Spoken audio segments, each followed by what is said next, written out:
philosophical outline. This is quite a long list, and she has published in many reputed international and national journals. And today she will be making her presentation on consciousness, what it is and how it is to be realized, a study in Tripura Rahasya.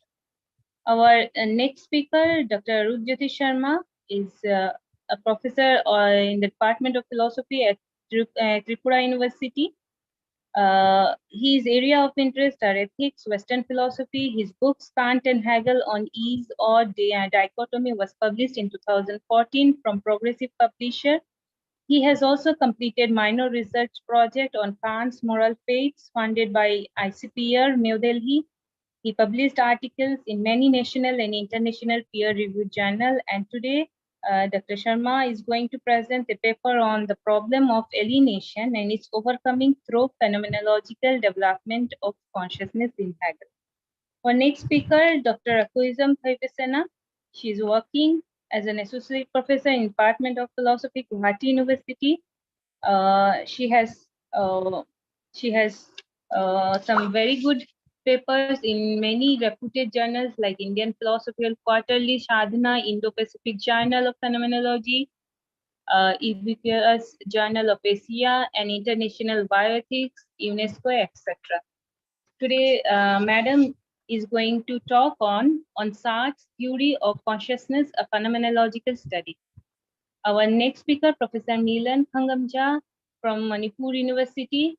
Sir has specialization in classical Indian philosophy. His areas of interest are Indian aesthetics, exploring of new ideas of Indian philosophy, phenomenology, hermeneutics, and research in interdisciplinary and transdisciplinary area. And he has presented and published some papers in the areas of philosophy of social science too. Today, Sir is making presentation on physical brain self-awareness as physical, a case of Arthantara. The last speaker of the session, Dr. Pius Thomas, currently is the head of the Department of Philosophy, Assam University. He teaches contemporary Western philosophy, philosophy of Tagore, Gandhi, critical hermeneutics, ethics, applied ethics, philosophy of religion, and human rights. His current research interests are focused on the question of the possibility of contextualizing human rights along with cultural critique, which stimulates themes like philosophical concepts of interculturality and critique, theories of democracy and religion, ethics and reason, environmental ethics, and the philosophy of education. He has published many journals, both national and international level. Presently, he is serving as the head Department of Philosophy, and now today he will be making a presentation on do we have a path from the Buddhist notion of Shunyata to the concept of intersubjectivity. Some reflection. Once again, I welcome all the speakers, and I request Sir, Director of IKS Center, Professor Nataraju Sir, kindly chair the session. Sir, it's over to you, sir. Yeah, okay. It is, thank you, and temporary arrangement till Professor R.P. Singh joins, because I have texted him and he said he is joining. So I'm in lieu of the chairperson. Will continue till he joins. I will hand over. First speaker, Dr. Shakuntala Bora, Guwahati University, Department of Philosophy. May I request you, consciousness, what it is and how it is to be realized, a study in Tripura Rahasya. Thank you, Professor Nataraju. Thank you for inviting me to be here in this conference. And my thanks also goes to Dr. Munmun Chakravarti, the coordinator of the conference. So as the chairperson has said, my paper is on consciousness, what it is and how it is to be realized. And the study is based on Tripura Rahasya. It is a Shakti Samhita, also known as Haritayana Samhita, believed to be written by Haritayana. And just like in Vedanta, we have got the Gita, where this Gita takes place as a conversation between Sri Krishna and Arjuna. Here, It is a conversation between Dattatreya and Parashurama. So consciousness in Tripura Rahasya is studied as the knower, and it is also considered to be the real. So everything else besides the knower and besides consciousness is not considered to be real. As such, it is considered maybe an image, a reflection, but definitely not the real. But the question arises, why do we study consciousness as the knower? The reason is given that whatever we discuss, whatever we are talking about, it has to be within the field of knowledge, and knowledge cannot be without it. So whatever we talk about, whatever we discuss, has to be as studied in or within knowledge, within the purview of knowledge. And when we talk about knowledge, there are three things that occur: the knower, the knowledge, and the known object.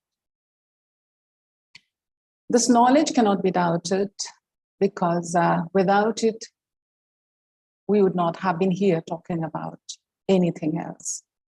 So when we talk about consciousness or we talk about anything, that has to be within knowledge. And that is why when consciousness is studied, it is studied as the knower.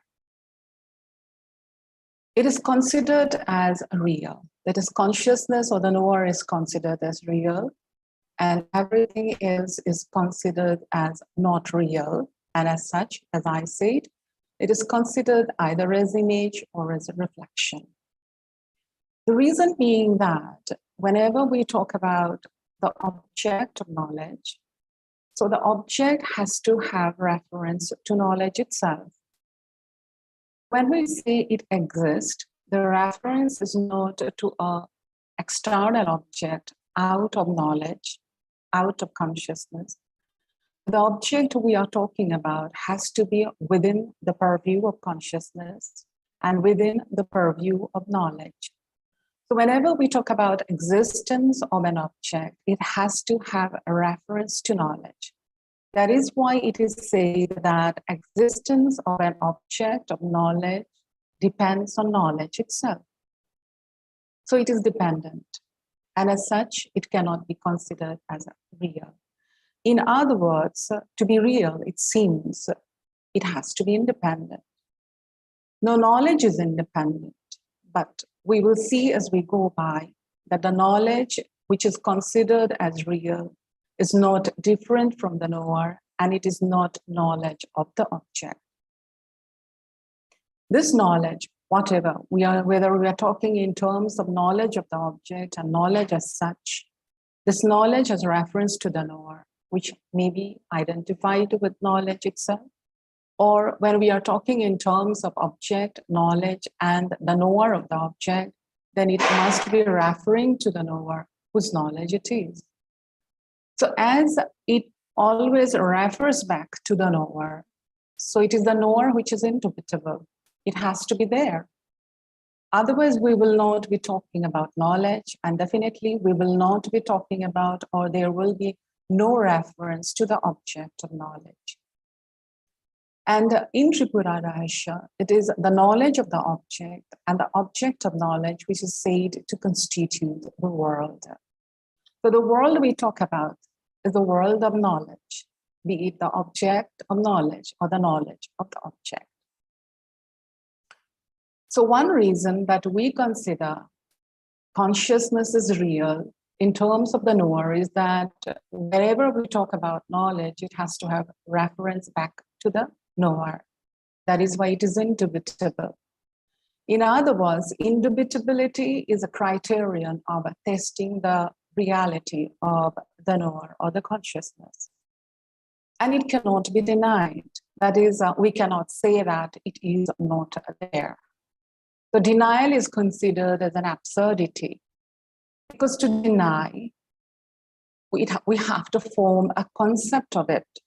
So when I'm saying it's not there, the thing I am denying has to be first formulated in my concept, and then probably as a physical object, I'm denying it. But the fact remains that it is conceived first in the mind.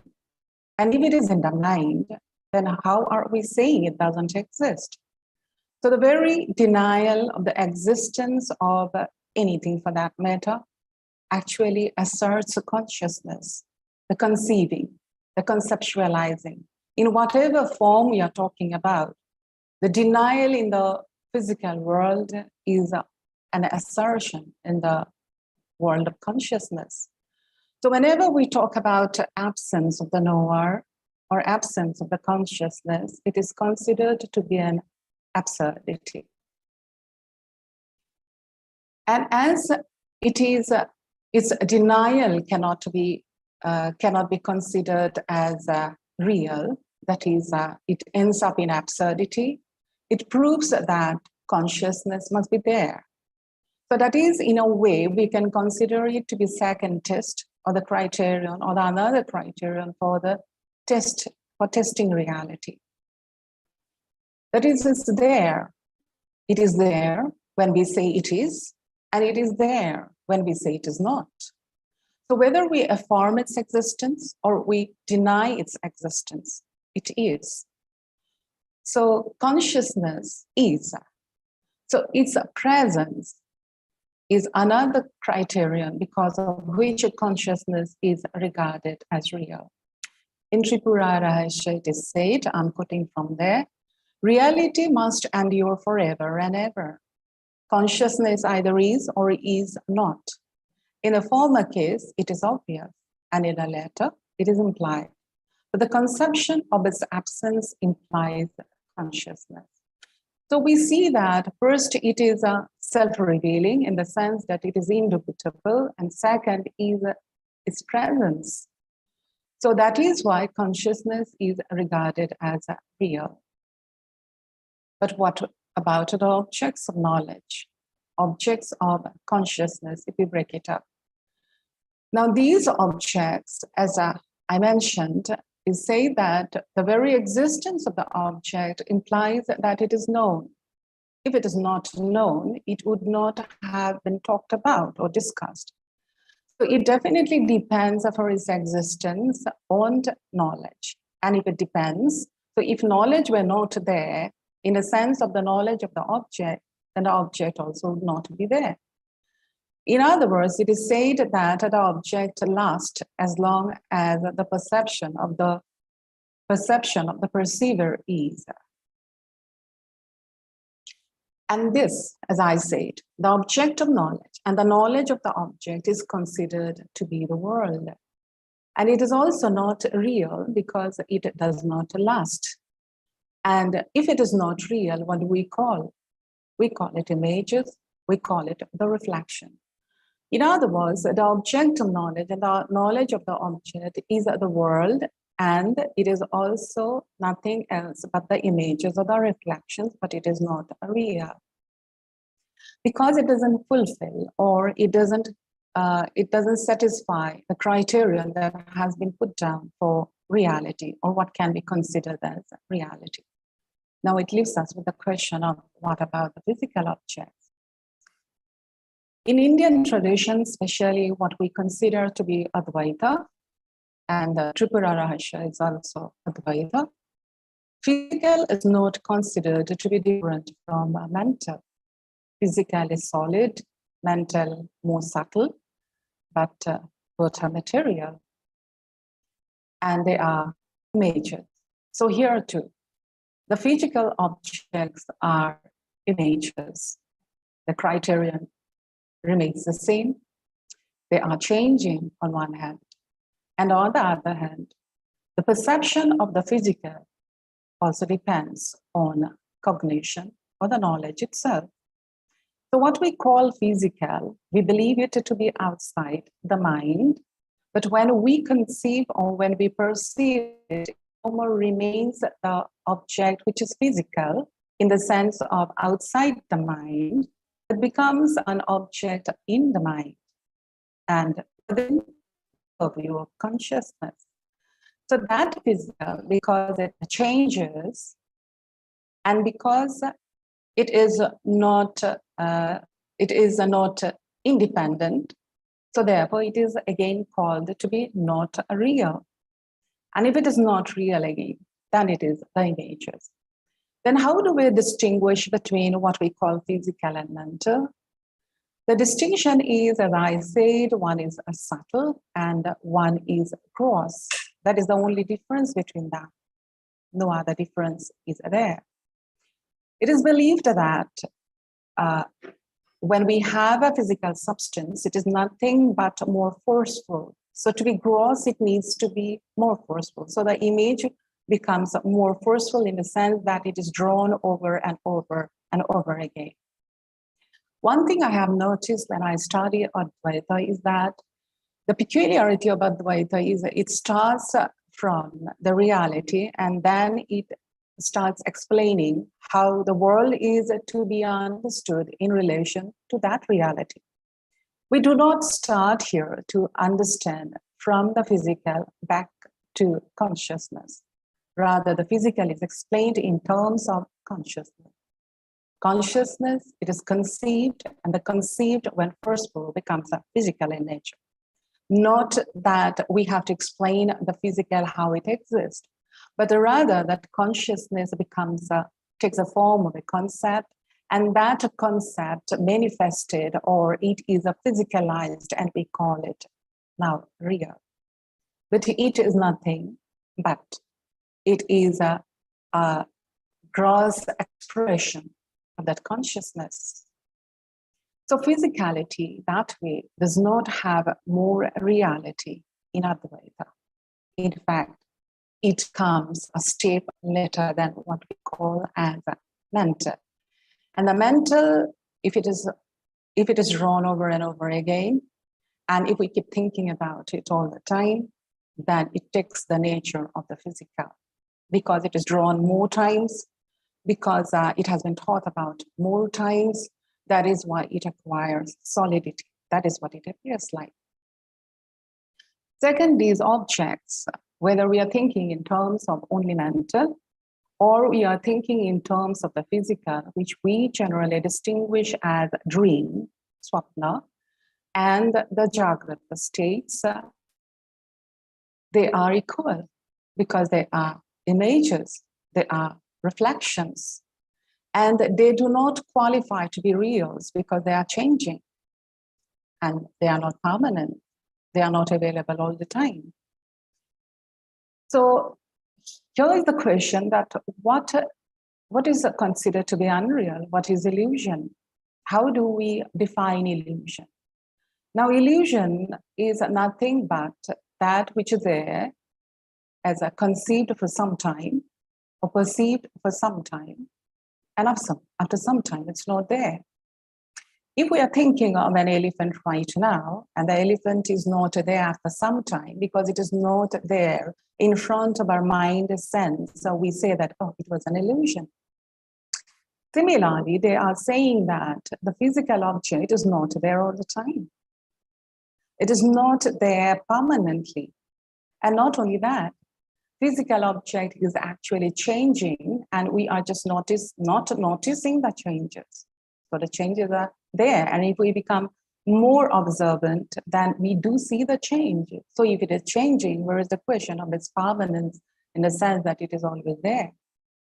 And not only there, then the question is asked, how do we make a distinction between the swapna or the dream, which actually in Advaita is more with a reference to conceptualization than dream in the sense in which we understand in the common parlance. That is, when we dream, and in dream, the real object is not there. The so-called real object is not there. The object of the wakeful state is missing in our dreams when we are thinking. And is not that why we actually say that the objects of dream are not real? Because objects of dreams are not there when I have opened my eyes and I've started touching things with my external organs. But only when mind is working and the external and the physical organs are not working, then the physical object is also making. Then missing, then why are we saying that the physical object is real and the mental is not real? Well, if we deny the dream object or the conceptual object, then on equal and similar ground, we are also supposed to reject what we call as the physical, what we consider to be more enduring. And both of them, the objects of the waking state or the physical and the objects of the mind, are missing in dreamless sleep, in Sushupti. So in Sushupti, they are not there. So are we not supposed to say that objects are not there permanently? That because it's not there. And this is also a consciousness. Sleep is also consciousness because there is the awareness of unawareness. So if there is that, so we do admit consciousness even in sleep. So in consciousness, so consciousness is there in sleep. But in deep sleep, both the objects of waking and the objects of dream are missing.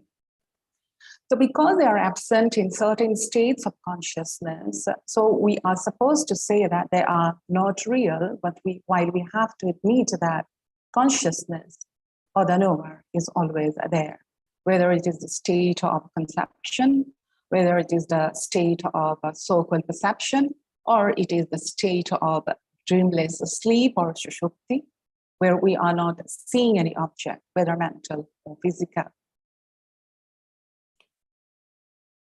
Now, then we still say, and Tripura Rahasya says that this world of knowledge of object and the object of knowledge, it is still, it is a reflection, it is an image, it is unreal, but at the same time, it is still said to be nothing else but consciousness. So even the illusion has to be explained only in terms of consciousness, because had the consciousness not been there would not have been a concept.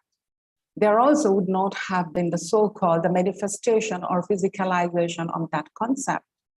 So it is because of the presence of the consciousness that the others have emerged, whether we consider them to be real or unreal. And that is why it is said that the world is a consciousness, or the consciousness is the world or the universe. Because in its absence, we would not have had a world. And the world, as I said at the very beginning, is nothing but the world of knowledge, because had it not been within knowledge, we would not be talking about it. So then, what is this consciousness? Or what is this self? So self remains without the object. So without the object, whatever is there, that is the cognizer. And if it is a soul, then it is a pure cognizer, and as such, it cannot even be cognized in the sense of that it is an object of cognition. So if we consider the object to be unreal, it is impermanent, it is not independent, then we also cannot say that the self can be cognized and the self will become an object, and that is not acceptable. So anything, or rather we can say that the very cognizability is the criterion of unreality of a thing.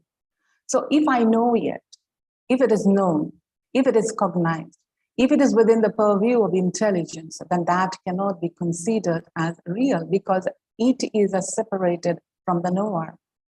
It is not the knower, it is not the self, it is not the cognizer. And the talk is about consciousness. It is about the cognizer. So the very cognizability has been set down as a criterion of unreality. If it is known, then it is not consciousness.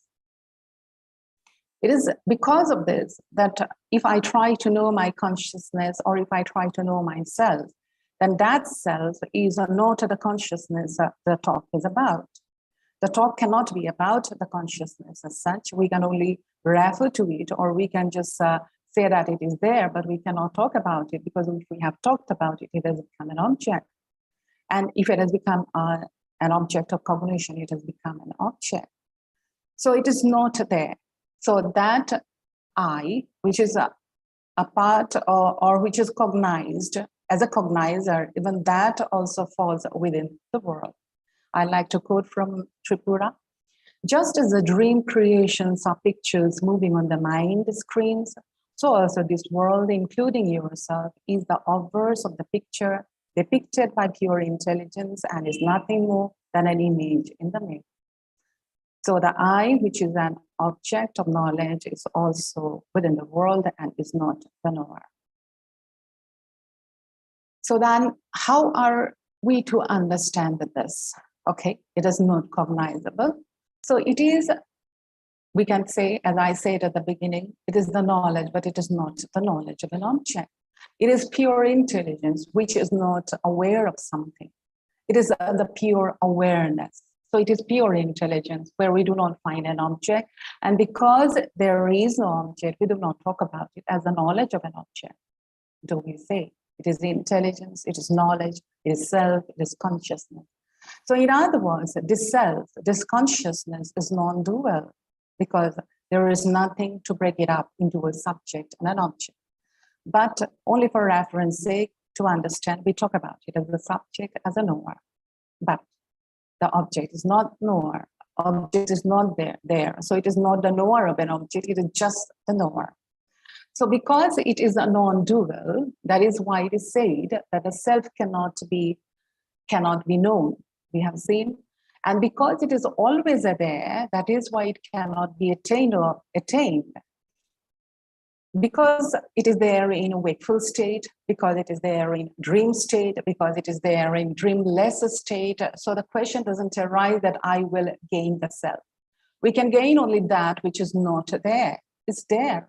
It is the only thing that is there all the time. If it is always there, then it is not supposed to be gained or attained. All that can be done is to discover it. So if we're not seeing it, then the problem is not because it is absent, but because it's not seen. And why it is not seen? Because it is covered. And it is covered by what? It is covered by the object of the knowledge. So as long as the object is there, as long as the perception of the object is there, the self is not going to be known. And therefore it is said that any inquiry into the self begins with a rejection of the perception of the object. So the objects have to be rejected. They have to be rejected as real. And when they are denied, and when all the objects are denied, so that way the perception of the object is going to be denied, and what is going to remain is mere perception, if we can call it that, or mere intelligence, or mere consciousness, and that is non-dual without the object. And the difference between the normal perception we have in our waking state as well as in our dream state and this pure consciousness is that here the inquiry is, rather than inquiry, is a removal. So we are not concentrating. There is nothing to concentrate on. There is simply the removal. While we talk about other things as being known, we are not only removing other things from our mind, we are concentrating. If I want to study one book, then other thoughts are removed and I'm concentrating in the book. But here, the concentration is not there. It is only the removal of the thoughts. So it is only by removal that we can find the self. And that is what is said as consciousness is realizable by pure mind. So it is only in pure mind that consciousness is found. And actually pure mind is not different from consciousness. Because pure mind is the mind where all thoughts have died. And not only died, they are never going to emerge again. So it is a pure mind is the mind where perception of the object is not there, where the objects are not there, where is simply the consciousness. That is what is known as pure mind. And this pure mind in Russia is said to be realizable only when one turns oneself inside. That is, it is not to be found in the physical objects. It is not even to be found in the object itself because these are nothing but not the real. So it has to be turned inside, it has to be turned to the consciousness which got expressed or which went to make the mental concept as well as the physical concept, and it is not to be found there. Rather it is going out, or rather it is going away from the self. Therefore, the search is not to begin there. The search is to begin by turning the mind inward, and that is nothing but removing the objects. So one has to remove the objects, whether it's physical or it is the mental. Now, this is this not the state that we have in Sushupti or in deep sleep? Because there also we do not have any thoughts. Now, the difference between pure awareness, which is called the consciousness pure or the self or the knower, and the state of deep sleep is that in deep sleep is also there is a division, there is a knowing of something. Definitely, it is not the knowing of an object as we understand, but it is the blank. It is the darkness where things are waiting to emerge. I like the example that is given here. That is, it is said to be the space. It is said to be the externalization. But the moment we talk about something as external, it means actually that I have withdrawn myself from that.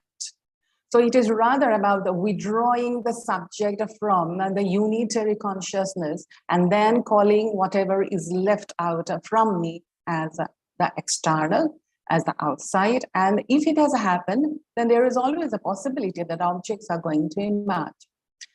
I will quote from there because I really love it. Sleep is the firstborn from transcendence and also called unmanifest the exterior or the great void.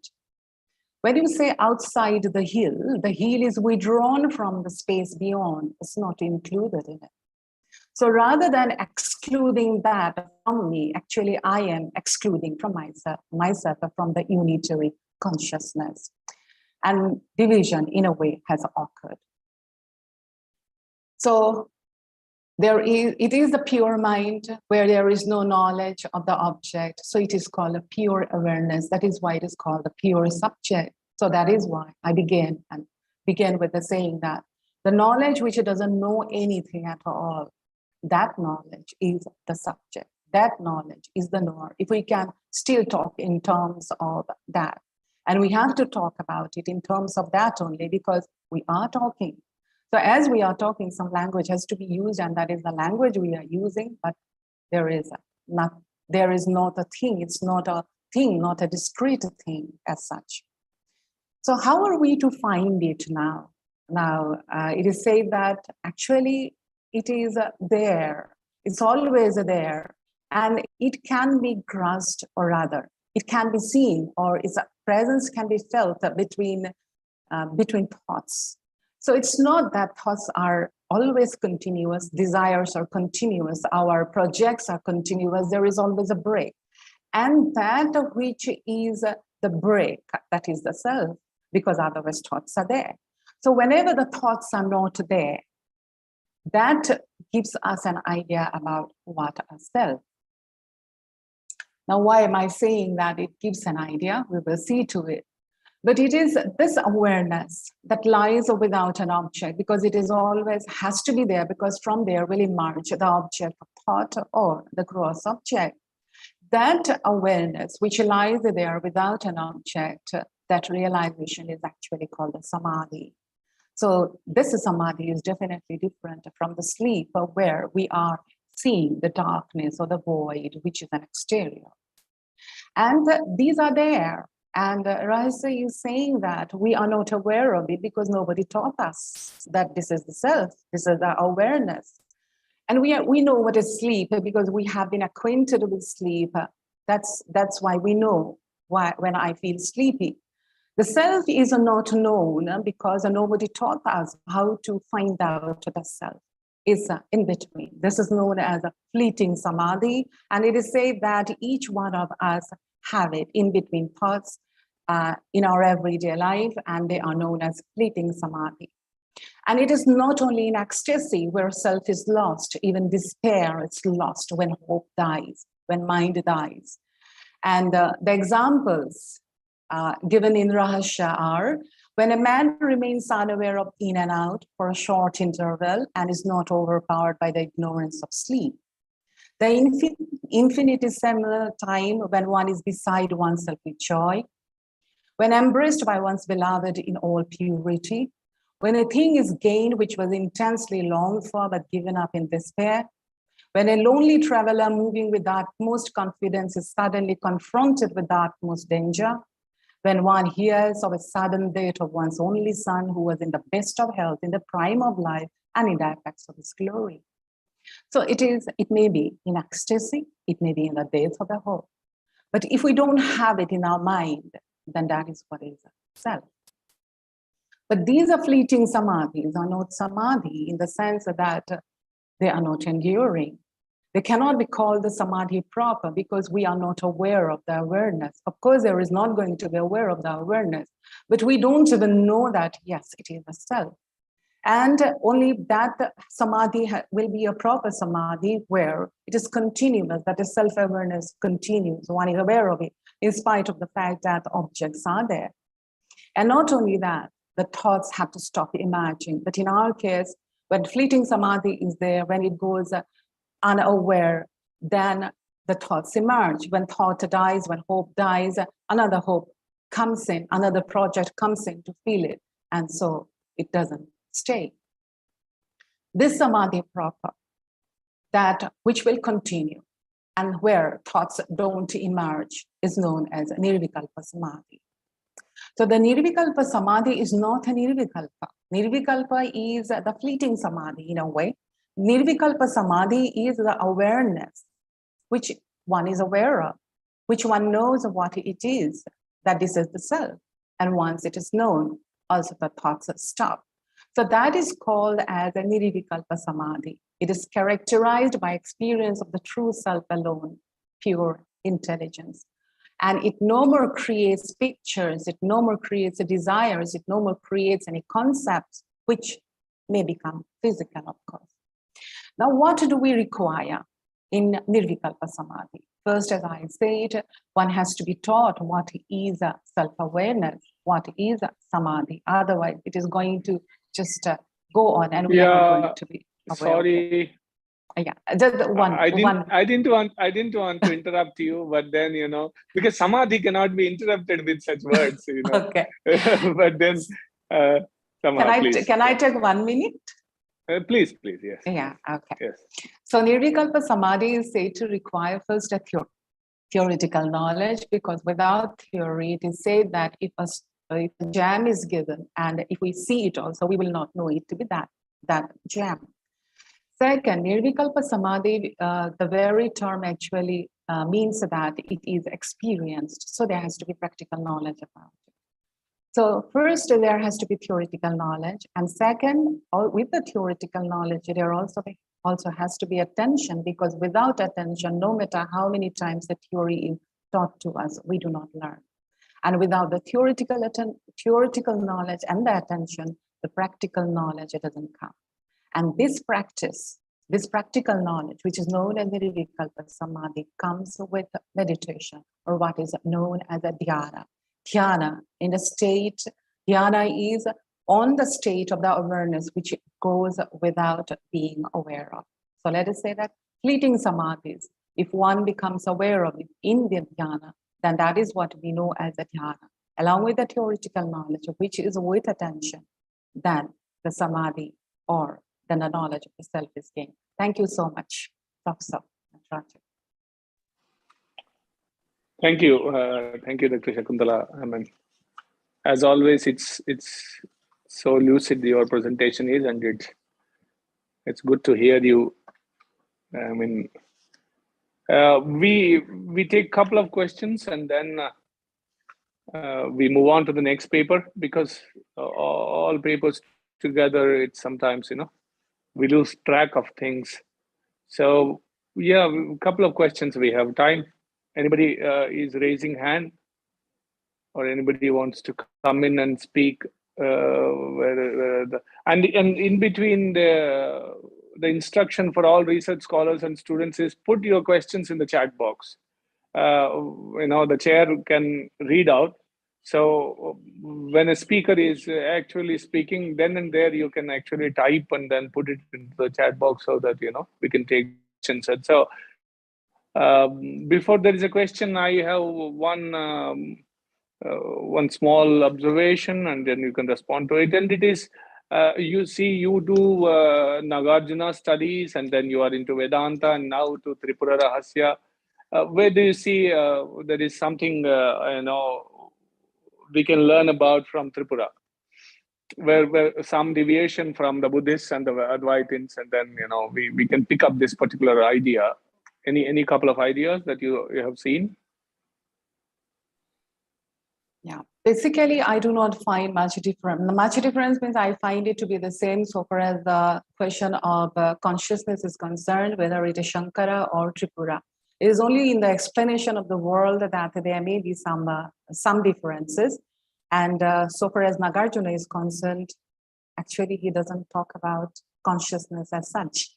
So he will talk about the world more and how to remove the world. That is how to enter into, how to go into reality, but he will not explain to us exactly what is reality, except saying that there are no distinctions at all.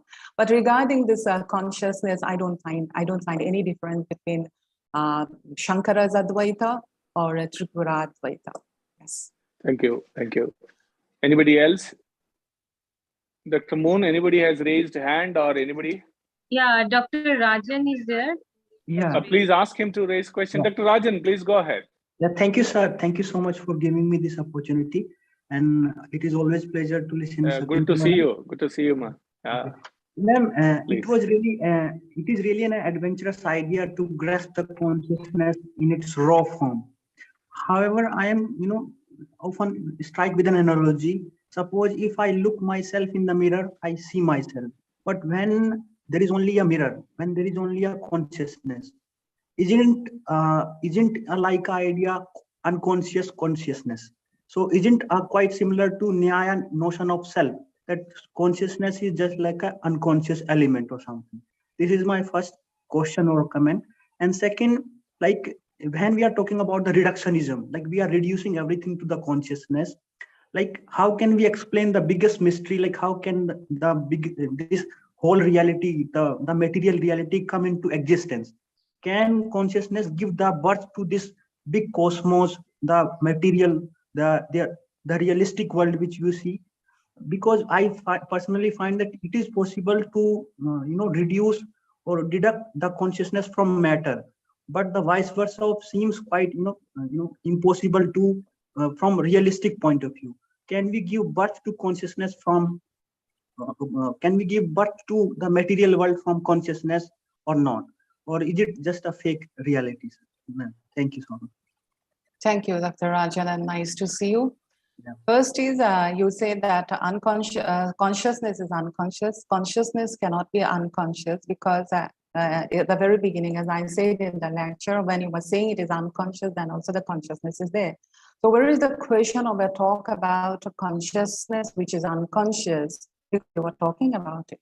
So the very talk indicates that there is awareness, there is consciousness. So the question of consciousness being unconscious doesn't arise. I hope I'm making myself clear. Yeah, and the second question you were asking is that the physicality, we can talk about physical giving rise to the consciousness, but you could not think of the consciousness giving rise to the physical. Okay, the physical giving rise to consciousness, let me not enter into it, but about, you said, how can consciousness give rise to the physical? This is what I generally say, that first, if you do not conceive, then the physical doesn't appear. So why are you thinking? It's not only, I'm not saying exactly you, why the question arises about the reality of the mental when it is a product, when the physical is a product of the mental. Why the physical is always considered to be more real than the mental? Because physical also, when you are saying you know it, it is something which has already entered your mind or which has already entered consciousness. When you are looking at me, you are not perceiving the physical object, but when you are saying I'm perceiving her, it is the perception or it is the thing that has entered your mind as an object which you are talking about. So it is the mental which is, and moreover, is it not the case that forget about the nature, what we call as nature, but imagine the smartphone that you are carrying. Is it first a concept or is it the first a smartphone, then you thought about it? First, it is always in the mind of an intelligent being and then only it appears in the physical world. So this is what is stated. If you are thinking that the physical is without the consciousness, that it emerged without consciousness, that doesn't happen, because what is called physical is nothing but the manifestation, but the physicalization of what we, or what is called as a consciousness. But the backward, difficult to move. And anything in the world that you see, is it not conceived? It is always as conceived that to talk about first. And the second, the physical that emerges is always a result of the conception of somebody's mind, if not yours. Thank you.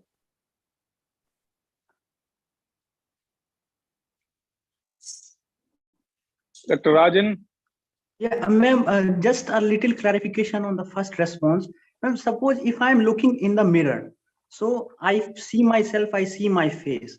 And the moment I, turn away from the mirror, mirror is just like without anything else. So can I compare this analogy with your idea or Tripura Rasya's idea of consciousness? Like when you are talking about the consciousness, what is that thing which is explaining this whole phenomenon of consciousness? When you are explaining this whole idea of consciousness, there is something which is explaining. But without intellect, without the objects, without the idea of intentionality, I do not think there is anything else. Like I would again consider it is just an unconscious thing. Hey, let me just give one example and I'll leave it to you. It's like Dr. Rajan.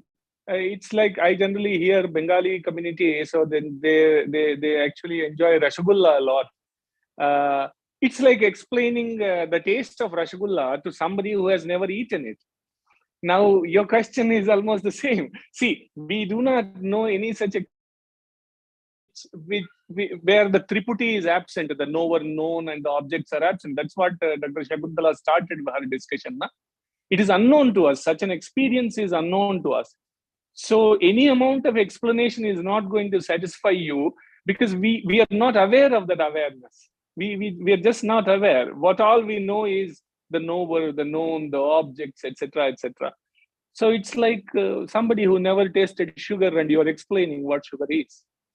And that's not possible. Now it's up to Dr. Shakuntala to respond. Yeah, actually, Professor Nataraja has already explained, and there is it is not within. It's not something that you are experiencing, but the fact that when you were saying that I am seeing, that very seeing would not have been there had there not been the seer. Okay, so you call it seer, you call it anything, that is what is referred to as consciousness. And as I said, it is referred to as knower because we are already talking within the field of knowledge. That is why it is referred to as knower, because you got to use some language for it. And the second is, it is called a reflection and an image because it is not consciousness. So you got to talk about that which is not consciousness. So you can say it is not conscious. You can say it is not self. You can say it's an image. You can say it is a reflection because all that is real is consciousness. So whatever is left out is termed as a reflection. But you are not supposed to think that it is your reflection on the mirror. Thank you. Thank you. Thank you. There we will end because we overshot time. Thank you, Dr. Shakuntala and Rajan and others. We will move on to the next speaker.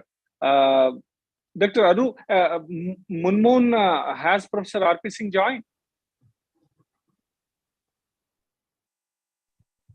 Not yet, sir. Not yet. Not yet. Okay. Dr. Arup, I would request you that let Professor Milan complete his paper because your paper is on Hegel, etc., which actually is the paper of Professor R.P. Singh.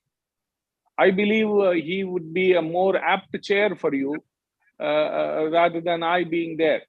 Will that be all right? We'll go ahead with Professor Milan. Yeah, I have no problem, Professor. I mean, yeah, because let R.P. Singh chair your paper. We'll have good discussion too. Go ahead.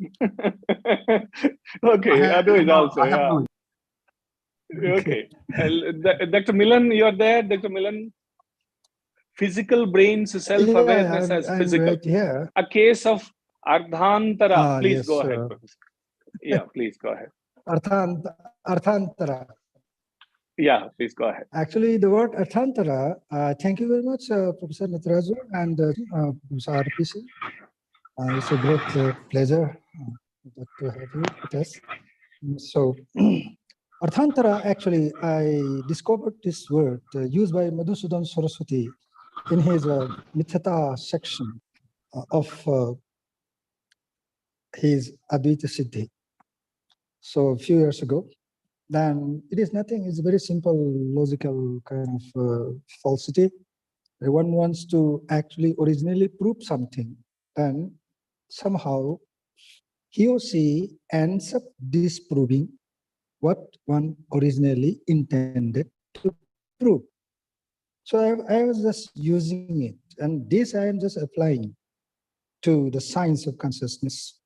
Now, I've been closely following all the findings of cognitive scientists and especially philosophers of science and positivists and neuroscientists and neurobiologists and AI experts using all these sciences, sister sciences, directly, indirectly dealing with consciousness. Daniel Denney, MIT professor, who is well known, he, in his book, I came across in 2019, I was a little perturbed when I read his book. There, here, the title itself, in the beginning itself, he says that philosophers are stumbling block. I mean, philosophers by him, traditional minded, Cartesian kind of thing, Vedantic kind of variety of philosophers who are always having this kind of ontological view of consciousness. So that is why this title itself, actually, I'm trying to say that physical brain's self-awareness of itself as physical. This no scientists have ever done. Then this idea I started having since 2019.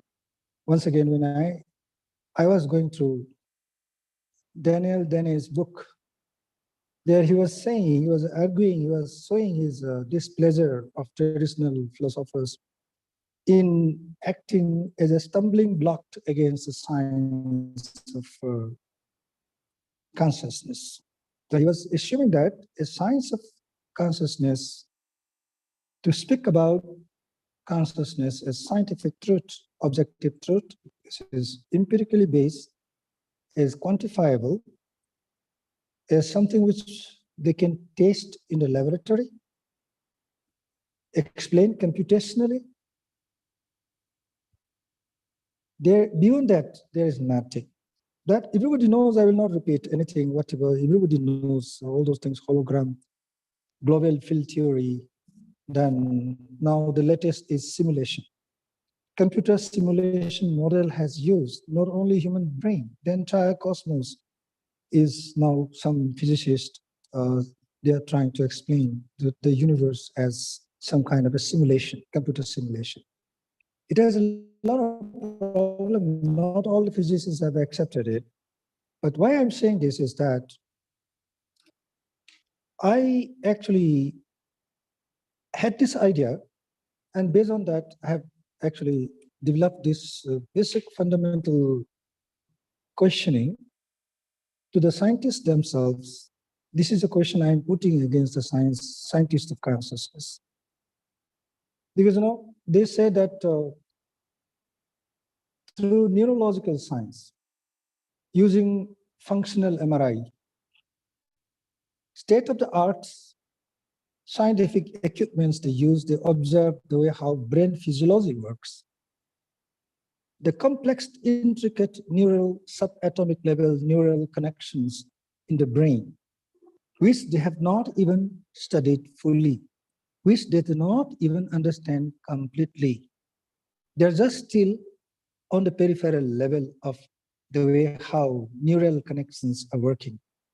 But still, they're assuming that their fundamental thesis is that human brain or mind, there is nothing beyond that, is physical, and then it is computational or algorithm. It is a basic assumption of AI experts. They have used all the available theories of neurobiology, neuropsychology, cognitive science, and neuroscience, etc., etc. And I have read so many of those latest findings, which are too technical for me to explain here, to refer to them here, because everybody, more or less, those who are working in this field, most of you are aware of that thing. And they are explaining everything in terms of physiological process, brain chemistry, this and that, and then electrochemical waves of the brain. And they say, you know, all this, the so-called mind brain, which traditional philosophers have been talking about, is epiphenomenon, some kind of hologram, some kind of hovering kind of, some kind of a field kind of thing. And beyond that, they don't say anything. So they say it is just a functional expression of this complex neural subatomic engineering of the brain. So beyond that, there is nothing like brain. There is nothing like mind or consciousness. But one thing which I found, except 1 or 2 persons in the field of neuroscience who are favorable to traditional ideas of consciousness, I have come across that particular thing. It must be somewhere in my thing. I didn't have time to retrieve them from my file. They started asking this thing. Say, for example, a neuroscientist is observing brain activities of other, top mathematicians or higher cognitive functions of anybody, maybe a poet, maybe a novelist, or top-ranking scientist like Einstein's brain, mind. Say, for example, Albert Einstein is sitting in the next room. So they will apply all kinds of electrodes here, and through that wiring, and in the next room, they will observe on their computer screen when Albert Einstein is working on a higher mental cognitive functions in his quantum physics. So they will observe in the next room, they will see a particular area of the brain is light enough. So they say this area of the brain, Einstein's brain, is responsible for his, E is equal to mc squared, this and that. And this is a hypothetical reconstruction. So through that, they will say, so they have not found, they have not observed anything like consciousness of mind. And that is what absent qualia is all about. And now, what my title, Physical Brain Self-Awareness of Itself as Physical, has anything to do with that. Because when a neuroscientist is talking about this thing, that their assumption that all the traditional ideas of the ontological independence of mind or consciousness is immaterial, non-corporeal, different from extended substances, res extensa, using Cartesian terminology. Res cogitans, thinking substance, that dualistic kind of a model. Luckily, in Vedanta, except Advaita Vedanta, the rest of Indian Vedantic scholars are more or less that kind of monistic kind of model of the world view. So based on that, we have that. I need not repeat that. So now here, what I found is, in biology also, the latest article I have downloaded and I have read, a geneticist has written, life came from matter. So ultimately, life, human consciousness, the greatest of the most advanced cognitive, highly creative human mental works, they have this material origin, physical origin, abiogenesis. So now, They may also say that life came from matter is one thing, and after life originated from matter, that in the human brain mind, that as a living system, having all these mental abilities, that it works as something different.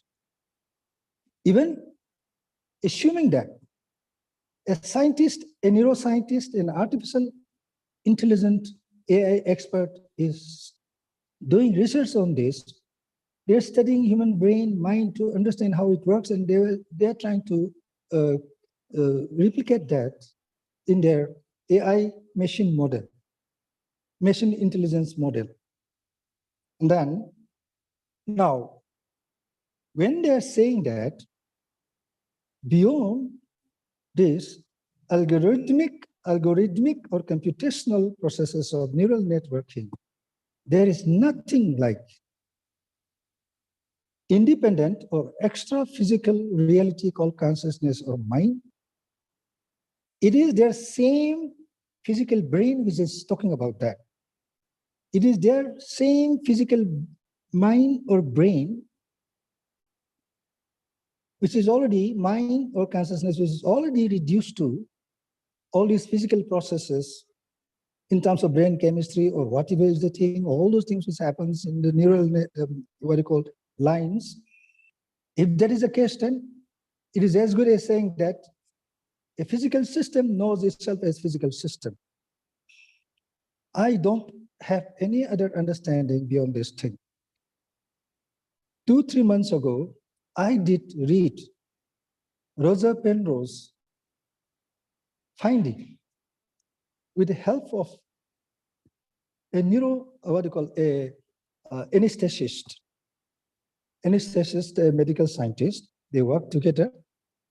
His thesis is, his conclusion is that human understanding, human intelligence, consciousness cannot be reduced to mathematical calculations, algorithmic or computational processes, because it is that human understanding, it is that human mind, human intelligence underlying somewhere in our system, which is aware of all those creative processes which mathematicians do when they discover new mathematical truths.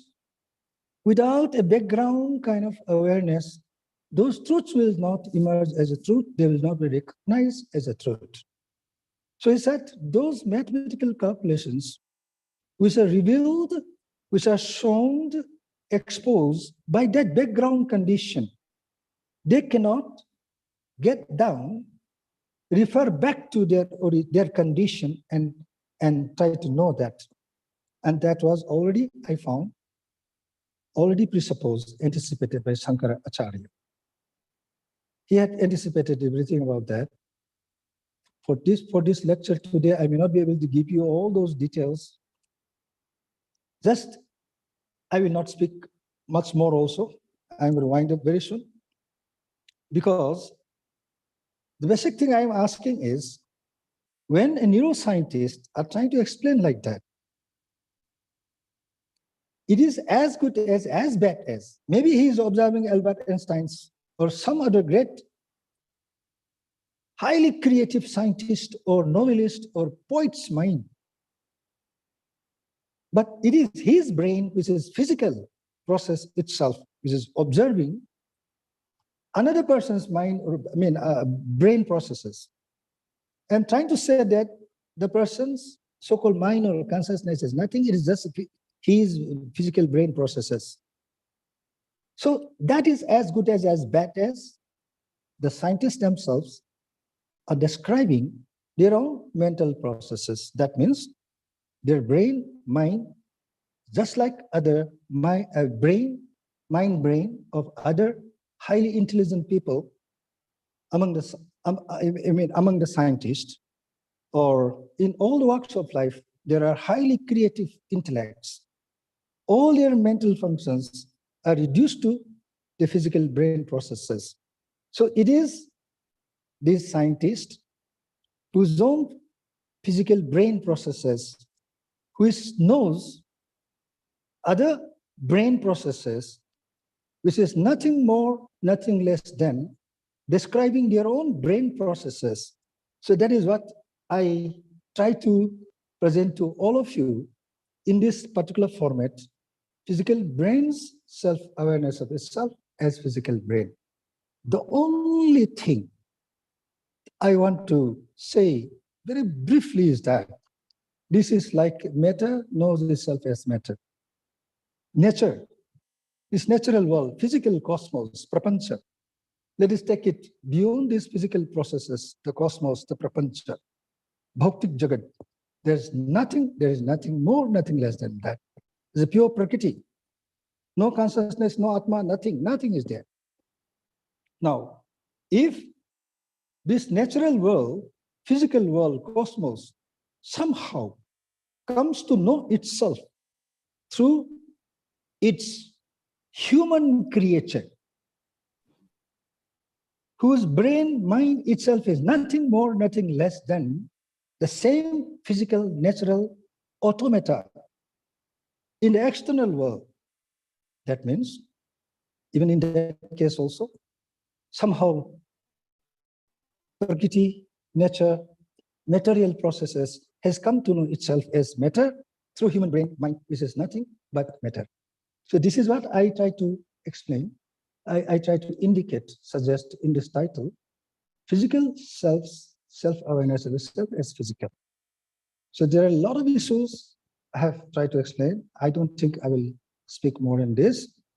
So I just want to place it to all of you to carry on, what they call, allow me to develop my ideas so that something will come out. Because this thing, no scientists have ever claimed. This particular format, I have found only one or two of them who are favorable to traditional philosophy, like Rosa Penrose.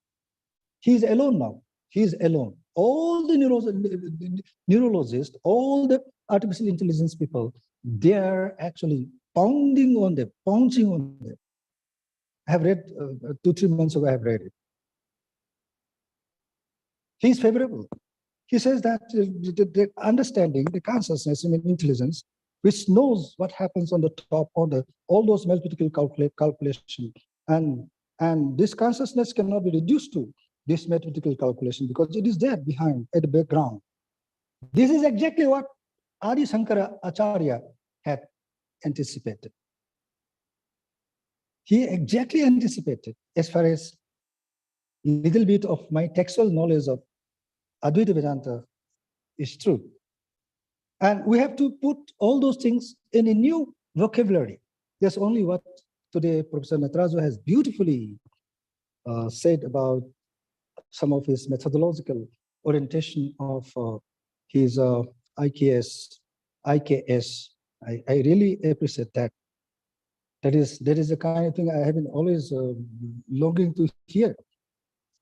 Today, things became very clear to me. Once again, I thank you. So I will not proceed further. This is just a proposal. It is just a hypothesis placed among you in this august body. I will not speak further because that is. No, thank you, Dr. Milan. Thank you so much. I mean, yeah, it's an argument which I also like very much because I haven't come across this argument prior. It's very good argument that whatever physicalism is throwing up, it must be within the physical world. Whatever the brain throws, it must be part of the brain itself. Sorry. Excuse me. Arthantara. Where Arthantara comes here? Arthantara, just now I said, is a kind of fallacy. I end up disproving my original thesis. This Madhusudan Saraswati uses in his Mithata. Indirect proof mechanism, indirect proof in logic, where you have an assumption and you disprove the assumption. Exactly. You disprove the assumption. Exactly. Indirect proof. I think Professor that's in logic. Who Alex or Professor Ramprasad used that? Who used that? I think Professor Raghunath. Ramprasad. Yeah. That's an indirect proof now, mechanism. The thing is, yeah. Yeah. What is that? The brain knows itself as brain. The brain is nothing, is just a physical. No, that is the thesis of all the neuroscientists and biologists and all these, AI experts. And there is a politics behind that also. That I will not talk about. Dr. Milan, I have one observation. I mean, what kind of argument or proof mechanism can convince, say, for example, John Saul. Saul comes with, seeing things as they are. So many books by John Saul. Same physicalism. I mean, reducing consciousness to brain particles or neurons, etc., etc. Or you have Daniel Dennett, your consciousness explained. That's the work by Daniel Dennett. Consciousness explained, in which he talks about all that. So there are series of philosophers and neurology scientists, biologists, etc., who believe that it's a function of brain that it produces somehow. They don't have explanation. Now, my specific question to you is, how are we to convince them and show them that consciousness is much more than the neural networks? What makes us convince them? How to convince? What is our argument to take on them? That's a... There are two ways. I'm trying to speak in their language. I'm trying to speak in their language because that is what they say. Who says that everything is physical? There is no mind, no consciousness. It is reduced functionalism. That's reduced to brain processes. It is these scientists who said that. How do they say that? Now, I forgot to mention, but in the full paper I'm developing right now, I have mentioned weak and strong anthropic principles. In physics, this weak and strong anthropic principles, are developed by Brandon Carl, physicist in 1973. Brandon Carl. Now, there, anthropic means it comes from anthro human being. Now, scientific truths are revealed only in the human mind. Scientists, as human being, it is in their mind only. The truth which is compatible to human nature is revealed. Now, they warn not to extrapolate too much, and they are just warning against the philosophers. This is exactly what Heidegger did, and that is what Shankara Acharya reformulate Vedanta Sutra as Shariraka Mimamsa. Nobody can escape human perspective. We are asking all these things as human being from our standpoint, the way how we experience. So we can never get away from our mind or brain, even if all this while the person who is speaking here is his brain or mind. Like the program started, led by, so well conducted by our colleague, young colleague, Dr. Munmun Chakravarti. In that, everything is done by our respective brain. So let us take it for granted that there is no mind, no consciousness. Right now, we are all brains only. We're all brains only. But what all these brains are doing, they're trying to understand consciousness, whether there is consciousness or not. So all these brains are coming together here, sitting, having this program, academic program, and trying to understand itself as, not itself as brain, but as consciousness. This is some kind of attempt for us to transcend ourselves. We are seeking self-transcendence. Now, this thing we can do in two ways. The first thing is to speak to these scientists in their language. That's why I brought in Rosa Penrose, because Rosa Penrose himself has been reduced to a joker by majority of these neuroscientists. But he is very, very, very, very, very, very particular about it, and he has not changed his position. And his position, he is favorable to traditional theory of consciousness. Though he may not speak about Atma, Brahman, this and that, he talks about human intelligence, understanding, and consciousness or mind. Then in that context only he says, mind, human brain, understanding cannot be reduced to mathematical calculations. But that is exactly what AI experts, neuroscientists are doing. So they all came together, they attacked him. They attacked him because he is a Nobelist. I mean, he is a Nobel Prize winner. Last year he got Nobel Prize in physics at the age of 92. He is still living, he is 94 years old now. So he can follow his argument, and then responses given by other people, or we are using, right now I'm using thought experiment. Because no scientist can say that it is not his or her brain which is talking about the fact that there is no consciousness, there's no mind, or there's no soul, or this and that immaterial kind of reality called mind or consciousness. So it is their brain which is saying that I am not consciousness. Let us assume that I am brain, I am physical brain, then I am saying that I am physical brain, I am not conscious, I am not consciousness or mind, which traditional philosophy speaks about. So how is it that matter, that the physical, knows itself as physical? Knownness of a physical reality of itself as physical is arthantara. That knownness, what is that knownness? So for example, a chair is going to know itself as a chair. That means it ceases to be material chair. It has the self-awareness. It has the self, that it has self-awareness, self-reflexivity. That is one of the nature, characteristic feature of consciousness. So yeah, I mean, got it. Yeah. Thank yes. you, thank you. Anybody wants to pose a question? Anybody else wants to come in? Please. Can I? Yeah, who is this? This is Dr. Jayanti. Dr. Jayanti, please go ahead. Yeah. Yes.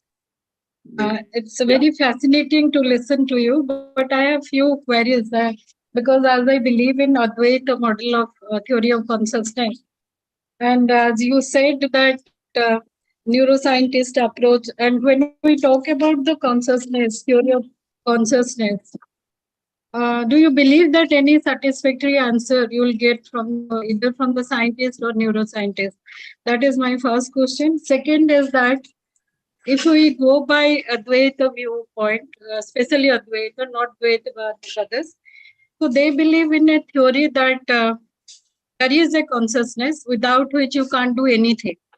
That your physical or mental, nothing can be functioned. But again, at the same time, when they talk about the metaphysics of consciousness theory, they said that it is simply an witness consciousness.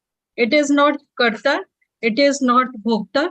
It simply watches you, and through that reflection, because in the Vedanta Paribhasa, Dharmaraj Advarendra says that mind being closest to the self, receive the light of the self, and that way you are conscious. That is one way of analyzing the theory of consciousness. That where witness consciousness. There is a witness consciousness and there is a model consciousness. Antakaran vritti. Okay, that means because that is also not truth because Shankaracharya had to explain the world. So that is why he created a process, and through that process you find that consciousness is a cognitive entity without which nothing can be exist. But here we are not trying to reduce the consciousness, not in terms of mind, nor in terms of the brain. We are discussing. So my point is that which approach, if you read the concept mind of the David Chalmers, he himself said that neuroscientist is also a failure to explain the theory of problem of consciousness. And do you accept that in analyzing or understanding the theory of the consciousness, that Advaita model or Upanishadic model is a better way of accepting the theory of consciousness rather than compare with the physicist and the neuroscientist? Okay. Okay, thank you, madam. That is exactly what I'm doing. It's not that all the neuroscientists they are unfavorable to consciousness, traditional model like Cartesian or Indian Vedantic model. I was trained as an Advaitin by Professor R. Balasubramanian in Madras University. I was trained as an Advaitin. My basic background is Advaita. Though I end up doing my research on Chaitanya's Bhakti Rasa, I studied aesthetics also, Indian aesthetics. That's different thing. Now, I don't think, because the entire thesis assumption of neuroscientists are completely opposite to the traditional understanding of consciousness in the West as well as in India, especially our Upanishadic Vedantic tradition. All this while, I have not actually explained more because there are other paper presenters also. I have right now with me, handwritten nearly 2,000 pages of manuscripts with me on consciousness alone. I started writing since 2019. Sometimes I don't sleep in the night also because I can't sleep. Things are just coming from, I don't know where they're coming. And I keep on reading all these people. Latest theories have come up, which is favorable to us. Like quantum consciousness is one thing. Quantum consciousness, this is another model. We have to use it. They don't speak about consciousness. This is observed kind of thing. Now, that kind of entanglement is there. Then wave function collapse. All those things are there. I've been listening to all these things, studying all these things daily. I've gone through almost all of them, the latest things. It's too technical for me. Then what happens is that I have found they have not crossed the threshold already anticipated, defined by Adi Shankara Acharya. They have not crossed anything. They cannot do anything. Because he had anticipated all their arguments. Before the neuroscientists came to say that free will, the sense of I is separate, discrete, aham tva, I sense all these things. He himself says that they have no reality of their own, unless they have that kind of self-reflexive, that kind of reference I'm just using to the background unconditioned condition. This is Radhakrishnan's terminology. In his idealist view of life, he talks about it. Unconditioned condition of everything. Then I started digressing myself a little bit to Heidegger also. Heidegger is also non-dualist. He doesn't talk about subject-object dichotomy, all these things. Dasein is not an I. His Dasein as a being in the world is not a subject, a knowing subject. There is no consciousness there, but he doesn't use consciousness. He used the word being, but conceptual level, I found some affinity between Shankara to a certain point, not everything, and this thing. So now, in that way, I am just doing exactly what you are putting in your two questions.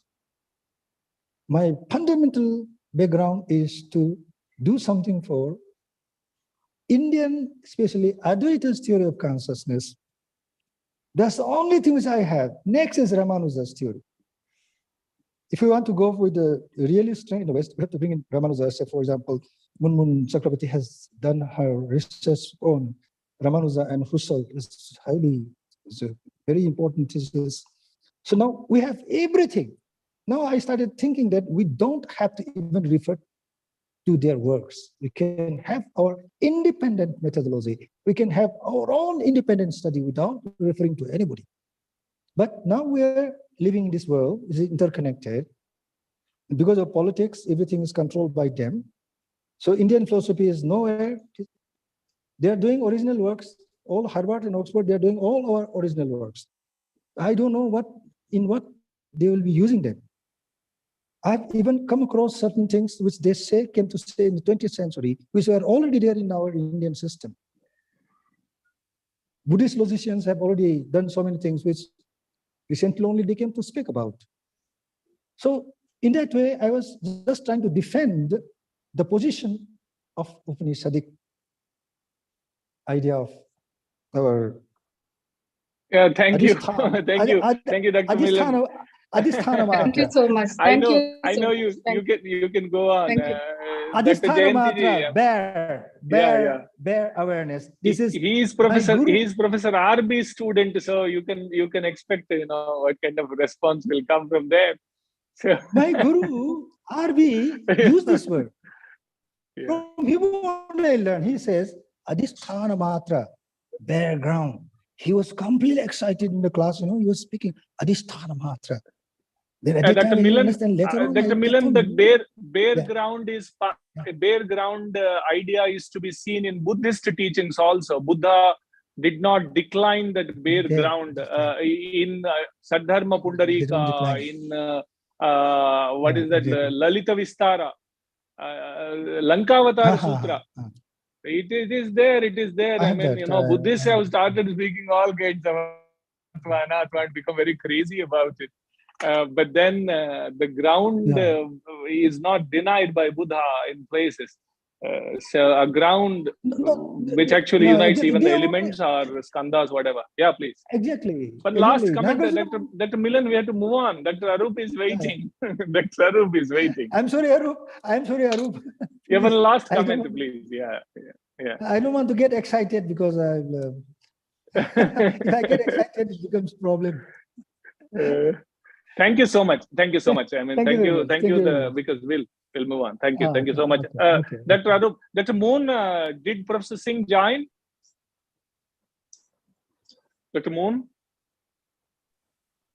Not yet, sir. Not yet. Okay, we'll go ahead, Dr. Arup. We'll go ahead, and then the problem of alienation and its overcoming through phenomenological development of consciousness in Hegel. Yeah, phenomenological development of consciousness, the problem of alienation and its overcoming. Yeah, it's over to you, Dr. Arup. 20 to 22 minutes. Yeah, I shall try my best. Dr. Arup, unmute you. Yeah, please, because, you know, good speakers take pretty less time, and C.V. Raman used to take 8 to 10 minutes to explain his thesis, for which he won Nobel Prize. So, you know, good speakers take pretty less time. Thank you. So I think I'm audible.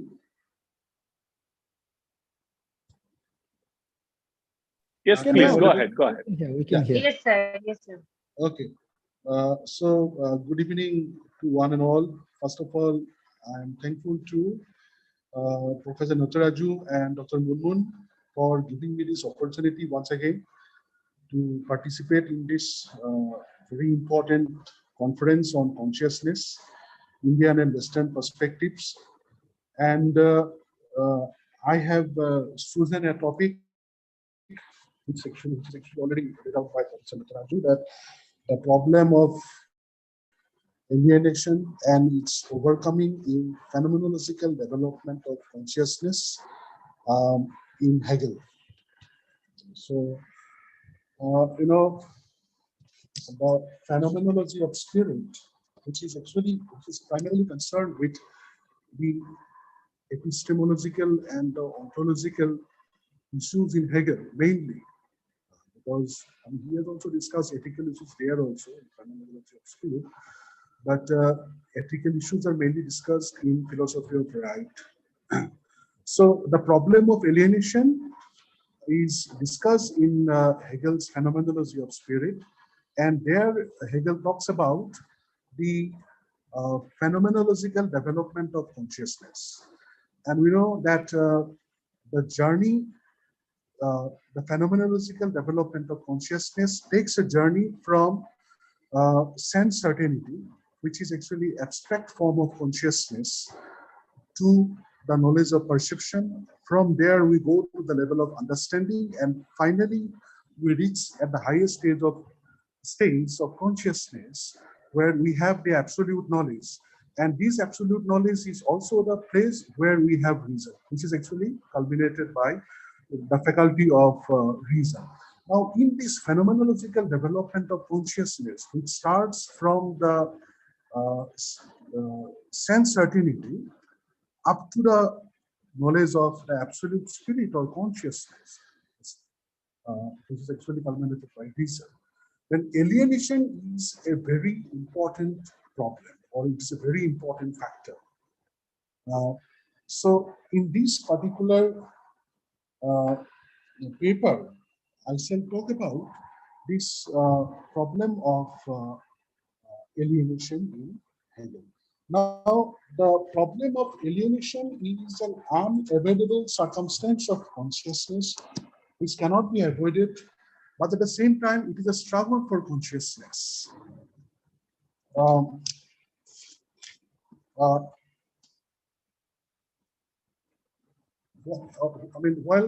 Consciousness journey to full self-understanding, it is a struggle, but this struggle is actually to struggle to reach the absolute consciousness.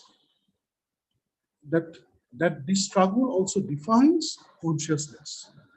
So while alienation is an undesirable aspect of consciousness existence, the experience of alienation is a necessary one in order to know fully the consciousness better. Now, why is alienation crucial, or why it is fundamental in this logical journey of consciousness to reach the absolute knowledge? Here actually, it is fundamental. Alienation is a fundamental aspect of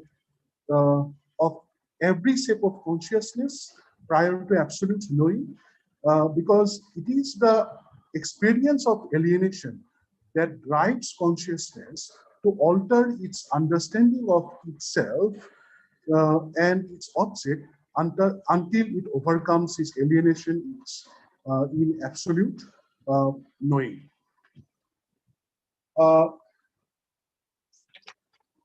Now, before discussing the problem of alienation in detail, let me first come to what is this consciousness all about in Hegel. Now, consciousness for Hegel, it consists of two aspects. Consciousness is, on the one hand, consciousness of the object, and on the other hand, consciousness of itself. Consciousness of what it is for the true, and consciousness of its knowledge of its truth. Thus, consciousness is intentional. It always relates to an independent object. But crucially, Hegel holds that because consciousness existence depends on its intentional relation to an independent object, its independent intentional object is an aspect of its ontological structure. This, however, does not mean that Hegel collapses the distinction, Hegel collapses the object with the subject. Rather, because consciousness ontological structure always encompasses a relation to an independent object, Hegel holds that consciousness is dependent on this relation, that is, on this intentional relation. But because consciousness does not initially realize that this intentional relation to an independent object, that is why consciousness is alienated from itself.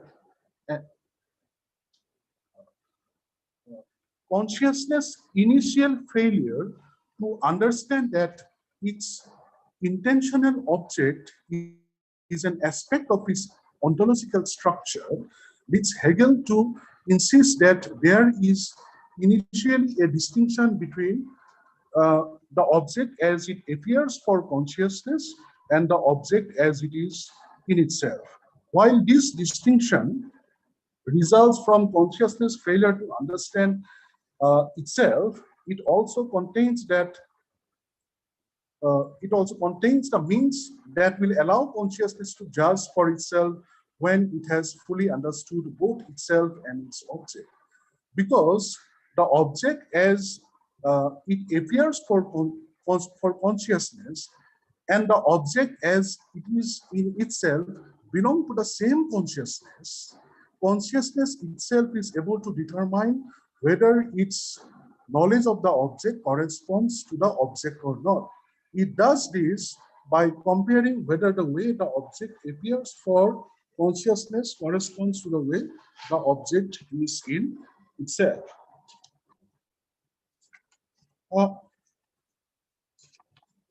Now, importantly, Hegel recognizes that the means through which consciousness comes to realize this is by learning from its past failures. As such, while in its shape of itself prior to absolute knowing, consciousness fails in some way to fully understand its ontological structure. Its constant failure leads consciousness to a better understanding of its ontological structure. Because consciousness failure teaches it something about what it is not. And because consciousness learns from its failures, consciousness gradually learns what it actually is. As Hegel remarks, consciousness wins with its truth only when in utter dismemberment it finds itself. It is this power, not as something positive, which closes its eyes to the negative, as when we say of something that it is nothing or is false, and then having done with it, turn away and pass on to something else. On the contrary, spirit is this power only by looking the negative in the face and tearing with it. So it is the experience of being alienated from itself by failing to understand that it is an organic spiritual unity of subjectivity and objectivity that drives consciousness to adopt a new shape of itself that it hopes will allow it to fully understand itself. Consciousness experience continues to lead it to adopt new shape of itself until it reaches absolute knowing, where its experience discloses that it does fully understand its ontological structure. Now, this alienation, actually, it comes from different sources, from different quarters. So alienation enters the life of consciousness from a variety of different angles, perspectives, and events. Importantly, however, the experience of alienation constitutes, or the experience of alienation constitutive of each step of consciousness prior to absolute knowing contributes to the process whereby consciousness overcomes its alienation. This is necessarily so because, as Hegel explains, it is the nature of spirit, of the idea, to alienate itself in order to find itself again. Now, as I have already pointed out, that alienation may be of different types and it may enter into the life of consciousness from different angles. So some of these aspects of alienation are cultural alienation. It may be spiritual as well as religious alienation. So, I mean, there may be different types of alienation. Now, let me quickly come to different actually forms of alienation as Hegel has described. One is the alienation as entrenchment, and the another one is alienation as externalization. So to fully understand the role of that alienation plays in the phenomenology of spirit requires that we recognize that alienation translates two German words, Entfremdung and Entäußerung. If the distinction between these two terms is not understood properly, it is not possible to understand the multifaceted role that alienation plays in the phenomenological development of consciousness. Entfremdung describes a process or state where consciousness is separate from at least one of the aspects that are required for consciousness to fully understand itself. In contrast, Entäußerung describes the process whereby consciousness externalizes itself in object form, and through this objectification, develops a better understanding of itself. To clarify the following discussion, Entfremdung will be translated as estrangement, and Enteserung will be translated as externalization. Estrangement refers to what we have previously called alienation. Consciousness is estranged whenever it does not explicitly recognize that it is constituted by an objective and subjective aspect, and that because spirit grounds and unifies both subjective and objective aspects without negating their independence. It is fundamentally spirit. Now, where actually we have found this problem of alienation, that is the problem of estrangement in Hegel's phenomenology of spirit. So Hegel talks about this problem of alienation or this estrangement in a section called the unhappy consciousness, and also in the description of the heart of the matter in the shape of consciousness called the spiritual animal kingdom and deceit, or the matter in hand, which are all there in the phenomenology of spirit. Now, the shape of consciousness called the unhappy consciousness demonstrates that consciousness can explicitly experience estrangement as negative. The unhappy consciousness develops from consciousness' previous experiences. The unhappy consciousness is the consciousness of self as a dual-natured, contradictory being. This duality takes the form of an essential objective aspect called the unchangeable and a contingent subjective aspect called the changeable. But the duality of the unhappy consciousness is not a static binary opposition. It is a duality constituted by motion. Consciousness takes the objective unchangeable aspect to be the essential movement, while it takes the subjective changeable aspect to be unessential. Despite both aspects belonging to the same consciousness, consciousness does not explicitly recognize this because of this problem of alienation. Now, the unhappy consciousness is is a continuous movement of these two processes. So it is constantly thrown back and forth between these two contradictory aspects. It is because this shape of consciousness cannot reconcile the two aspects of itself in a peaceful and harmonious relation. That is why it is unhappy. Now, there are actually degrees of estrangement, which I have also mentioned in my paper. And the different degrees of estrangement emanate from the manner in which the shape of consciousness form a hierarchy of development. The process of determinate negation allows consciousness to gradually understand its ontological structure. An earlier shape of consciousness is more alienated than a later shape of consciousness, because in earlier shape of consciousness, consciousness is further away from fully understanding its ontological structure. The closer consciousness gets to absolute knowing, the less its existence is constituted by alienation. Now, next we go to another aspect of alienation, which is alienation as externalization. Externalization describes the process whereby consciousness externalizes itself in objective form, and through this self-objectification develops a better understanding of itself. So while the experience of estrangement constituted of each shape of consciousness prior to absolute knowing leads consciousness to alter its self-understanding, externalization is the means through which consciousness objectifies itself and learns that it is not simply a pure subject, but that its ontological structure always incorporates a relation to objectivity. Now, as we shall see, however, externalization can lead to estrangement if consciousness does not subsequently recognize itself in the object its self-externalization creates. Now, the externalization of this consciousness, which is Intersubjectivity. Now, this can be fully realized through Hegel has pointed out, through recognition, and also it is actually through the work. And in that context, Hegel actually talks about the dialectic of the master and the slave relationship.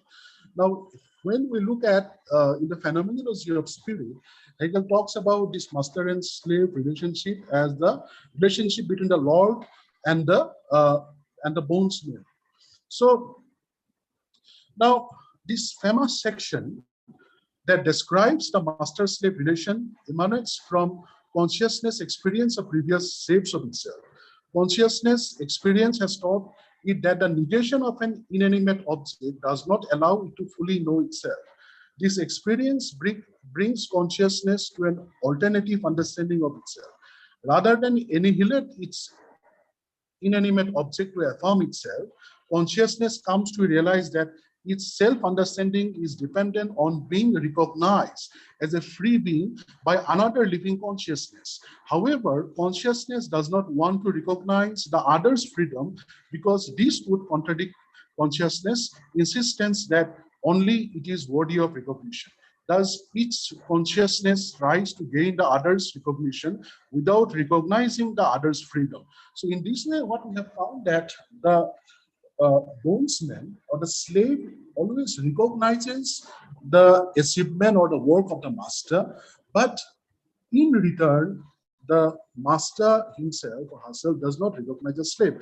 So this is an asymmetrical relation where only one recognizes another, but the another, that means the master or the Lord, does not recognizes the slave or the bondsman. And this creates a life and death struggle, which is only overcome in a way that develops consciousness, self-understanding, if one consciousness forgoes its own absolute freedom and becomes a slave. In turn, the dominant consciousness must realize that it requires a living being to provide it with the standing negation that will ground its own self-certainty. It must let the other consciousness live. An asymmetric master-slave relation is established. Because the slave chooses to live rather than be free, he does not exercise his own freedom. He carries out the orders of the master. The slave is the mediating aspect between the master and its world, while the master relaxes and enjoys the world as it is brought to him by the slave must work on the world in order to bring it to his master. So while it appears that the slave is in a position of complete bondage, the activities constitutive of slavery allow him to transcend the slave's self-understanding. The work of the slave allows him to transcend the attachment to life that led him to slavery. By working on the world to satisfy his master's desire, the slave exercises his own subjectivity and alters the shape of the objects of the world. By shaping these objects in line with his own subjectivity, the slave learns that each world is not simply opposed to itself. He learns that the world is the objective expression of his own subjective freedom.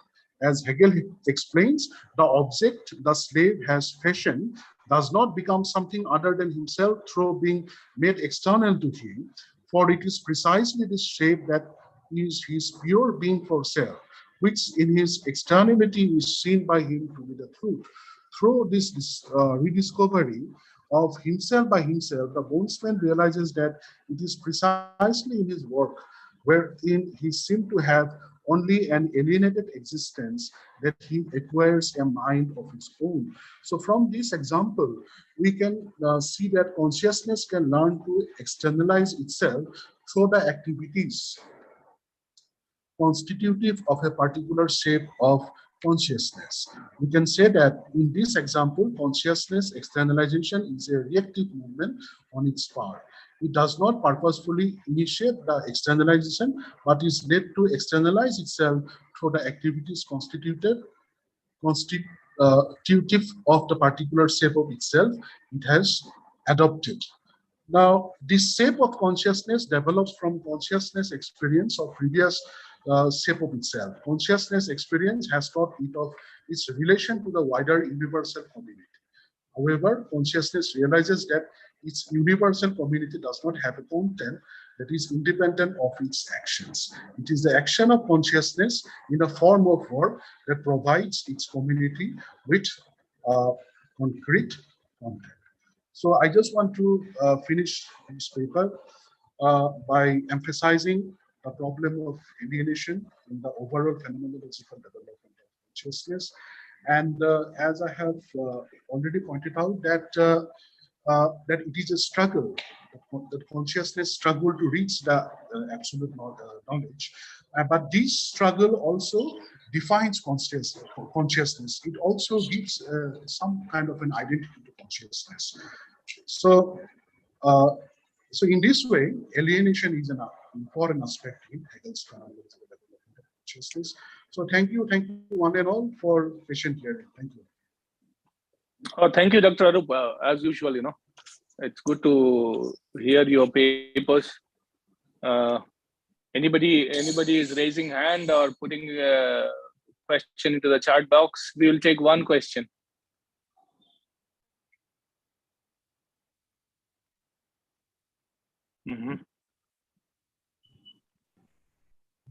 Arup, if no one is there, so should I say something? Sure, madam. Sure, Jayanti madam. Please. Please go ahead. After a long time, Arup, it's a nice presentation, but as usual, you have mentioned many things. Hegelian alienation, you spoke about the consciousness. But I sometimes I have some kind of problem with objectivism. It's like if we take, there are various ways alienation has been taken. One is one way of looking at the things, Marxian alienation, and then Hegelian alienation, and then there is alienation by Sartre, which I mostly, sometimes this is also needed. So there is a problem with Hegelian alienation, that extreme form of objectivism sometimes is a kind of ignoring the minorities' views and establishing some kind of authoritativeness and imposition where you do not give enough freedom to the individual to tell their views. Okay, so there is a problem within the objectivism, as you have pointed out, within the master-slave relationship, that though there is a concept of recognition comes there, that the master recognizes the slave and the slave also recognize the master, but the way the slave recognizes the master and do not have a kind of same kind of recognition, you do not find within the master also. But the one good part of Hegelian alienation compared to Marx is that at least he is saying that somewhere the slave at least has a freedom to do something that which you do not find within the master. Okay, and there might be that Hegelian slave is coming very close to the Sartrean alienation, a psychological state of alienation which Sartre is talking about. And how do you react to that? Do you think that subjective alienation, which Kierkegaard and Heidegger and Merleau-Ponty, all the existentialists will talk about, has some kind of role even within the society? Would you think that they have a substantial standpoint or only objectivism works? Because if you see that even Kierkegaard says minority doesn't have majority doesn't have an opinion, but still minority has at least an opinion. I can speak the truth. And that truth is something which is missing within the objectivism. Though we talk about that Hegelian absolute idea and the spirit, but there is not a kind of transparency, and truth has never been said within the objectivism. Do you agree with that? Yeah, Dr. Aru, very brief comment. Yeah. So thank you, Janti Madam, for your very illuminating questions. Now, in fact, there are different, many aspects, three I have noticed. One is that, yes, and this is actually the criticism of Hegel, that Hegelian view is some kind of a totalitarian aspect, that it sweeps away everyone. So while sweeping away everyone, it takes into consideration everyone's opinion. So in a sense, everyone is is participating in this larger consciousness. So that totalitarian viewpoint is there in Hegel.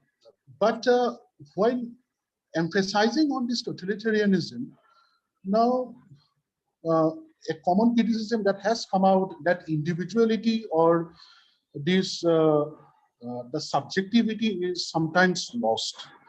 But who gives priority to this communitarianism? It is only the subjectivity, is not it? So the subjectivity ultimately gives prominence, gives emphasis to the communitarian. So that is why I feel that the subjectivity is always important. That defines the objectivity, whatever we say. That is my point. And another thing is that yes, about the alienation in Hegel, though in this master-slave relationship, that that relation is one-sided, because after all, actually, see, the slave also cannot exist without the master. The master also exists without the slave. So, in fact, he has said, I that is a we, and we that is an I.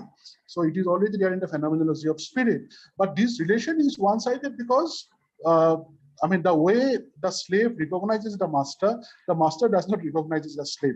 But in course of time, the slave works. The slave does the hard work and also has the fear of death. So the slave realizes that before the death comes to them, before the death, let us organize ourselves. Let us organize ourselves and work together. And this makes them and gives a separate identity to the slave. So the slave no longer remains a slave. They transcend their earlier positions. So that is what thank I you. just like to get to. Thank you. Thank you, Dr. Azu. Yeah. I mean, there are a couple of more questions, but we will leave it there. We'll leave it because we are already late by now, because two more speakers are there. Yes. Dr. Moon, still we are waiting for Professor R.P. Singh. Yeah. Oh, okay. He said he will join by 5. He said, huh? Yeah, he will join, he said, as soon as possible. Yeah, that's what. Okay. Dr. Akoism, on Sartre's theory of consciousness, a phenomenological study. Okay, it's up to you, please. Good evening, everybody. Thank you for having me. I would like to thank Munmun Chakravarti and Professor Nataraju for giving me the chance. Before I start, may I know how many minutes I can take for this presentation? Sir. It's up to you. Anything around 15 minutes. Yeah. Okay, I'll try to brief it up. I would not be reading the paper because we have Ayos also. I would like to give him also equal chance. So we will divide. I will divide. We will divide 15 minutes. So anyway, my title of the paper is Sartre's Theory of Consciousness and a Phenomenological Study. Here, before I start the paper, I would like to draw attention that it is basically the phenomenological path that I'll be dragging you. I'll pick up how phenomenology has been used by Sartre to study consciousness. So in the whole course, we are not going to leave behind phenomenology. Phenomenology, the core of phenomenology is the backbone of this whole paper. So when we say phenomenology, yes, we'll go back to Husserl. So my paper is after Hegel, when Husserl started phenomenology. He started phenomenology by discussing intentionality as one of the key concepts of phenomenology. So in the logical investigation number 5, he talks about the essentials of intentionality, and he says that consciousness is intentionality. That is, consciousness is always directed towards something. So it is this point that I'm going to pick up and try to study how Sartre has picked up this point in order to understand consciousness. It is a textual reading. It is not a critical analysis of what Sartre is doing. The two texts that I have picked up is the transcendence of the ego and then being and nothingness. In both the texts, you will find how Sartre has taken this phenomenological approach, basically this intentionality, and try to make a theory of consciousness that become more explicit in the later writing of his book, that is Being and Nothingness. However, the phenomenological description of Sartre is basically found in the transcendence of the ego. That is why it is also said that before studying being and time, one have to go to the transcendence of the ego, because the fundamental concept, the fundamental concept of the being and nothingness is hidden in the transcendence of the ego.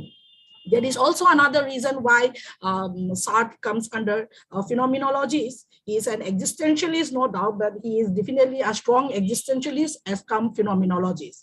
So when we say phenomenology, again, I go back to phenomenology in terms of consciousness is the study of intentionality. So consciousness is the study of intentionality, goes back from Husserl. So when Husserl defined consciousness in terms of intentionality, he was defining consciousness as always directed towards something. So consciousness that way is a descriptive science of phenomena. It tries to define the essence of phenomena as truly as possible in terms of the appearance. So far, Husserl talks about this phenomenology in the descriptive science of the description of the essence of phenomena. Sartre was quite delighted, and most of his early writing was devoted in this point. But later on, Sartre diverted from Husserl's phenomenology. Why? Because in the second phase of Husserl's phenomenology, when he comes to idea and Cartesian meditation, Husserl started applying this phenomenological reduction, where he applied the epoche and get the transcendental ego, that is the residue. We call it the phenomenological residue of epoche. So it is this transcendental ego that Sartre is basically against Husserl. Sartre went on to say that the transcendental ego of Husserl is not necessary. It is that it is unimportant.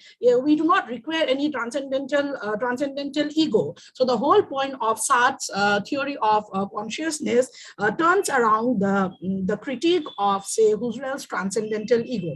So when we do this critique of transcendental ego, one may clarify with some of the key terms. Since we don't have much time, I'll just go with the key term. One have to clarify this key term of what is ego, what is consciousness, and what is transcendent and what is transcendental.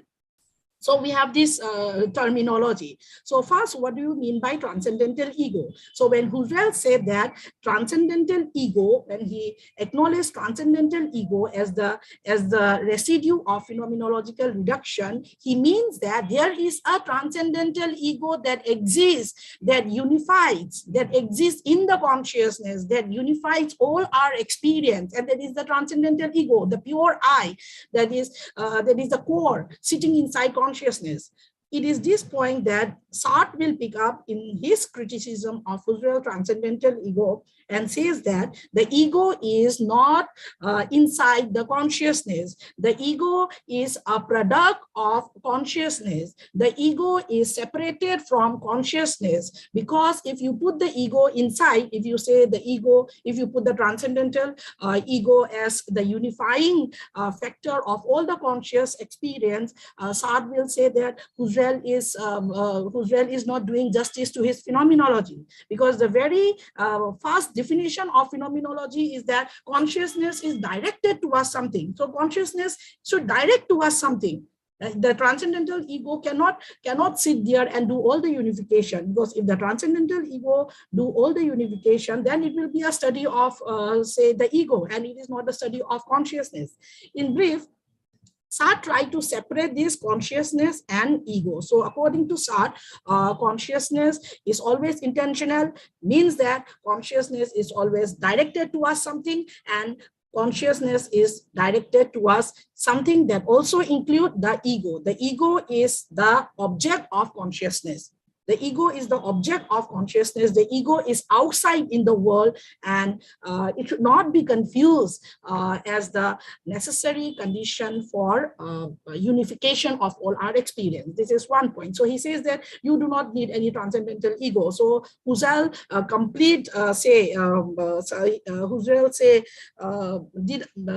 he did not do justice by reducing by bringing in transcendental ego as a constitution of this study of consciousness.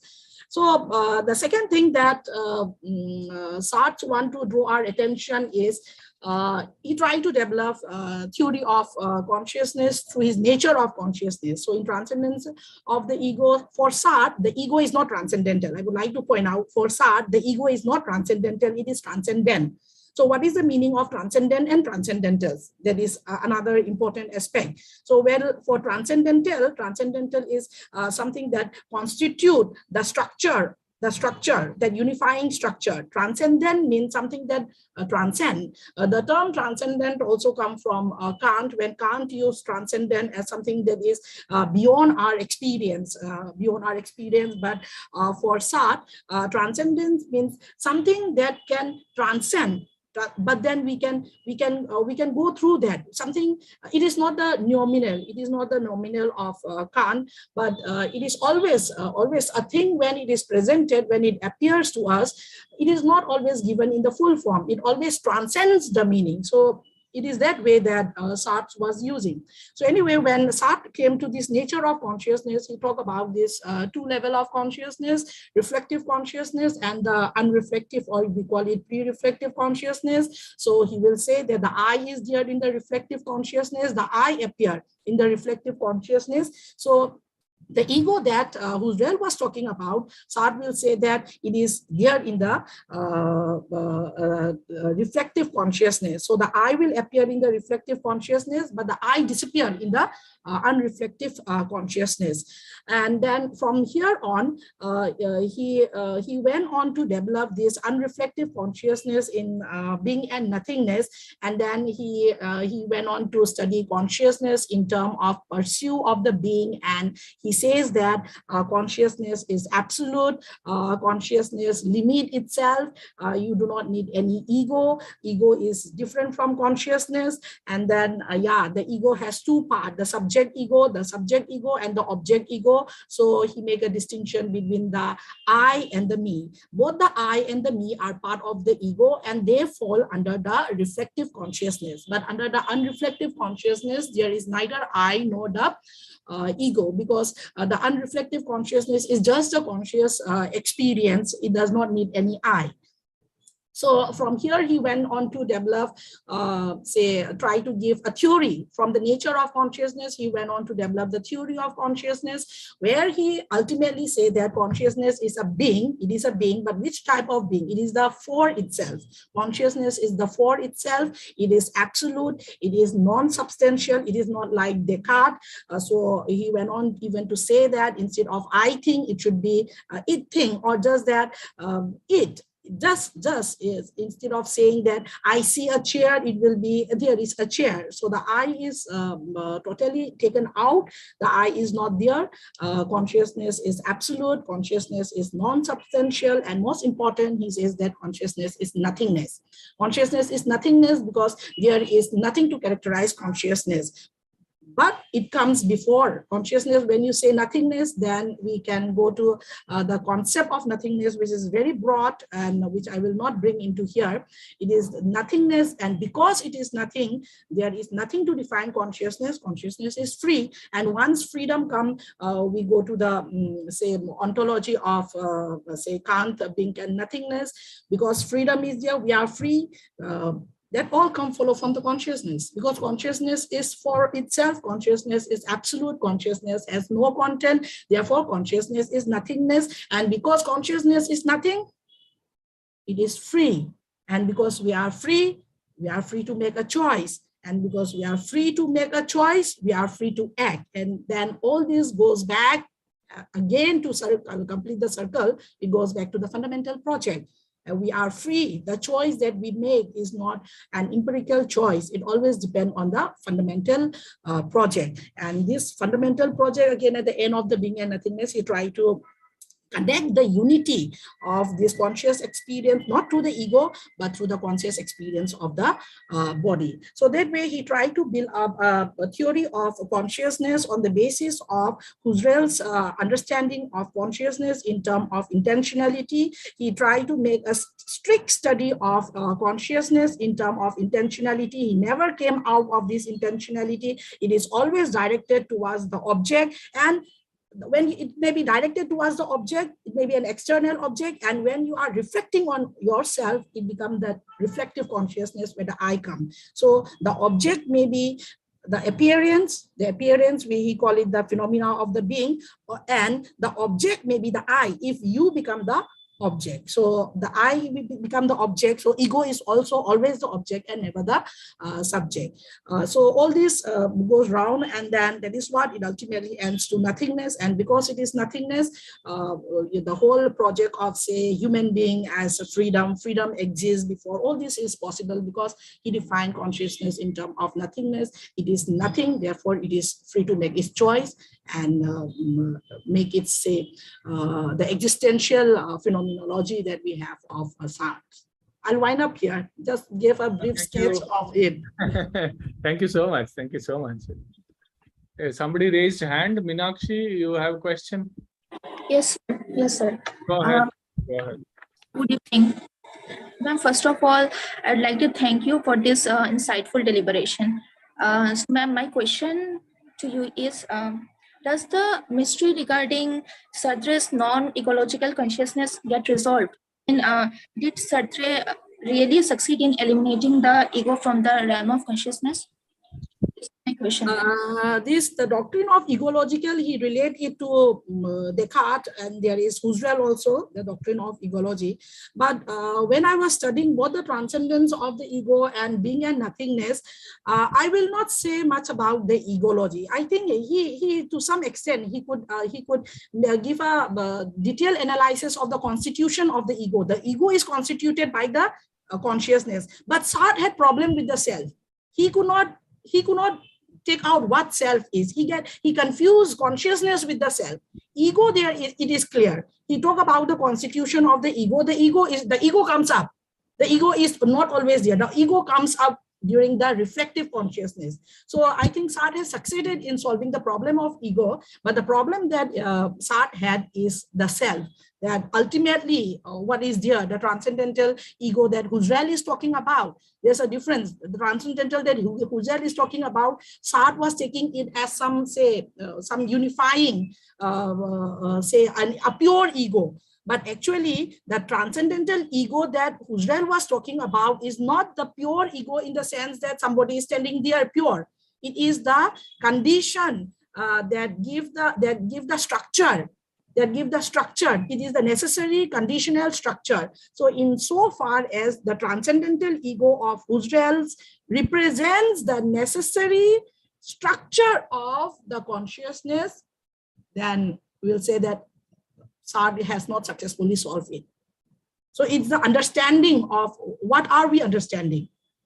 If it is just the ego as, say, the ego in terms of I, me, then Sartre has successfully constituted. If the ego stands for, say, what Husserl means by the necessary condition, the condition of the structure of consciousness, then Sartre has not solved the problem. In fact, there are many critics have pointed out that Sartre has made, has mistaken Husserl's transcendental ego, and that is natural because Husserl has been redefining the transcendental ego again and again, from idea to Cartesian meditation and then to the crisis. So if you go by the idea, then Sartre stands quite strong, but if you go by the letter writing, then I think we have to go with Husserl and say that if ego is understood as the structure, if it is the necessary structure and not the I, then ego still stands there. I hope it is clear. Thank you, ma'am. It's clear. Anybody else? Now we'll move on. Munmoon, Dr. Pius has joined. Yes, sir. I saw him join. I think he's Yes, there. yes, I'm here. I'm here. Oh, yeah. Am I audible? Yes, Am I Yes. audible? yes, Lovely, sir. please. Yes, sir. Yes. Visible and audible, and please go ahead. Yeah, please. Yeah. Shall I start my presentation? Yes, yes. Okay. Title is something like, do we have a path from the Buddhist notion of Shunyata to the concept of intersubjectivity? Some reflections. Please go ahead. Respected chair, co-speakers, and friends. My presentation, as Dr. Professor Nadraju was telling, do we have the path from the Buddhist notion of Shunyata to the concept of intersubjectivity? Some reflections. He is not a historical or textual or hermeneutic engagement. It's a conceptual engagement, inspired by the post-traditional reading of some aspects of Buddhism. And I would make my first statement here. That is, as consciousness or any philosophical quest, that is the title of the seminar, quest for consciousness. Any quest need to have a conceptual domain, separate and negotiating the textual and hermeneutic engagements. As philosophical quest, as today, Professor Sangeeta Menon was telling, is based on being, consciousness, communication, life, and living. So what I think is, without an interculturally enlivened conceptual domain, philosophy and knowledge will become hijacked by a kind of textual fundamentalism or fanaticism, which will become undialogical and to a large extent conservative. So I am a little scared about that. So I think I'm extremely happy. I could listen only 2 presentations, some portions of Professor Sangeeta Menon and Professor Alex and Professor Ramaprasad. These 2 presentations were excellent. And many of my issues that I'm trying to touch upon here, which I'm not able to explain, are to a large extent, they explained in their talk. Anyway, I don't go into that. As I was telling, it is not a textual engagement. If you think of the core of the corpus of Buddhist theory across the various philosophical positions in schools, we can see that it is comprised of the concept of, these are all symbol knowledge I'm just bringing for the sake of maybe students, dependent origination, Pratyatya Samutpada, and the doctrine of momentariness, Kshanikavada, the theory of the ultimate reality is indescribable, Shunyavada. There's a lot of difference of opinion about what is Shunyavada. I take this. And the concept of emptiness, Shunyata, the theory of no self, Anatta, and the theory of no self, Nairatmya Vada. One way is to see them as a metaphysical build-up against the no metaphysical stand of Buddha or later Buddhists. But I go with the view that all these are ethical answers by the Tathagata, means Buddha, to the metaphysical questions on life, soul, ultimate and ideal realities, and the silence attributed to them. The silence is metaphysical, not ethical. All the silence on metaphysical questions are actually answered in an ethical way. That's what we see in Pratyatya Samutpada, Kshanikavada, and all that. So let us lay out the concept of Shunyata. I take a track, or the theory that the ultimate reality is indescribable, Shunyavada, and the concept of emptiness, Shunyata. As some of the scholars say, a very early reference to the concept of Shunyata can be seen in the conversation between Ananda and the Buddha. Ananda makes a query to the Buddha on the meaning of the word empty, and Buddha's answer is that it is empty because of the absence in it of the self and of anything that of the self. Later, Nagarjuna declares that being void means, what is the dependent origination? We call it voidness. Perhaps Ananda Mishra, another commentator, captures the conceptual and interpretative ramifications of the concept of Shunyavada as follows. I quote, however, what the Shunyavada means is not still undisputed. For some scholars, if Nagarjuna is an absolutist, others will urge that he is a nihilist. Some others will like to argue that the metaphysics is the last thing which concerns Nagarjuna. In fact, he has nothing to do with the metaphysics. Rather, we should say that he is against any sort of metaphysics. That argument goes on And again, the same author says, it's a long kind of observation that he's making on this. I'm not going into all that. A number of scholars have found Nagarjuna Shunyata as absolute being, while others have equated it with absolute nothingness. Extremely contradictory views. Again, the author argues that Nagarjuna Shunyata is beyond all categories of being, of non-being, of both, of neither. That famous argument of Nagarjuna. Later, as Richard King, another very contemporary interpreter, points out, Chandrakirti transposes the position of Nagarjuna to the goal of the Madhyamaga system as to arrive at the truth of emptiness, not by offering independent arguments of one's own, but rather by refuting all possible opinions through the practice of reductio ad absurdum, prasanga, which involves the repudiation of all fixed views, drishtis, all perspectives. Another thinker, Fernando Tola, observes that Yogacara philosophy of Buddhism takes the Shunyata into Chitta Matra, mind only, Alaya Vijnana, receptacle consciousness, Vishwabhava, three natures, etc. So this is a kind of never-ending debate which is going on. And as we have seen with Professor Alex Wharton's very interesting paper, very pointed out paper about Yogacara, idealism, there are several such books and texts. I don't go into the details. I take a stance here. This is my second pronouncement. That is, in interpreting the concept of Shunyavada and Shunyata, I take a tentative and post-traditional hypothetical position here. I would articulate it as follows. Nagarjuna's and Madhyamaga's position of emptiness, or the anti-concept of which rejects all fixed views of drishti and declare that the ultimate reality is indescribable, is to enlighten us on the impossibility of universalizing the constructed knowledge. This is basically from a social theory perspective. There are several perspectives. There are traditional perspectives, there are philosophical perspectives, there are textual perspectives, there are contemporary perspectives, there are hermeneutic perspectives, there are phenomenological perspectives. I'm taking it a social theoretical perspective. So the impossibility of universalizing constructed knowledge.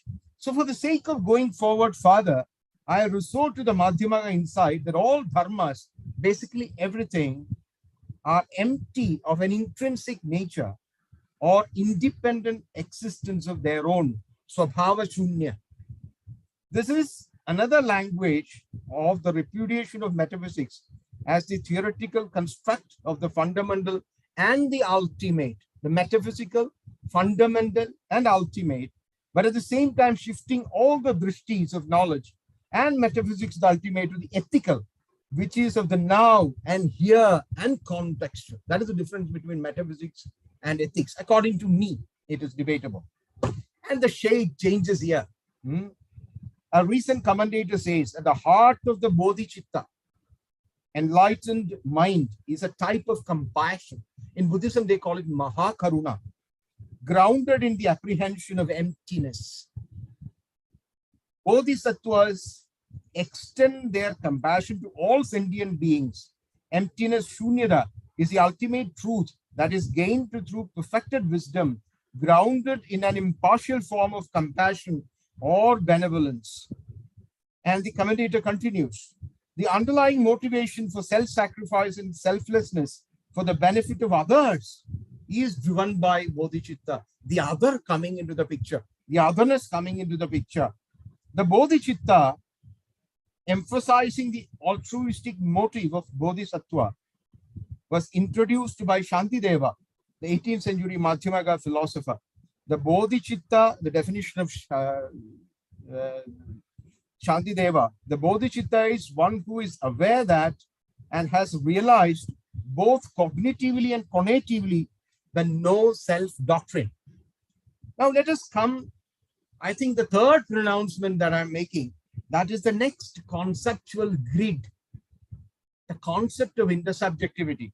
Generally, when we think of intersubjectivity symptomatically, it implies that intersubjectivity as a concept finds its source of meaning from the idea that the core of human action and its social dynamics is constituted in relationships and communication.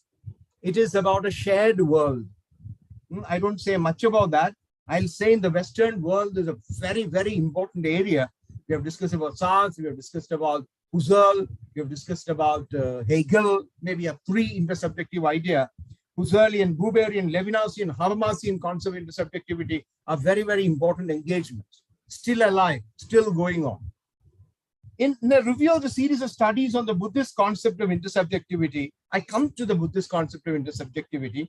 An author whom I met, very interesting, Roy Sohar, observes that viewed on the one hand, I quote him, viewed on the one hand against the background of the Buddhist metaphysics of momentariness and causality, the critique of the self and nominalism, and on the other hand, in the light of Buddhist emphasis on the practical and social role of the Sangha and of meaningful salvific discourse, intersubjectivity poses a particularly tenacious explanatory challenge for Buddhist schools of thought.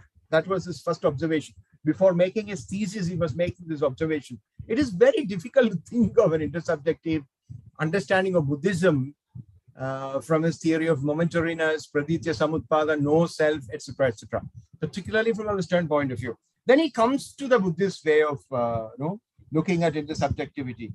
So he says that the Yogacara arguments should be understood as an ironic inversion of the realist premise. In other words, as showing that intersubjective agreement not only does not require the existence of external mind-independent objects, but in fact is incompatible with their existence.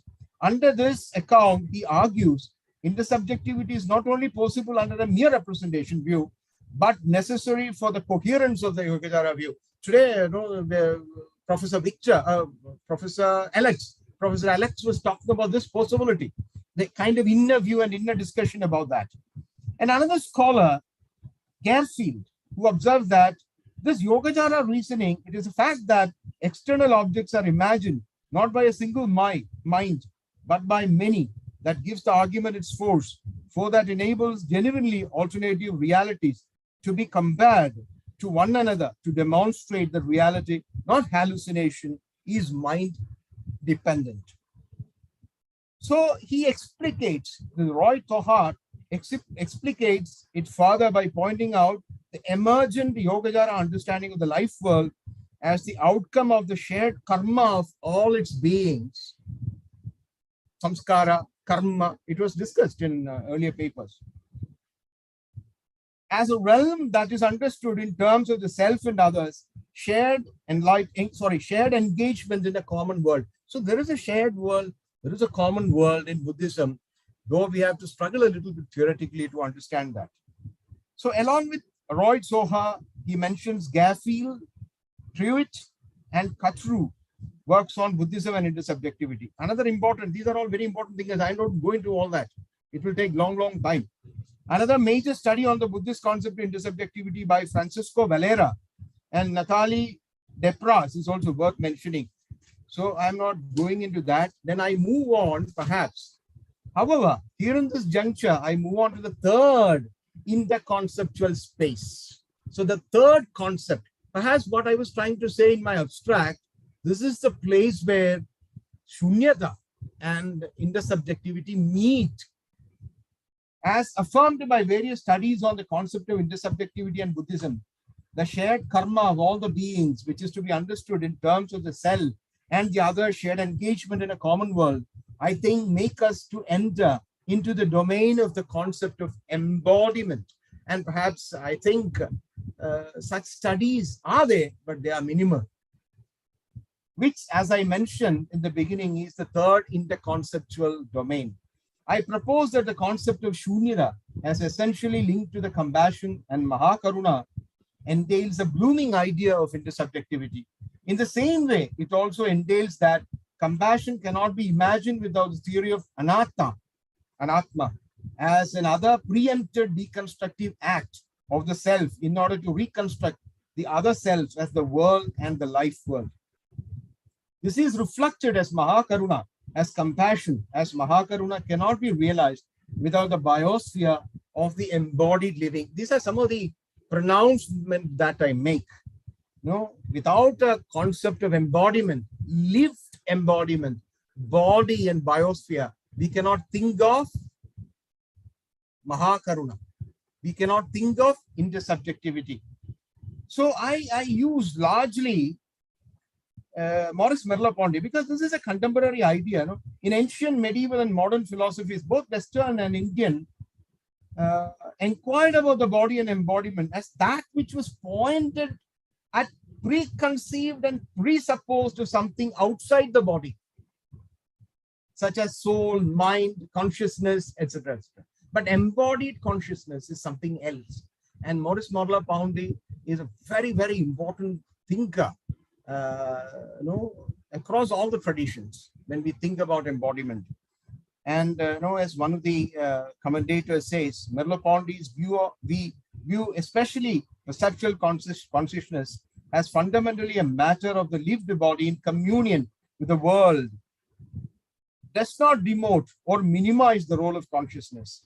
Instead, it is time to move toward seeing consciousness and self not as things to be found in the inner place, but to see that the only conscious self we do have is the one embodied and immersed in the world.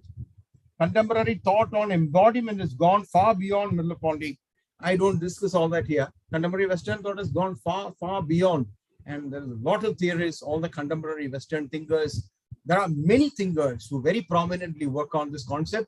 And I work on this concept with a concept which I add to this. This is a kind of contemporary research that I'm working on. So here I turn to the Buddhist and Madhyamaka ideal of compassion or Mahakaruna. It's a kind of reversal, coming back after visiting, after discussing about Shunyata, then going to intersubjectivity, then coming to embodiment. I revisit the concept of Mahakaruna, compassion, and Shunyata or Mahakaruna. It is as observed by the Buddhagosha that the individual Buddhist is able to reduce the distance between himself, herself, by meditating upon and practicing the divine abidings, Brahma Viharas. They are loving kindness, metta, compassion, karuna, sympathetic joy, mudita, equanimity, upeksha, which are the most correct attitudes to others. Loving kindness involves benevolent harmlessness and charity towards the others, respect for others, and begins with oneself, and also involves the destruction of narrow selfish interests and eradication of greed and selfish interests. Dialogues of Buddha, very old source. After beginning with oneself, one gradually extends it to others until one can radiate this influence to the entire universe. By not distinguishing between the suffering of oneself and others, one practices compassion in an emotionally detached manner. Sympathetic joy means rejoicing in the success and happiness of others without envy, jealousy, or hypocrisy. This is from the Dialogues to the Buddha. The Mahayana Buddhism tells us that the ultimate source and result of meditation is and the realization of Shunyata, emptiness, achieved through the ascending, self-navigating, and the descending, world compassionate, upward and downward movements. So as one of the great Buddhist monks whom I like very much, Nagao, says, Shunyata is not mere nihilism, which engulfs all entities in its universal darkness, abolishing all differences and particularities. On the contrary, Shunyata is the fountainhead from which the Buddha's compassionate activity flows out. Unquote. So by way of conclusion, I would restate that according to the kind of engagement I have been making, the concepts of Shunyata and intersubjectivity are mutually involving and sharing a mutual interconceptual domain. Necessarily, as the presentation seeks to visualize and recognize the above said conceptual ideals and the interconceptual space that they create, it brings forth a third interconceptual idea, sharing the interconceptual space, that is embodiment. The intimate negotiation of embodiment with intersubjectivity in Buddhism keeps open the theory of Shunyata as compassion and makes it surpass the violence of essentialist ultimate principles. There is violence in metaphysics.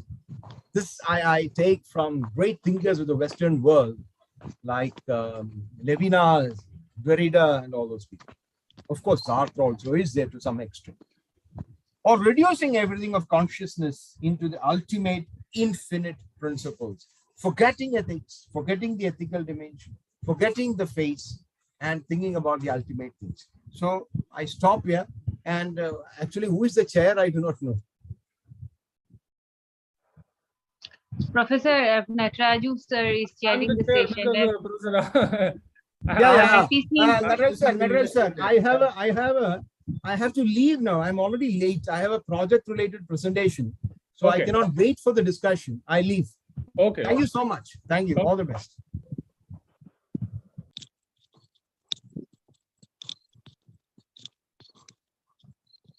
Yeah, Dr. Pius has actually, if anybody wants to make observations, they can in his absence, but no questions. And Dr. Pius has today a project presentation. Another project that he is doing, where Professor, he already intimated it, that he would leave, make a presentation and leave. That's all right. That's fine, you know. And yeah, Professor Nataraj, I have a observation. Can I make? Go ahead. Dr. Jayanti, please go ahead. Yes. Actually, the problem of intersubjectivity, I had to, actually, he is not there, but it's an interesting thing he brought within Nagarjuna and intersubjective element within the Nagarjuna's philosophy. But I still have I can't digest this because since there is a denial of metaphysics, so how to establish the intersubjective element which you find in case of whole lot of existential tradition they are talking about oneself can interact with other self. So that is one problem, that how do you establish this intersubjective element even if it is an ethical sphere, but if there is no metaphysics or denial of metaphysics, how do you establish the intersubjectivity? So that is how I'm not very convinced. Maybe if you could have convinced me, but that is one thing, because in Nagarjuna's philosophy there is a clear-cut rejection of all views, and he said that the concept of interdependence, Karuna, Mahakaruna, all this what he said is very important and very relevant in order to establish the intersubjective element. But this, even if we accept that thing, the epistemological Advaita, not Advaita, but still there is a problem without accepting the ontological basis of the self. How can you bring the intersubjective element? That is, I'm not very convinced that idea. That is what I have to say. Dr. Shakuntala wants to answer. Yeah, because she is a Nagarjuna. And I do study Nagarjuna, but yes, I was also having a little problem with what Pius was saying, because to have intersubjectivity, first we have to have the subjects, and in Nagarjuna the subjects are not there. So I do not know exactly in what terms the intersubjectivity came up. Anyway, maybe someday we will be able to talk and Pius would be able to remove yeah. You can put across a mail to him. And Dr. Moon, are we in a place to start the next speaker? We'll continue because Professor R.P. Singh is continuously in a meeting.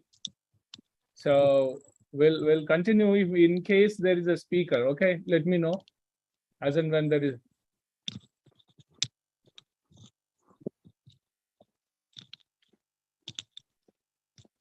Sir, I think Professor David didn't join yet. Since our next session is supposed to start from 6:45, so yes, that's why we still have few minutes. So I think he didn't join. That's why. Okay. We'll wait. But Sukallan sir said, I mean, just the day before yesterday also, he will join by 6:45. Okay. Let's see if he's joining then. Yeah, we can go ahead. Yeah. And you have planned in such a way that you are making us sit all through the day. See, I mean, terrible sitting and hearing so many things, It is such a bombardment of ideas from Sartre to Heidegger to Hegel. My God, Nagarjuna, Shankara.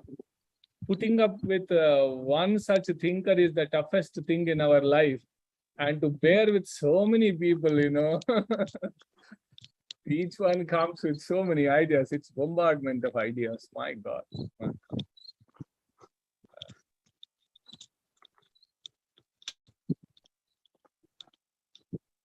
Yeah, Professor Sukalyanji, good evening, namaste, and good morning by American time. Namaste.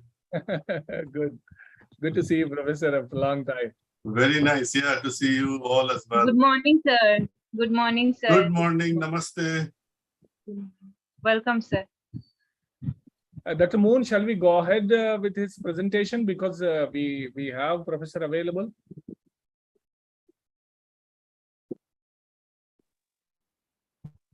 It's up to you, sir. I mean, yeah, you want to wait a couple of minutes because this is 6:42 now, and Professor Sukalyanji is available, and we can complete it. You have given how much time to each presenter?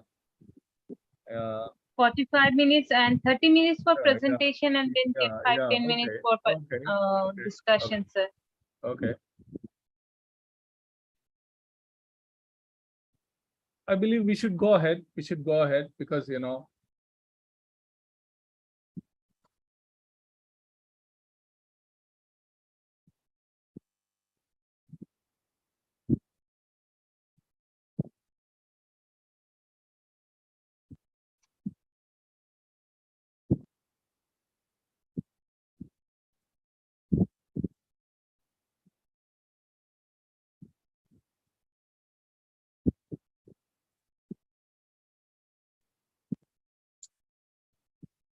Adi, should I go ahead?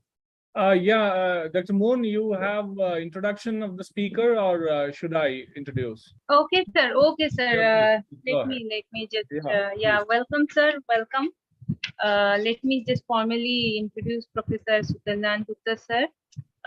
Professor Sengupta is a professor at the Department of Civil and Environmental Engineering. He is also the director of Center of Indic Studies, University of Massachusetts, Dartmouth, and North Dartmouth, MA.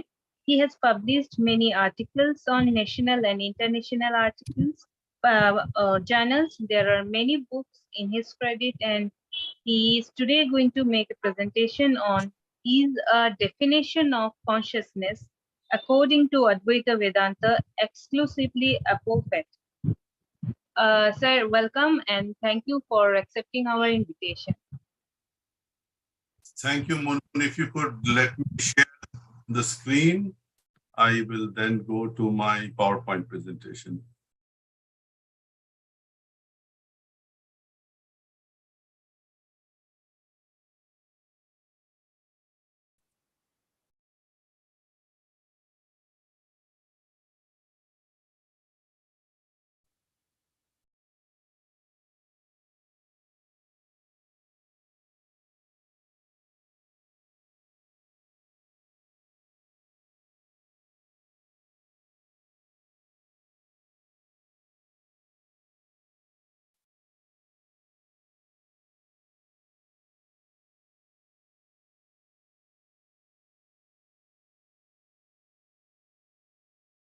Let me know, Moon, when you have given me the screen sharing privilege, then. Dr. Moon, Nangleni is looking after this? Yeah, I'm telling him, sir. Yeah, please, because Sukalyanji is not able to share.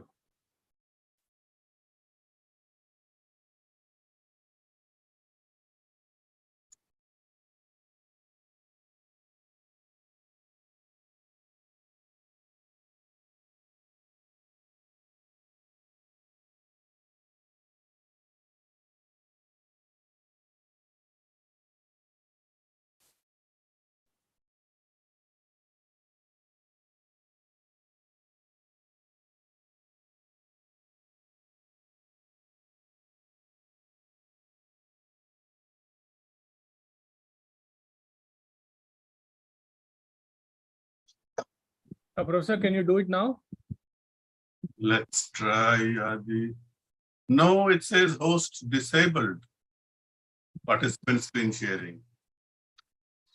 So let's see. Any co-host can also give. Yeah, Moon. That's a Moon.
So just give me 2 minutes.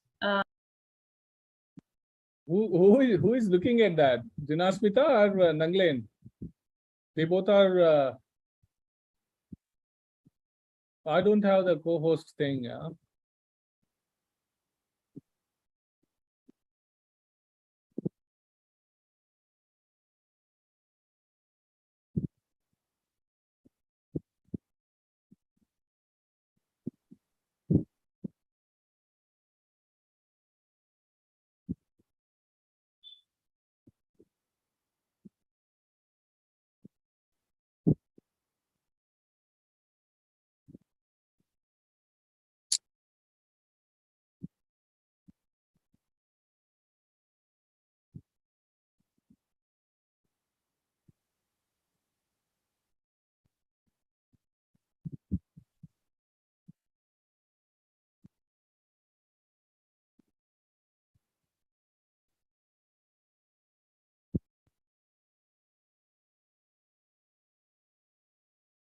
Please. Allow.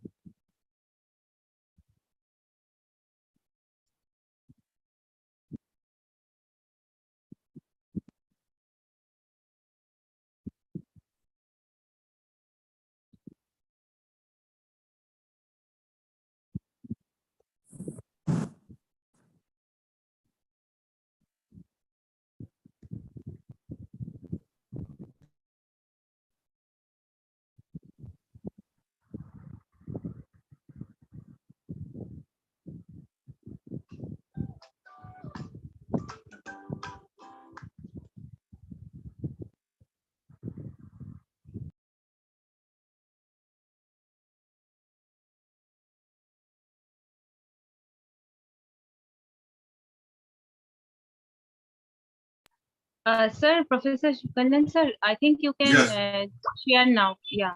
Oh, yes. I can. Very good. Do you see my screen? Yes. Yes, sir. Wonderful. Thank you so much. And thank you again for this wonderful opportunity to share some of my thoughts. And I have been to your campus. Adi is a very good friend of mine, so nice seeing him again. And as Adi said, I am in a little different situation because I have not been sitting for the entire day, being bombarded with so many thoughts and ideas. The metaphor that I like best is drinking water from a fire hose. So we will do the best we can this is the time to take in these ideas, and later on we can digest and ruminate over them. All right, so I would like to speak more in terms of where we are in consciousness studies with regards to science and with regard to the definition. And towards the end, I would like to kind of form a bridge between what I believe are some untaken challenges in the science paradigm and how we can go across it. So there are some questions that have haunted human civilization for ages. So this painting by Gauguin, it asks these very fundamental questions. Where do we come from? Who are we? Where are we going? And my submission is that in order to answer these questions, we do have to look at consciousness.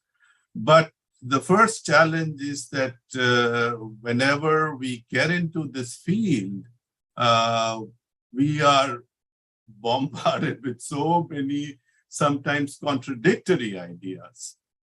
So if you look at a biologist, Francis Crick, he is very bold.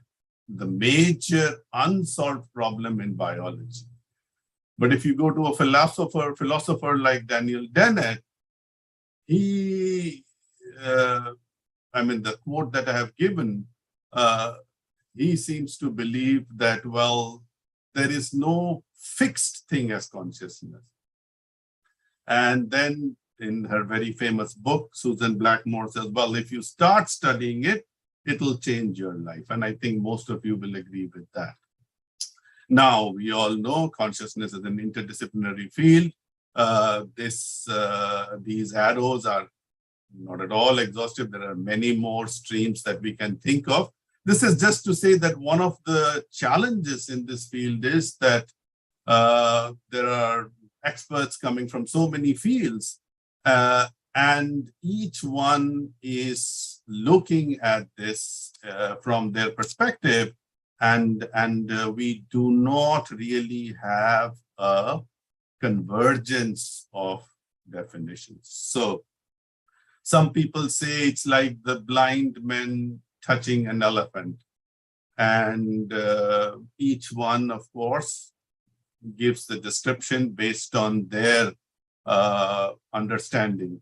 But I think the problem here is a little more, it's a little deeper, because it's like each one trying to touch an elephant and then trying to describe a woolly mammoth, for example, an animal different from an elephant. Why do I say that?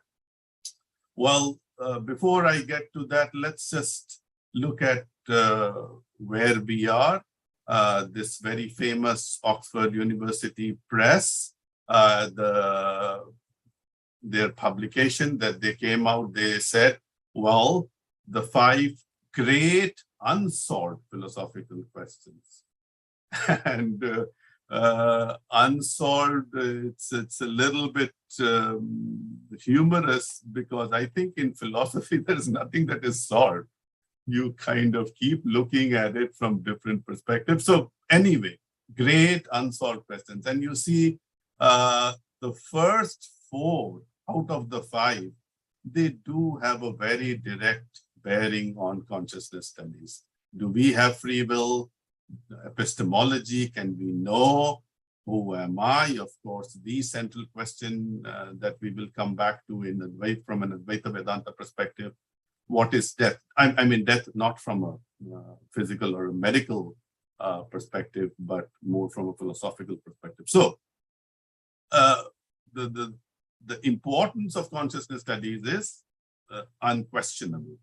Now,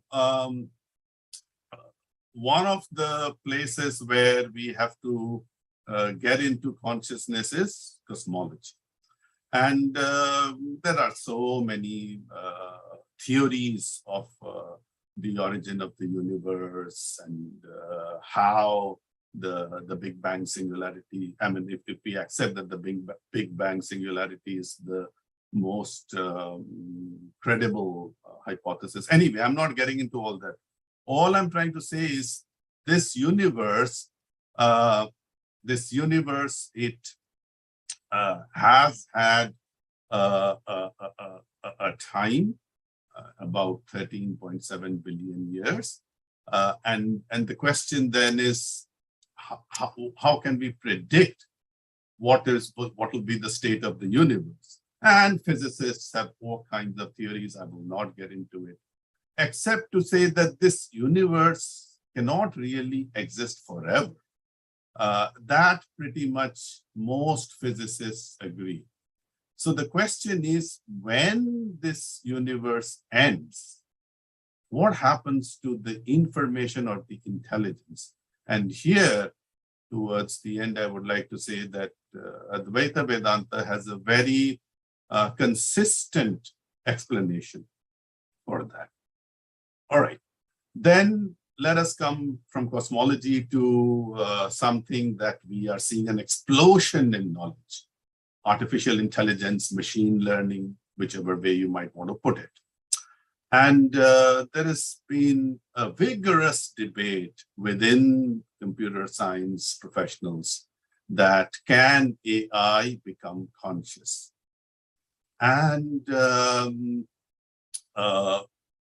more and more computer science experts are coming to the belief that yes, artificial intelligence can become conscious. So 30 years ago, the percentage of computer science experts or AI experts who believed that the AI could have consciousness was much, much lower. Today, it's again, there has not been a very structured and formal polling, but most computer scientists agree that it's maybe about 50-50. Half of the computer science professionals believe that AI has the capacity to have consciousness.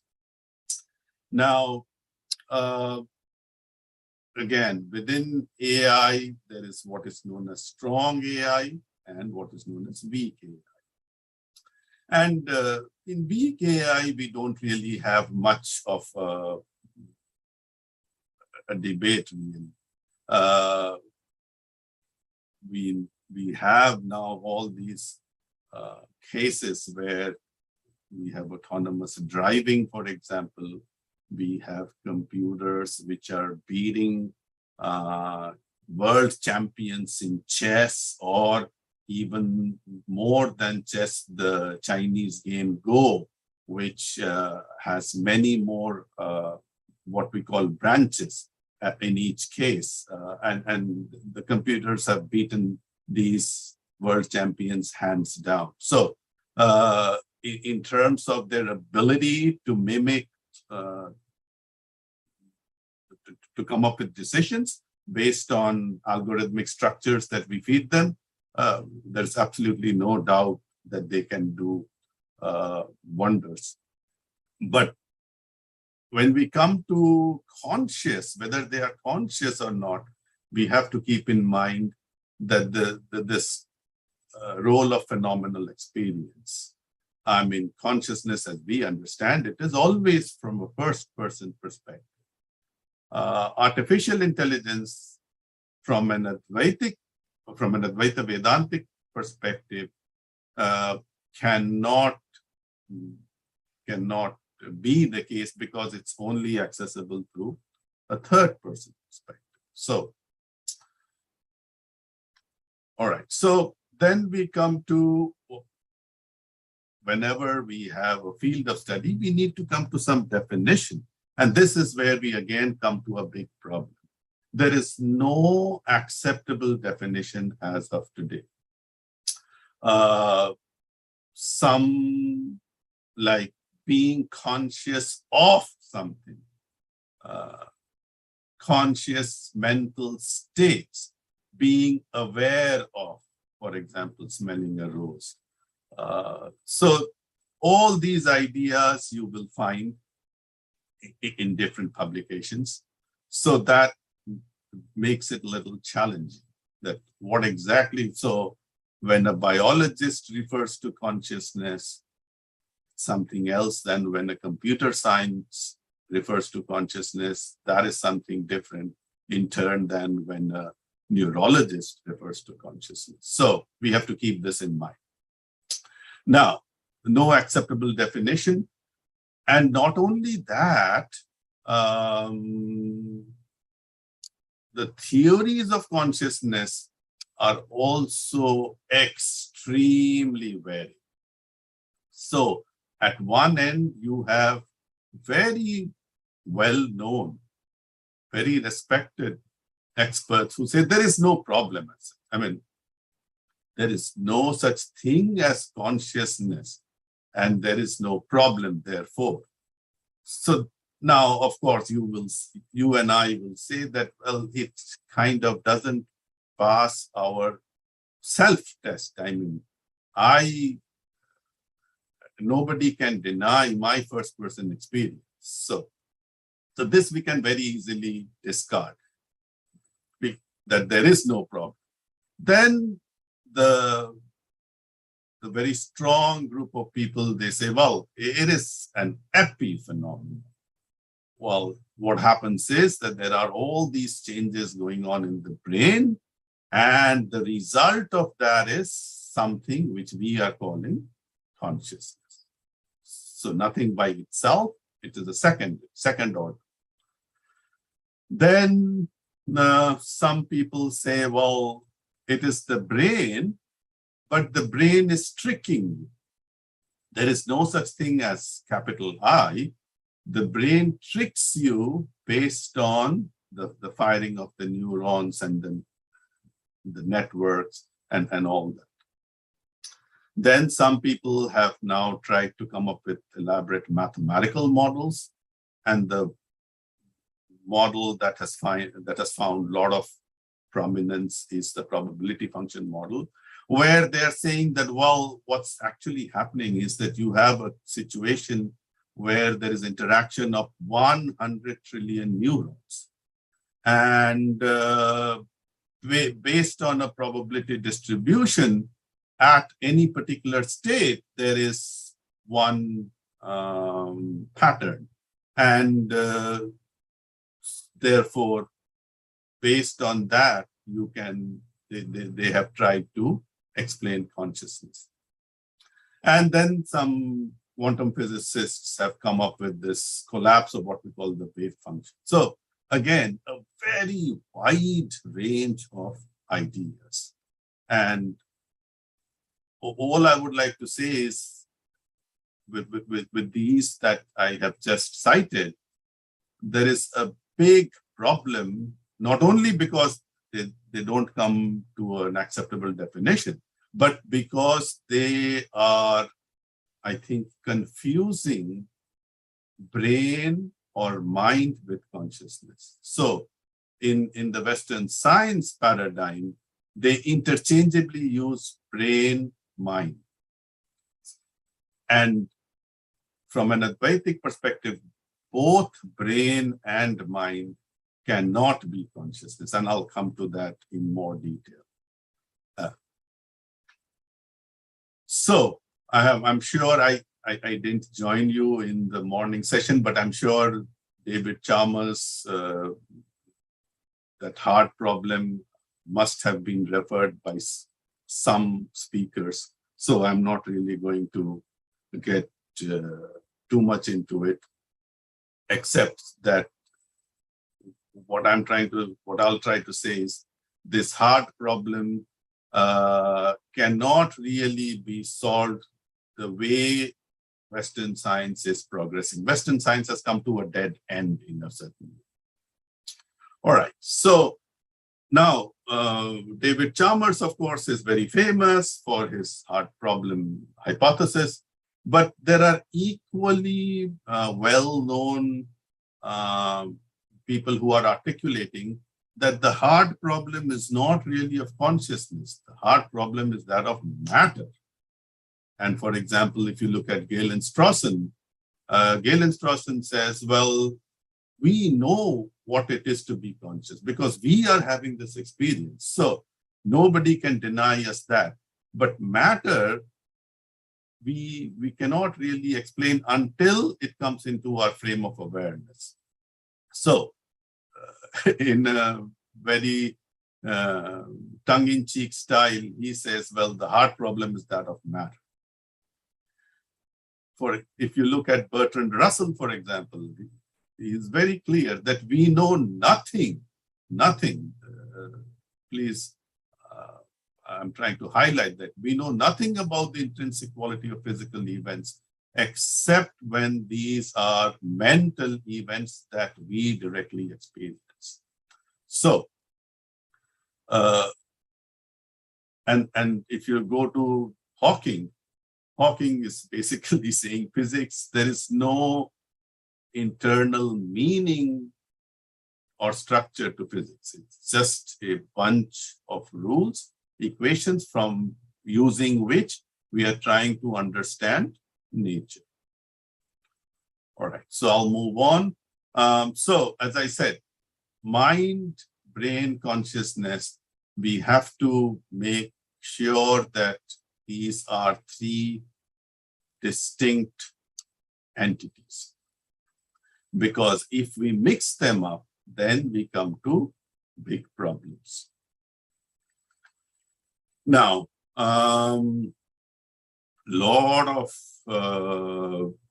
neurologists and neuroscience people are trying to relate they're trying to find neural correlates of consciousness. So they look at the brain and they look at the activity in the brain, and from that they try to examine the relationship between what this activity is suggesting and what the experience of the subject is.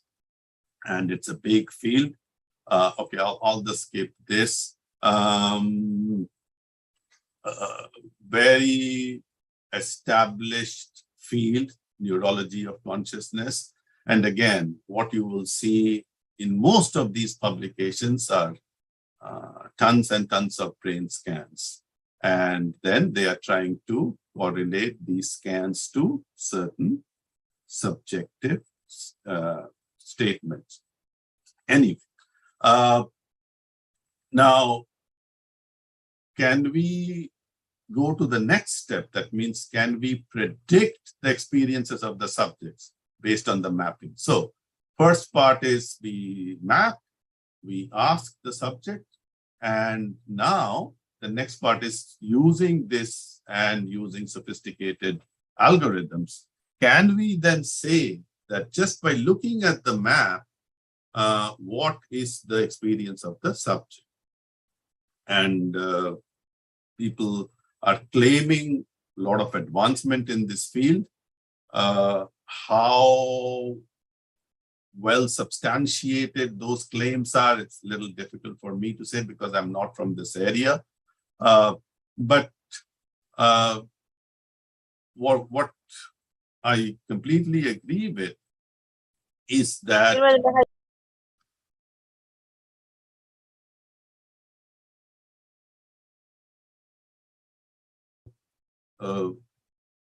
awareness is functioning in a particular brain, all right? So they are looking at these neural oscillations, and as you can see, Christoph Koch, who was one of the pioneers in this field, he suggests a certain range, 35 to 75 hertz, and that seems to be correlated with awareness in a number of different modalities. All right. Then we come to a very famous group, Richard Davidson's research. And what Richard Davidson has been doing for decades is subjecting Tibetan monks who have had many, many hours of meditative experience practice.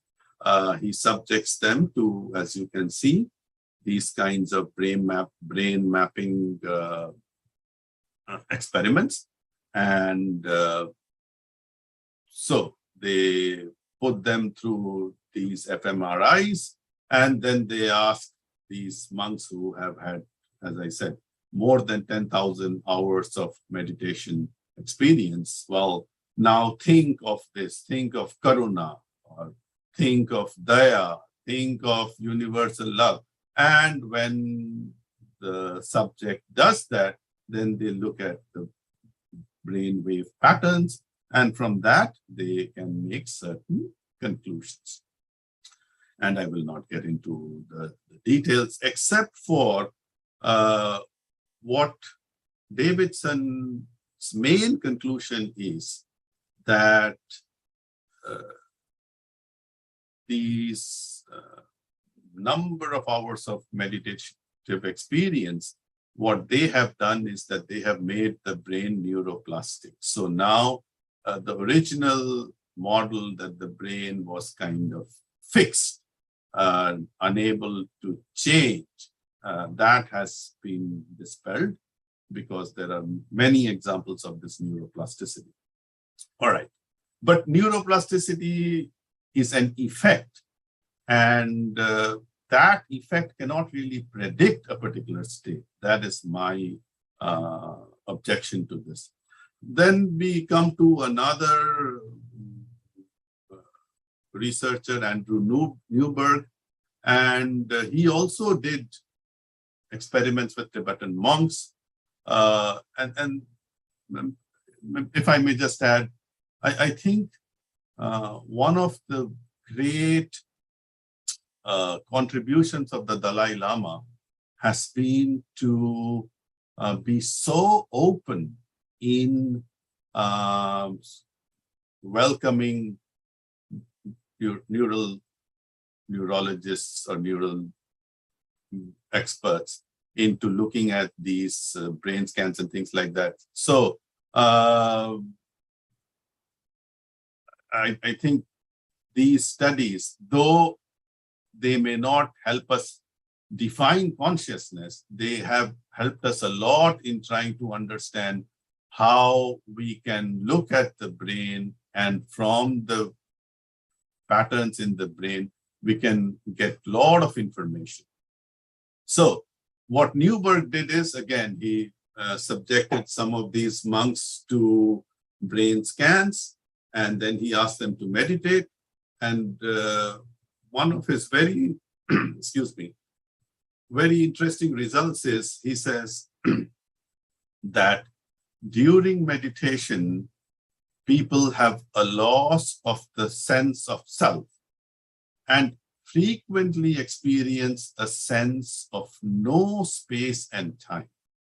And this is something that I'm sure you have seen multiple references in Vedantic texts, Upanishads, for example, that the no sense of space or time. So Newberg concludes that when someone has a mystical experience, they perceive that sense of reality to be far greater and far clearer than our everyday sense of reality. So, how do we develop our sense of reality? It depends a lot on how much time we have devoted or how much importance we have given to understanding of self. All right, so, and I will come to this a little later in my talk. So, Adi, let me know when I'm about 10 minutes from the deadline. Yeah. You can take another 10 minutes. Oh, another 10 minutes? Okay. Yeah. Okay. Okay, So okay. I will skip then two slides. I will skip. So now, when we come to Vedantic texts, Upanishad, for example, we come across these questions. For example, in the Kena Upanishad, who is impelling these actions? Who is forcing or directing these actions? these kinds of questions, of course, the answers that are given are very mystical, very poetic. But one thing we are sure is that they are using language to help us understand certain things, but they are absolutely sure that language has its own limitations. You cannot explain consciousness by language, because language can only deal with objects. Language cannot really deal with the self, the capital S self. So again, another quote, another mantra, and then we come to a very interesting mantra in the Maitri Upanishad, where they are saying, as you can read, well, when he who knows has, while he's still in prana, and you can read the English translation, but the point that I'm trying to make is that the self does have, the way I look at it is, it does have lower and a higher self. So you are using the mind to control the mind, but you know full well, or the texts at least tell us full well, that there will be a state where you will go. Go is not really, I mean, English again, language again comes a little problematic, becomes problematic. But the point is that you can use mind to get control of certain parts of the mind, but then you will have to go beyond that. All right, so when we come to the definition, as I said, there are all these problems, but from an Advaita Vedanta perspective, there is no problem, because Advaita Vedanta says that whatever that you are aware of, that is not consciousness. And so you have consciousness, and there is an object, and this interplay of consciousness with the object is what we call experience. So the consciousness is always shining, and you cannot be aware of it. It's the eternal subject. All right. So, all right, I will skip this for lack of time. So we have one very stark difference. Consciousness is in the brain. That model is not supported by the definition of consciousness according to Advaita Vedanta. That we are very, very certain of. Then the question is, well, what about the state of the subject? And of course, Vedanta goes into a tremendous discussion of waking, dreaming, and deep sleep. But I will only say right now that no matter what state one is in, consciousness is always present, because, as I said, it is the eternal subject. So sometimes in science, we have this problem. What happens if you go into coma? Medical science will seem to support that. Well, there is no consciousness if you are anesthetized. But from an Advaita Vedanta perspective, no question that consciousness is eternal. And so the question is, well, if you have, let's say, deep sleep or coma, where there is no object for the consciousness to reflect upon, is it absence of experience? No. According to an Advaita Vedanta perspective, it will be experience of experience of the absence. Because again, the mind is shut down completely. There is no object on which this light of consciousness can shine. All right, so then the question is, well, I said language cannot reach it, and it's the eternal subject. So in terms of definitions, how do we then go about a definition? And I think the most thorough definition comes from the Mandukya Upanishad. And it's not just one definition, it goes through a series of negative and then a series of positive. And these two together, the apophatic and the kapophatic, these two together, they will give you a complete picture of what this is. So, na antah pragyam, na bahish pragyam, na ubhayatah pragyam, na pragyana ghanam, na pragyam, na apragyam, adrishtam, avyavaharyam, agrahyam, alakshanam, achintyam, avyapadesham. So, all these negative, not conscious of the internal world, not conscious of the external world. It should be, sorry, the second one, there is the mistake. It should be not conscious of the external. And by this we mean internal is basically dreaming, external is waking. Na ubhayatah pragyam, not a mass of congealed or condensed consciousness.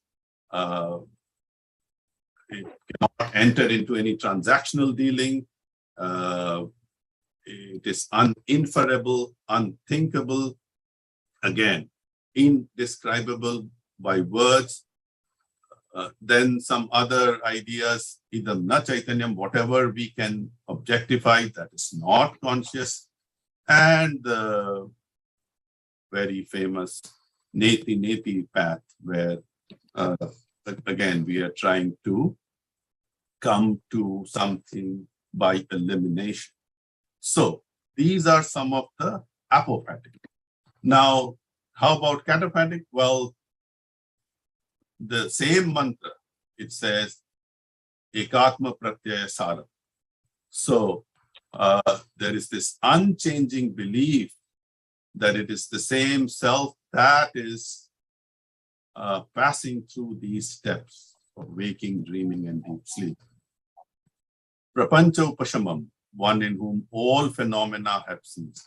Shantam, Shivam, Advaitam, again. And you might say, well, Advaita, why have I put it in the positive category? Means non, but it is still positive, because when we are saying here non-dual, it's not really the number system 1 or 2 that we are referring to. And Svaprakasham, of course, this property of self-luminosity.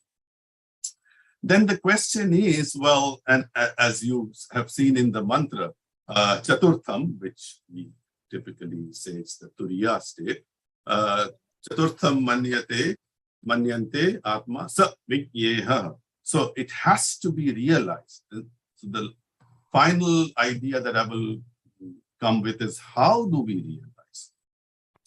And of course, there is no way other than through meditation. Because as you have seen, all these brain mapping and all these other techniques, they are second order. So if you have to come to the first order understanding, it has to be through some sort of meditative practice. Of course, I'm not suggesting any particular way. There are so many methods. But the gradation that I like in Foreman's article best is, well, you start from a deliberative process, dissociating from thoughts, feelings, emotions. These are not me, these are not me. You try to create distance and space. And according to Foreman, these are all his terms, you come to what is known as a PCE, pure consciousness. And this is universal.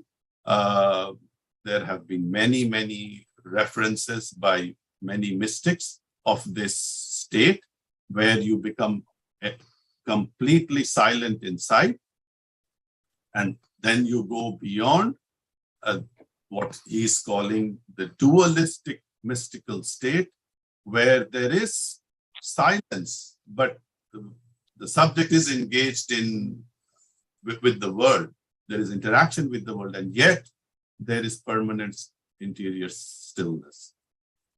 And then we come to the final, which you might say is the Samadhi or Nirvikalpa Samadhi state.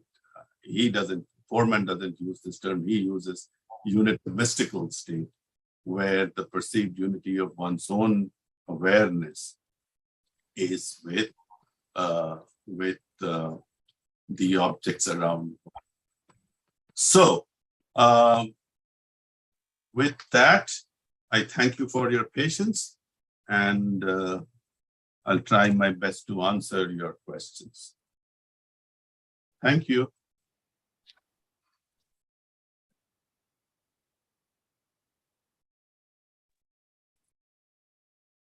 Professor, thank you very much. Thank you. As always, when we listen to people from science background, our feet get more grounded, and philosophy people construct all kinds of theories. So it's always good to hear to people from the sciences and technology backgrounds. So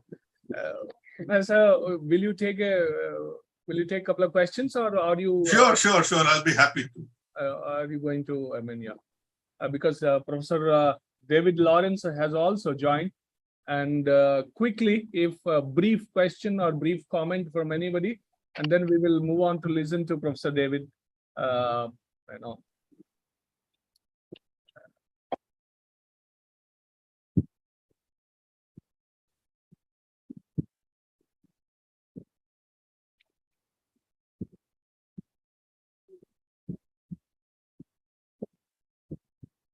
Professor Shakuntala is there.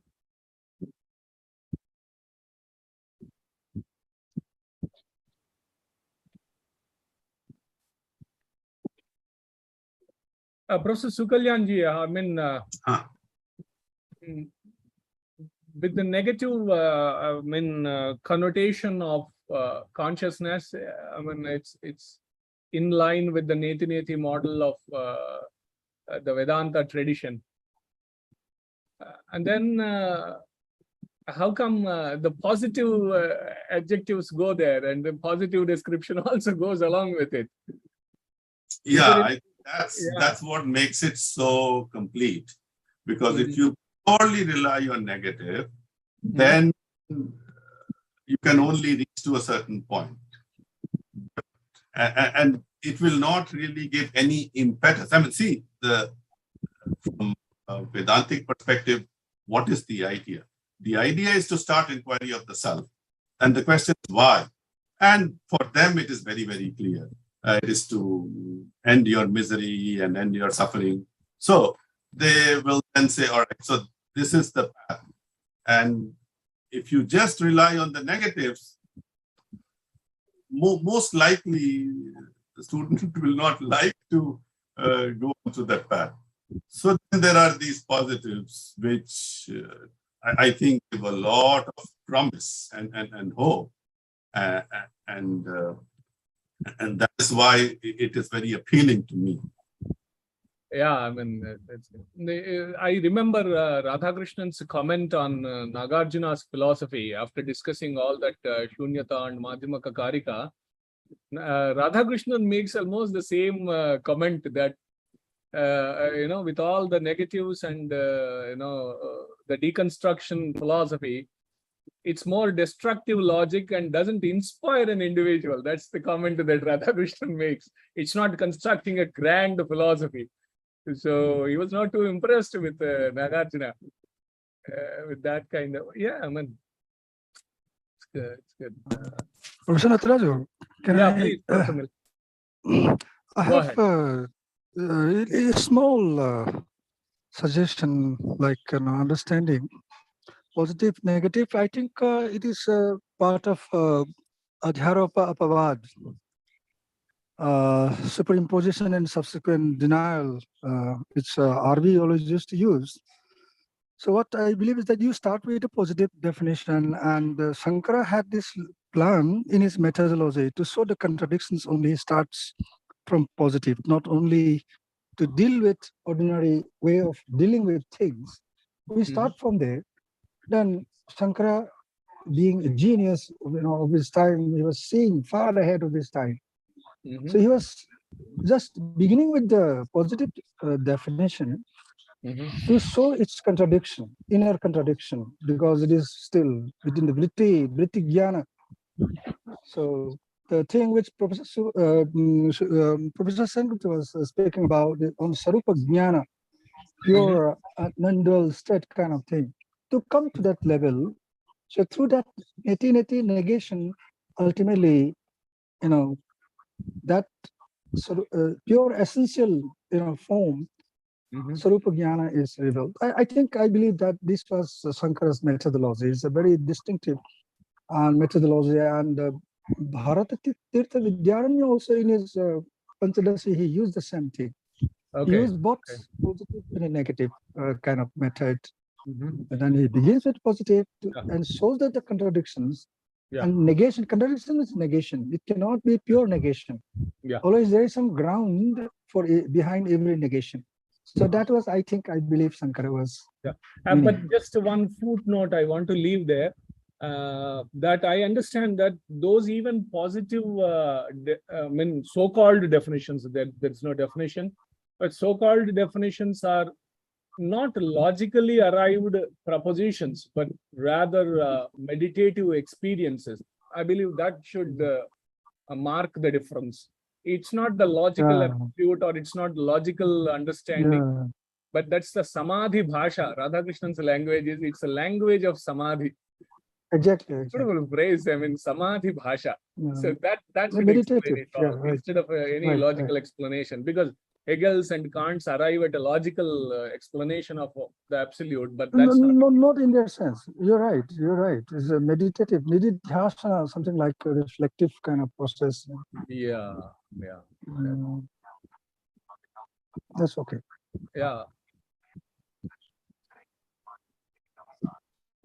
Still others, if anybody have still questions, please put it in the chat box, and we will take it up, or we will mail the speakers as well. So it seems, Sukalyanji, thank you very much, and thank you. Please, it's so nice to see you again. We will now, Dr. Munmoon, are you going to introduce the speaker? You are going to introduce. Professor David sir has joined. Welcome, sir. Can you hear me, sir?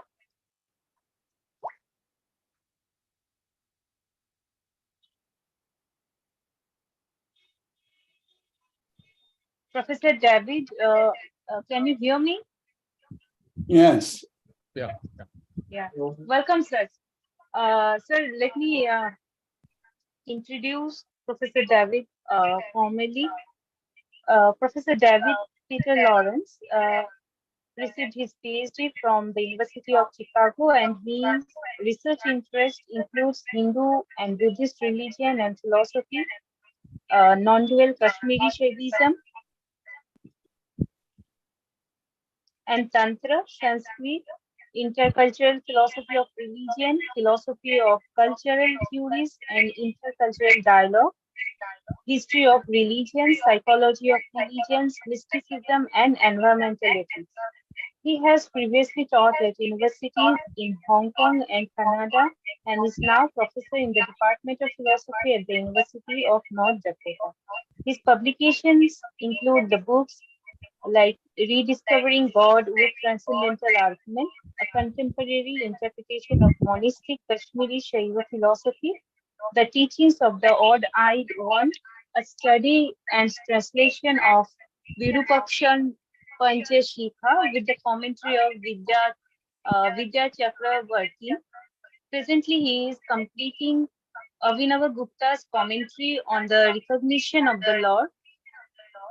Dr. Lawrence spent academic year 2011-2012 in India doing research as recipient of a Fulbright Nehru Senior Research Fellowship.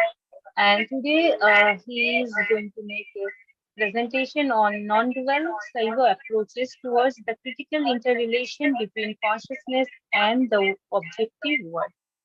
Thank you, sir. Thank you for accepting our invitation. Thank you. I'm sorry? I didn't Professor understand. Nataraju, sir. It's okay. I request Professor David to go ahead, please, Professor. Oh, okay. Well, first of all, I want to express my thanks to Dr. Chakravarti for inviting me, and to Professor Nataraja, and to all of the esteemed scholars participating in this very interesting conference. Also, I want to say I have a small speech deficit, and I'll try to speak clearly. My students can understand me, but certainly if people do not understand me, please just interrupt me, and I'll say something. I'll explain what I'm saying. Okay, the problem of the relation of first-person consciousness to the third-person experience, perhaps material world, in my view, it has empirical and scientific aspects, but it's not primarily an empirical or scientific problem. It's rather a philosophical or maybe a theological problem. Now, in Advaita Vedanta and non-dual Kashmiri Shaivism, as well as in analogous non-dualisms around the world, and I would call them quasi-non-dualistic theisms. You have that in all of the Abrahamic religions, sometimes Judaism, sometimes Christianity, sometimes Islam approach a sort of non-dualism in some of the mystics. So and you have that in many kinds of Hinduism too, not just Vishishta Advaita, in many theistic bhakti traditions. In all of these, the problem is not how to relate an individualized, some sort of individual consciousness, or some call it mind or whatnot, with the experienced world. But the problem, in my view, ultimately is to relate a non-dual consciousness or universal consciousness to the world. In this regard, in my opinion, non-dual Shaivism and maybe some of the other, what I call quasi-non-dualistic theisms, which, which you have in many, these have a broad advantage over Advaita Vedanta in understanding the relation of consciousness with the world. But on the other hand, before I go into this, for people in traditions such as the one I specialize in, Advaita Vedanta has become sort of a kind of straw man. And Advaita Vedanta does posit a kind of immanence of Brahman in the world as the reality underlying objective perception. So there is a sort of immanence, you can say, even in Advaita Vedanta. Anyway, in non-dual Shaivism and related traditions, the world is conceived as an expression of the divine's or the ultimate omnipotent agency and creative act. Whether that's whether it's the creative act of an impersonal principle a Tao or a male deity or female deity. In non-dual Shaivism, a male deity, of course, the world is said to be an expression of Shiva's Shakti, which of course has many aspects, but philosophically, I would interpret it as his agents, as his potentiality and agency. This can be elaborated further with some intercultural reflections. And some people like to try to address this hard problem of consciousness by simply promoting some sort of dual aspect monism. I think that dual aspect monism can, or whatever you want to call it, it can give some basis for the connection of the universal consciousness and the experienced world, but it doesn't really explain the relationship and doesn't solve the hard problem. I mean, what's the relation of these two aspects? I mean, of course, saying that they're part of the same thing, and helps to reconcile these things, but it doesn't explain exactly how that comes about. How the physical and consciousness events relate to each other. In recent years, I have endeavored to interpret non-dual Shaivism with some ideas of the early 20th century philosopher C.S. Peirce, along with ideas of some of his followers. I'll first admit that even that non-dual Shaivism, in its own terms, or the Peircean kind of philosophies I'm using to interpret it, they also cannot solve completely the hard problem of consciousness. However, they can at least give us, they can at least help us further to understand the relationships of the realm of what we can call the first and third person. Is that clear so far? Yeah, we are able to grasp. Thank you. Yes. Okay. Please all go right, ahead. so, Yeah. Okay. Well, first of all, interpreting non-dual Shaivism with some ideas of Peirce, I would identify as the basis of further things I'm going to elaborate, some broad metaphysical parameters of the relationships of consciousness and the physical world. And these are what Peirce and followers call cynicism and taikism. When I'll spell those out, I don't have a PowerPoint presentation ready, but I'll spell those out real quick in case anybody's not familiar with those terms. Cynicism is spelled SYNECHISM,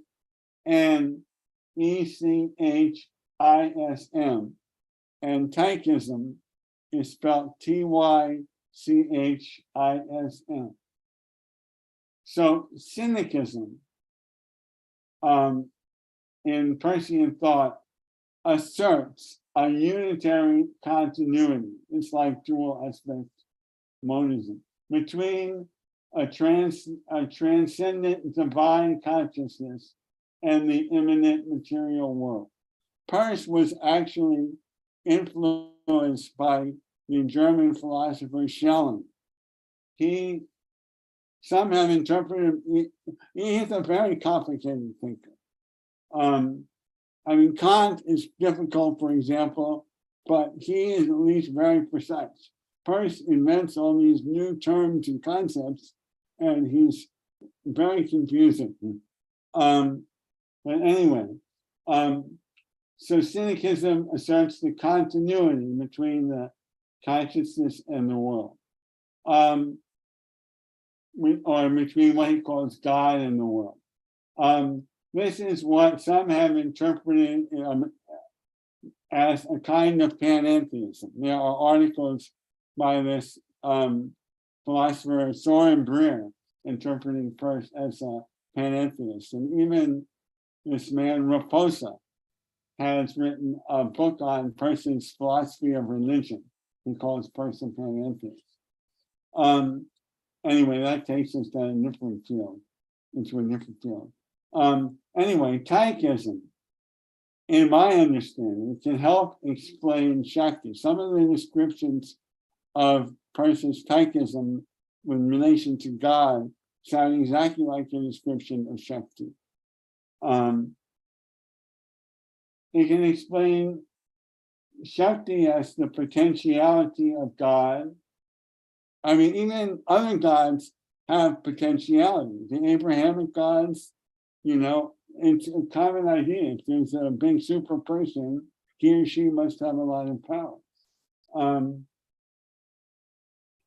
So Taoism can explain Shakti as well as the world of diversity in which there are chance or unexpected circumstances within which ordinary agents act.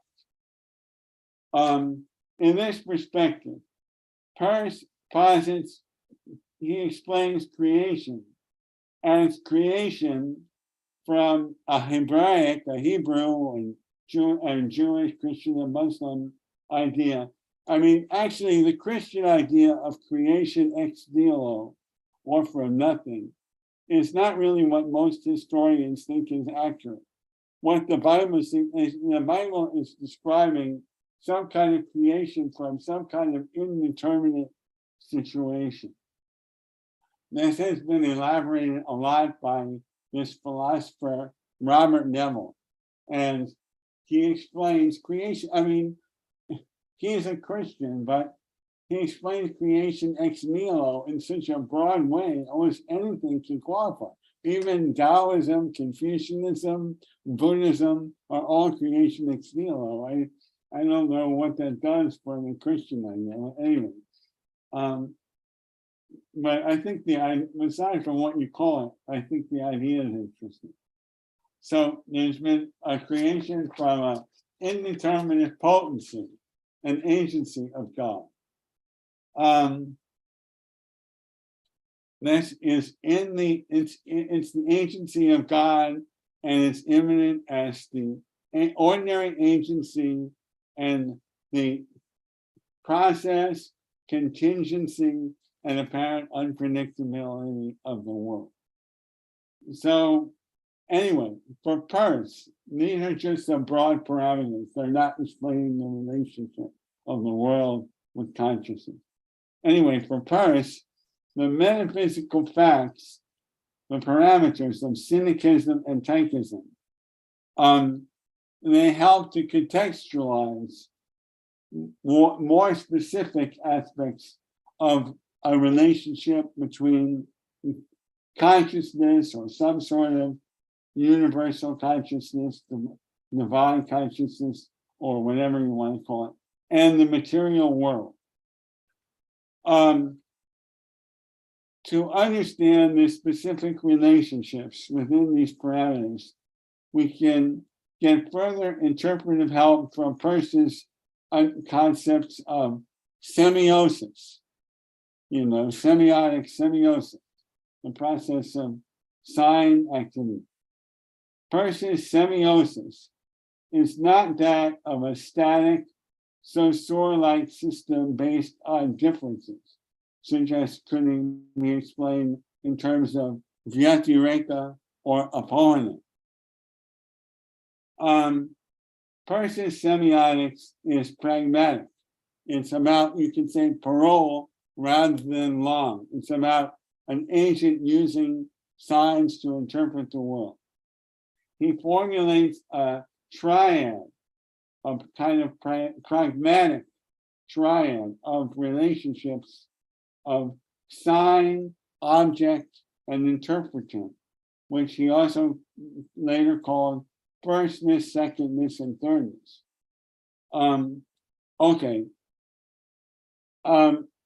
In going back to non-Jewish Shaivism, in this tradition, we may see a sort of synergistic semiotics in the synthesis of pratyabhijna, which is connecting everything.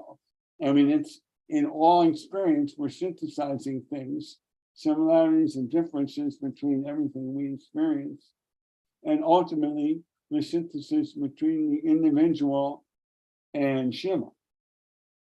Also, we see this in the Shaiva understandings of what is called vimarsha and its cognates, pratyavarsha, and so on, and anusandhana, pratisandhana, etc. These epistemic processes all apply shabdana, speech. This is not the Advaita Vedanta understanding. It's an understanding coming from Bhartrihari, where, what Bhartrihari called, apparently, some disagree, Shabda Brahman, some call it, the Shaivas is called Paravak, and Paravak is identical to Shakti. In all these epistemic processes, pratyabhijna, vimarsha, anusandhana, and their cognates, Shabdana is applied to unify particulars. In this, there is the increasing agency, kartrita, of the interpretant, what first called the interpretant, propelled to the realization of divine agency, or psychism. The basic process of the semiosis of the world is further elaborated in this later Persian tradition of, you can say, philosophy of science called biosemiotics. It applies semiotics to understand evolution and biology, which I think is great relevance to considering and reflecting on the hard problem about consciousness. So Persian biosemiotics begins with an understanding. It starts from earlier system theory. And in system theory, life is understood as evolving, self-organizing, or auto-poetic systems. I also have these spasms, but I still keep on trying. Anyway, life is understood as evolving, self-organizing, or auto-poetic systems in surviving and changing environments. Biosemiotics adds to systems theory the interpretation of all of this in terms of sign usage and information. Important theorists are Jesper Hoffmeyer in Denmark and Terence Deacon Hoffmeyer and Terence Deacon in the US at Berkeley. Interprets evolution in terms of sign usage and information. The self-organization of living systems in this perspective is understood as agency. The agency is therefore something which is described objectively, empirically. You can see a self-organizing system and its activities, but at the same time, it's something that makes sense in a first-person context as something occurring in consciousness, not Shankara's consciousness, but in the Shaiva consciousness, it can be understood.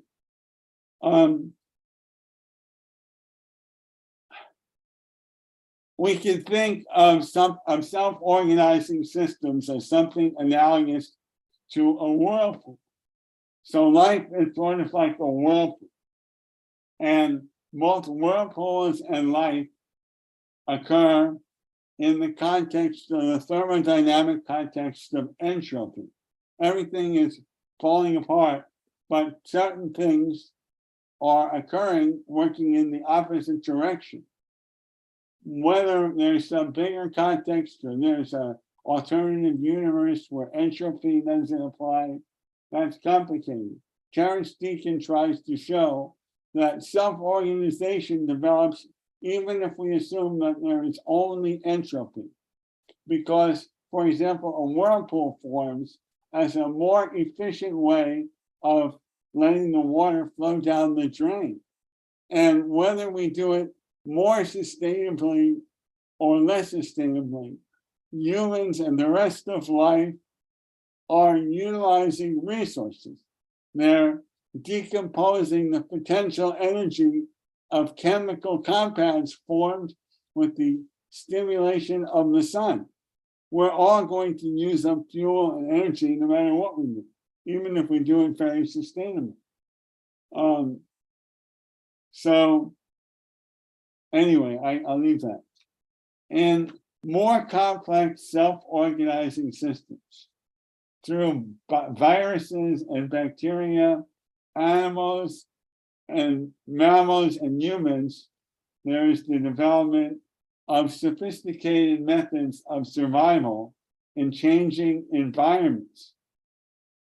These are the objects which the agents, the self-organizing systems, are interpreting. So some of the methods that develop include information storage, and also reproduction. A system, if you can't continue the same whirlpool, maybe you can have a whirlpool offspring that can continue. So reproduction, information storage, or memory. And you see those in DNA and in culture. And it's based on systems of, we could say, Vyatireka. Information storage in DNA and memory has been interpreted as a kind of digital information. It's all based on differences. There's no relation to the morphology of organisms to the chemicals in DNA, except it's a kind of code that explains how to make those organisms within an arbitrary system. And then in more conscious, we could say, more conscious forms of life that are in humans, culture, as Saussure has shown, and Saussurian linguistics and Levi-Strauss and so on, Piaget, is all based on an arbitrary system built up on differences. So these are forms of information systems. And there's also something that has evolved, which what has been observed by Jesper Hoffmeyer, this biosemiotic theorist in Denmark. You can see in evolution a sort of natural teleology towards increasing agency. Even a virus is organizing itself and acting in relation to the environment and the, whatever it feeds on, living beings. But you see more agency in different kinds of life, and the greatest amount in humans. And if there is a God or a universal consciousness, in the Shaiva perspective, that would also have more agency. So I'm suggesting that this idea of a teleology in living systems towards increasing agency, utilizing interpretations of the environment, including friends and foes and what's edible and not, and so on, what can be ingested somehow by animals or even in another sense by plants. There is what I interpret as a kind of return after emanation to the non-duality of Shakti. So I think that I know that there are not Persian ideas in non-dual Kashmiri Shaivism, but I think that some of the idea of synthesis and control and the development of agency, we can utilize Persian ideas to help explain them. So I think that this is all in return. We will all know that there are earlier efforts to do this without the complexity of systems theory and biosemiotics.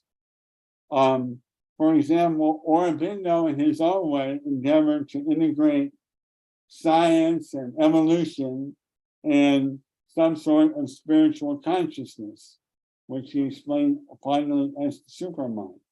And non-dual Tantra is very common. I mean, I don't think that Aurobindo is likely, he could have been, but I don't know. He actually, according to one of my teachers, who was a student of Gopinath Kaviraj, Aurobindo and Kaviraj actually did correspond with each other. So whether or not Aurobindo is influenced, which I don't see, I'm not convinced. Non-dual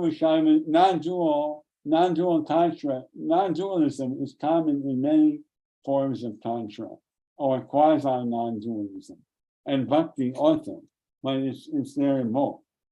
And certainly there is this broad non-dual tendency in Tantra, in Bengali Tantra, which was, I think, a background to Aurobindo's theory of evolution and the supermind.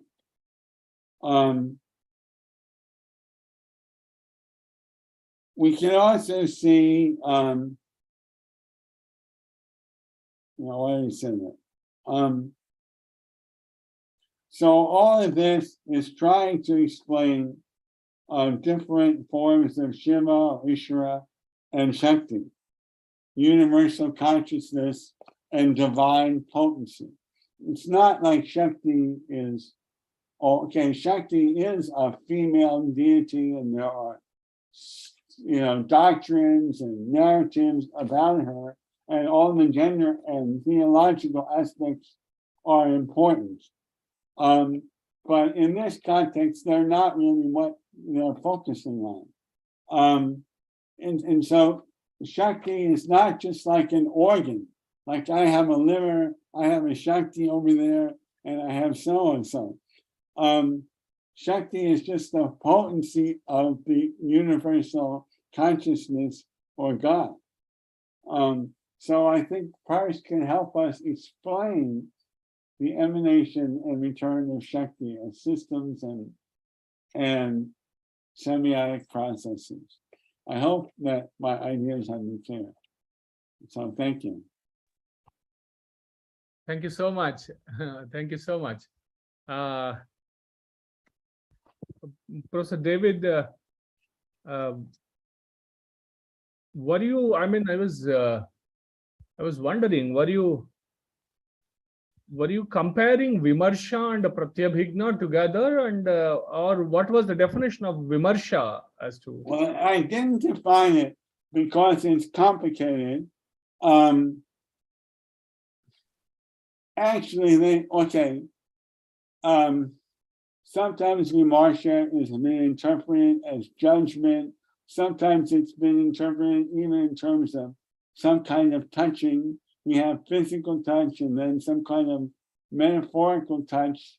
But if you actually, in Utpaladeva and Abhinavagupta, they even in passages where they're clearly talking about Pratyabhigna, like Soyam, he calls it Vimarsha or Anusandhana. Sometimes these terms are equated with each other. And that's why I don't interpret Vimarsha. I think that Vimarsha is deeply related to the idea of Pratyabhigna. And I think it's a kind of subtle relationships that they're getting at all the time. When you can see synthesis, Mm-hmm. and Anusandana and related terms also bring that out more clearly, then you're seeing a kind of recognition, which is really an interpretation of Shakti. So when I see that my recognition of a pot is really I see in that I can see that my recognition of a pot is the same thing as my recognition as identity with Shiva. Does that make any sense? Yeah, please. There is how I understand it. They're very complicated relationships. Yeah. Sometimes they're identical. Is it the sometimes they're closely. I'm sorry, go ahead. Sometimes they're used as alternatives for the same idea. Okay, okay. Is it the will of Shiva or Shakti, Vimarsha? Is what will of the absolute. The will of the absolute. It's the willpower. Oh, yes. Shakti has different modalities. I think that, anything that the Shaivas want to explain, the Pratyabhijna theorists and their, in the later hermeneutics based on Pratyabhijna, they invent a new modality of Shakti to explain it. So, for example, Advaita Vedanta was talking about biosemiotics. Then Advaita Vedanta would probably call it a biosemiotic Shakti.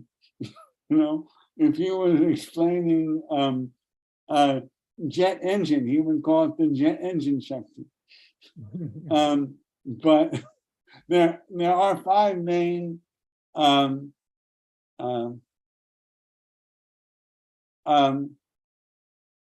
aspects of Shakti. There's Chin, Ananda, Icha, Jnana, and Kriya. So Shakti is identified very frequently with Icha.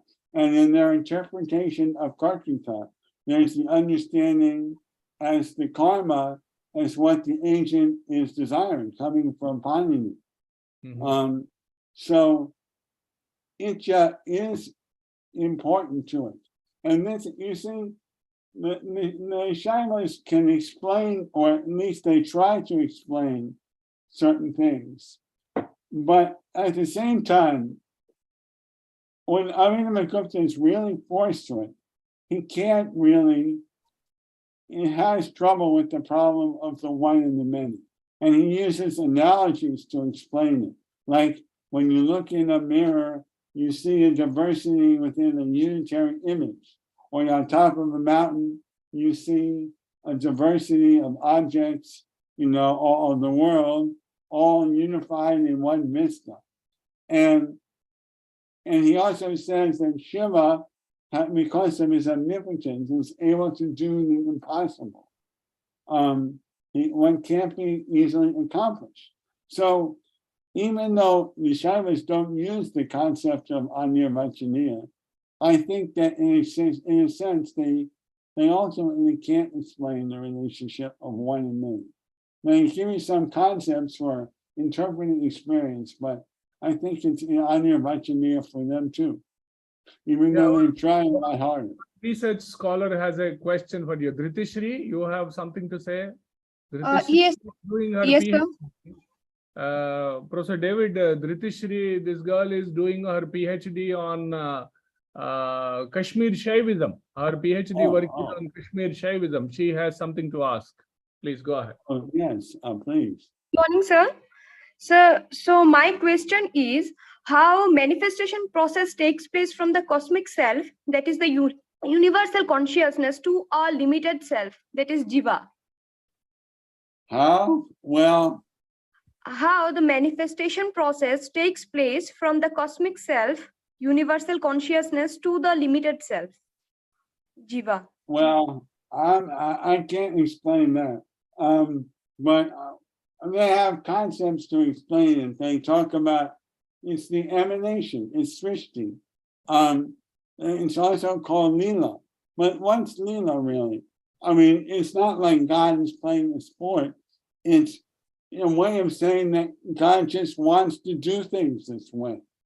There's no ultimate explanation to why.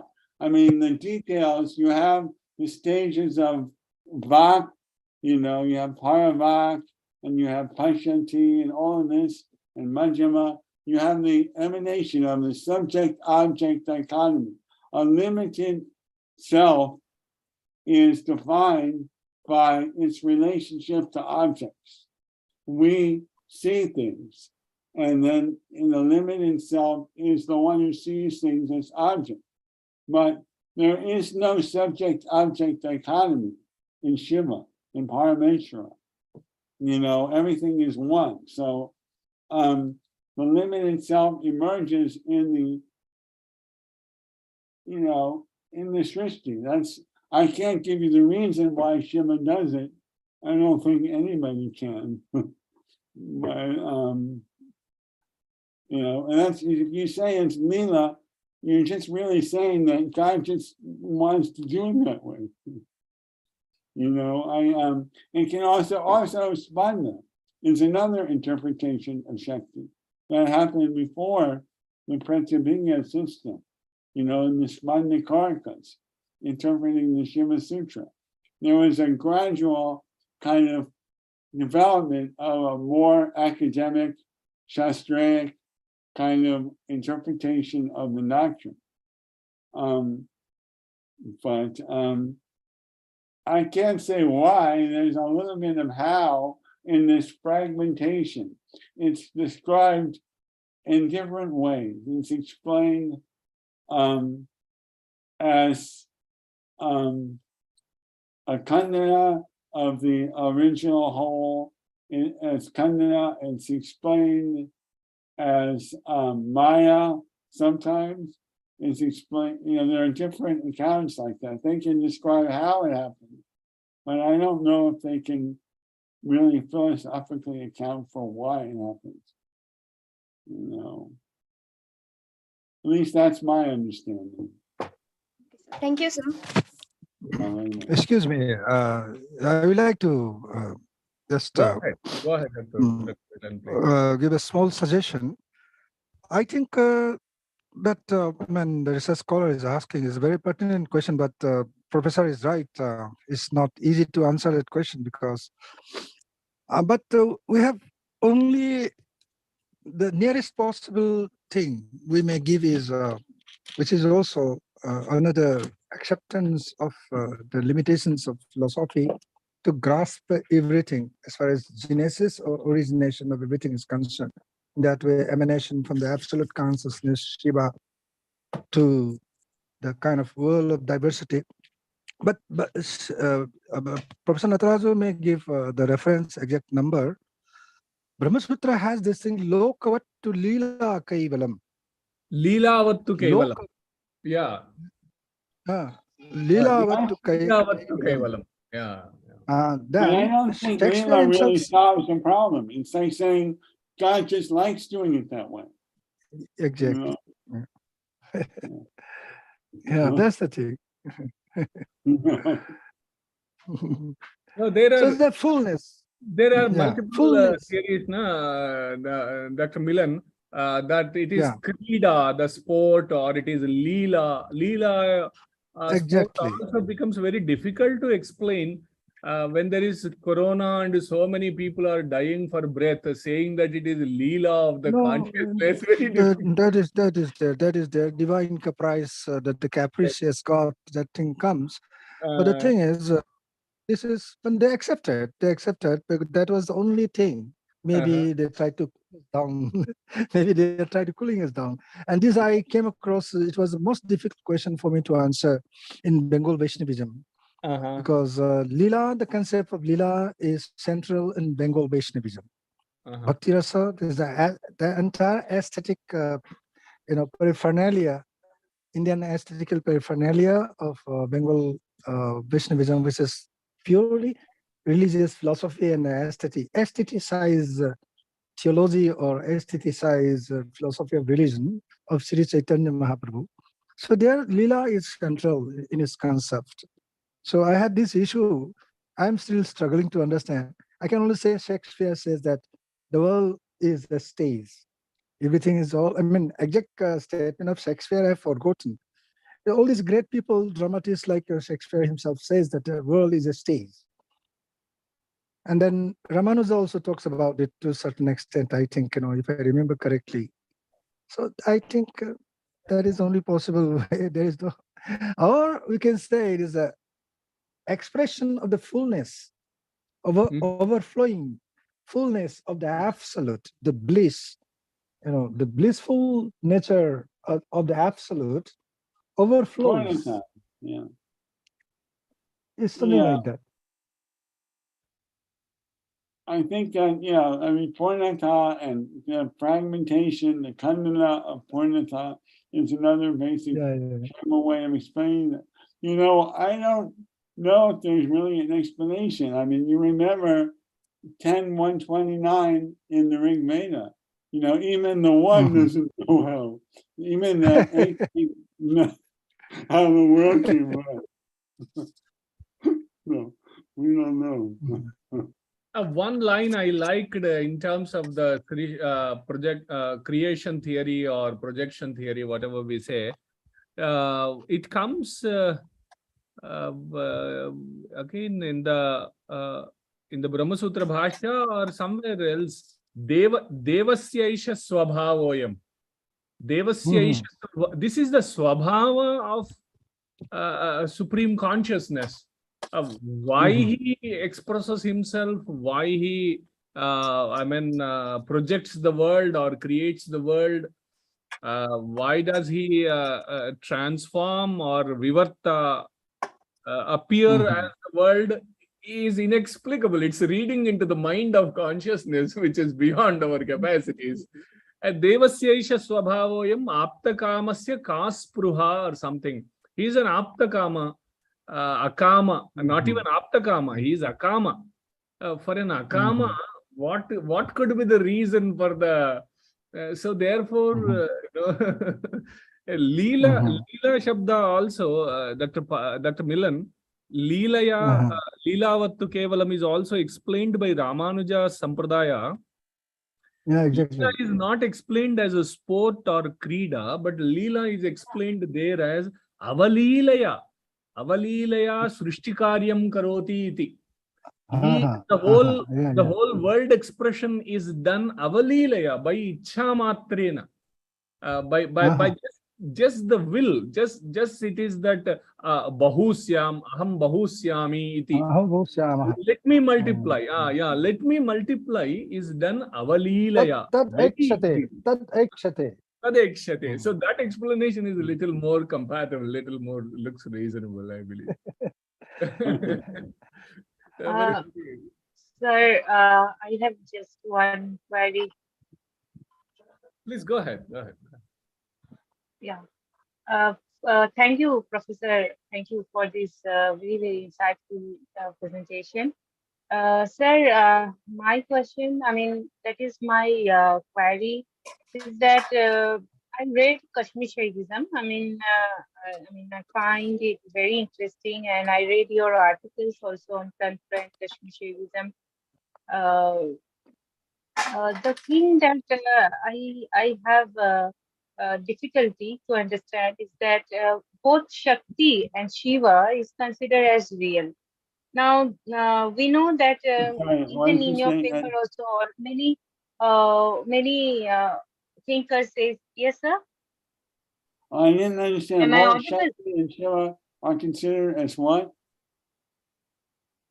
No, I'm saying that both Shakti and Shiva are considered as real in Cosmopsychism.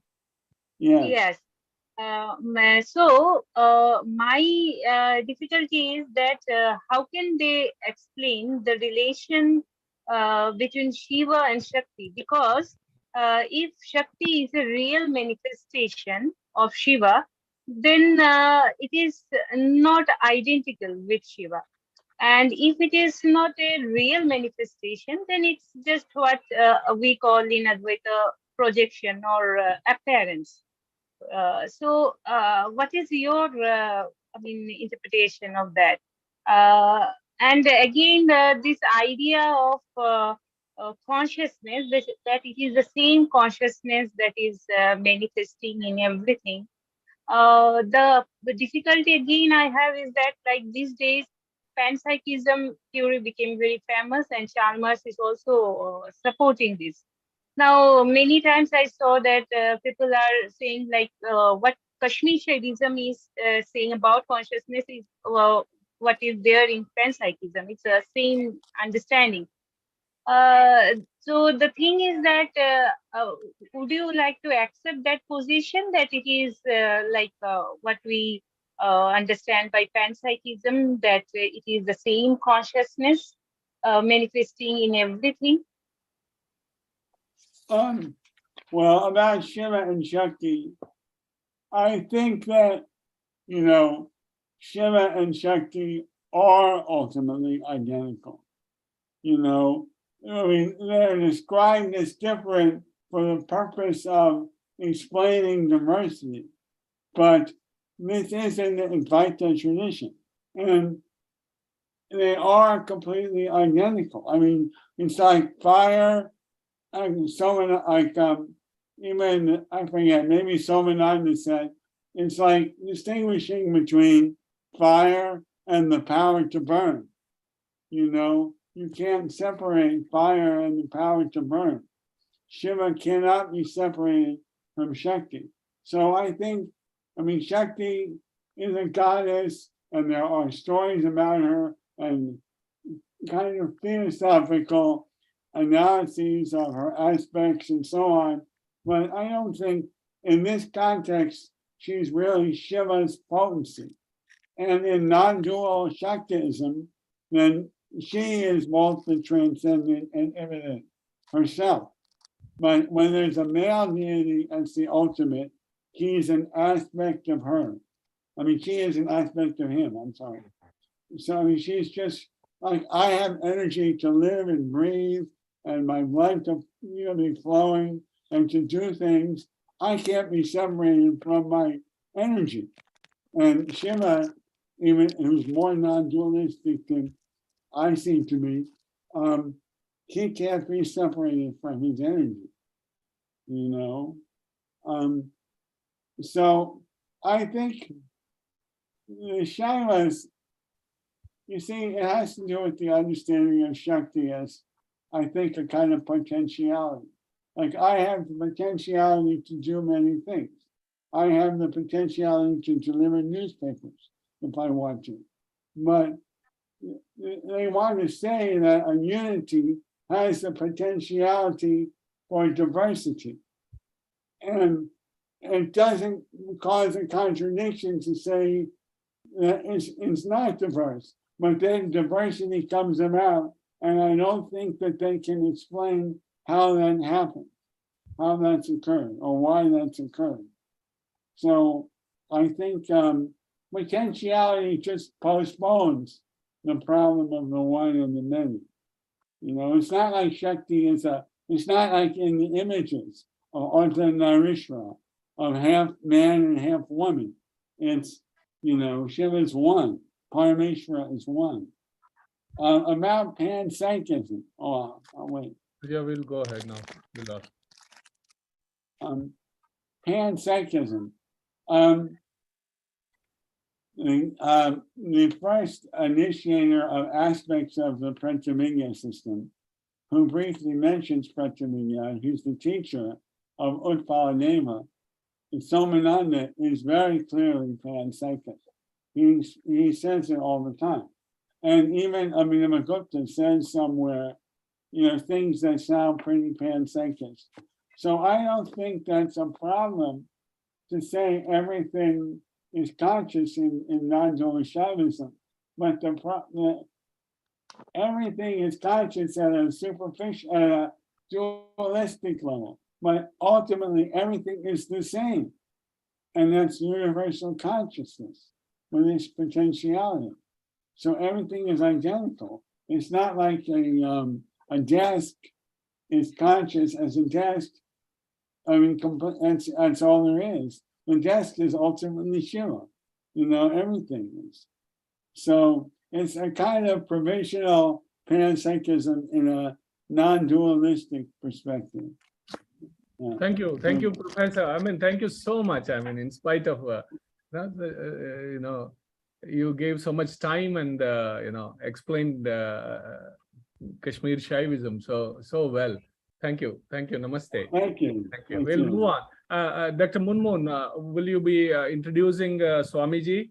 Swamiji, namaste. This is Yes. Professor Raju. Swami Medhanandaji Maharaj. Namaste. Namaste. Welcome, Swamiji. Namaste. This is Munmun from Assam University. Let me take this opportunity to introduce Swami Medhanandaji. Swami Medhanandaji is a monk of the Ramakrishna order, currently serving as a senior research fellow in philosophy at the Vedanta Society of Southern California in Hollywood. He was previously associate professor and head of the program in philosophy at the Ramakrishna Mission Vivekananda Educational and Research Institute, Bellumat, where he taught for over a decade. His current research focuses on Vedantic philosophical tradition, global philosophy of religion, global approaches to consciousness, Indian scriptural hermeneutics, and the philosophies of Sri Ramakrishna, Swami Vivekananda, and Sri Aurobindo. He is a section editor for the International Journal of Hindu Studies, overseeing submission in Hindu and cross-cultural philosophy of religion. He is the author of 3 books, Swami Vivekananda's Vedantic Cosmopolitanism, Infinite Paths to Infinite Reality, Sri Ramakrishna and Cross-Cultural Philosophy of Religion, The Dialectics of Aesthetic Agency, Revealing German Aesthetic from Kant to and Adorno. He is the author of the Bloomsbury Research Handbook of Vedanta and co-editor with Bendy of Pantheism in India and Western Thought and Cosmopolitan Interventions. He is also the editor of 2 special issues of the International Journal of Hindu Studies, one on Vedantic theodicies and one on Swami Vivekananda as a cosmopolitan thinker. He has published over 30 articles in many national and international journals. He has been invited to lecture at Princeton University, Oxford University, University of Edinburgh, and Indian Institute of Advanced Study, among other institutions. He earned his PhD in 2009 from the University of California, where he specialized in German aesthetics. He was also a Fulbright scholar at Humboldt University in Berlin and a visiting student at Oxford University. Today, Swamiji is going to talk on Swami Vivekananda's pantheistic cosmopsychism. Thank you, Swamiji. Thank you for accepting our invitation.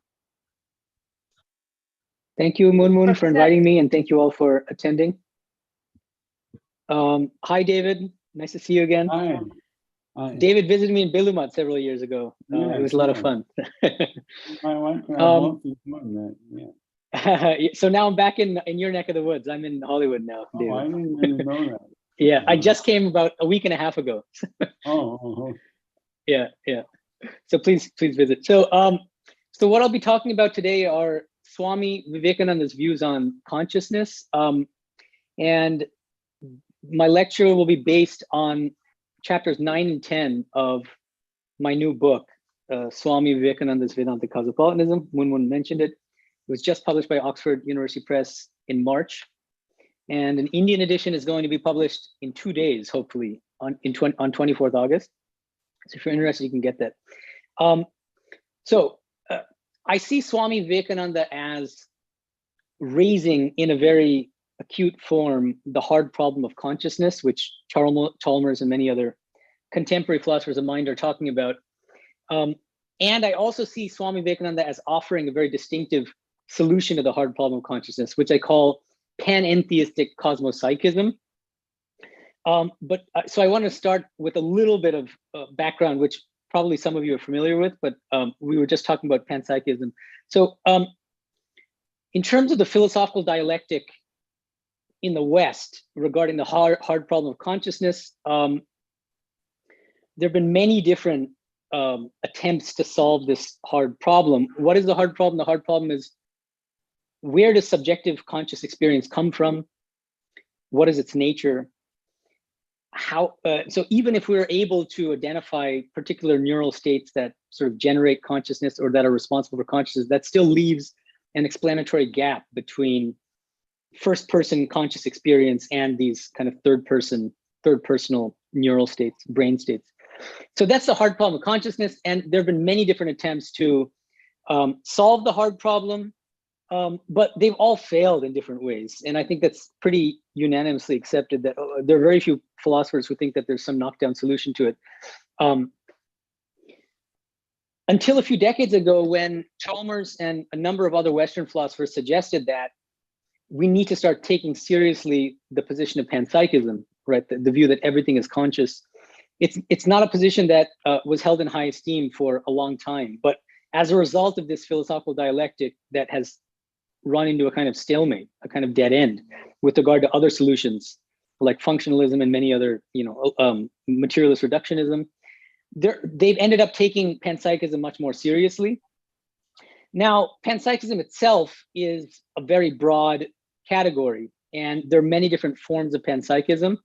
And in the literature, there's an important distinction made between what's called micropsychism and cosmopsychism. So micropsychism is the view that there are different individual, so that everything is conscious, but that the idea is that there's no one single consciousness. There's just different there's a plurality of consciousnesses.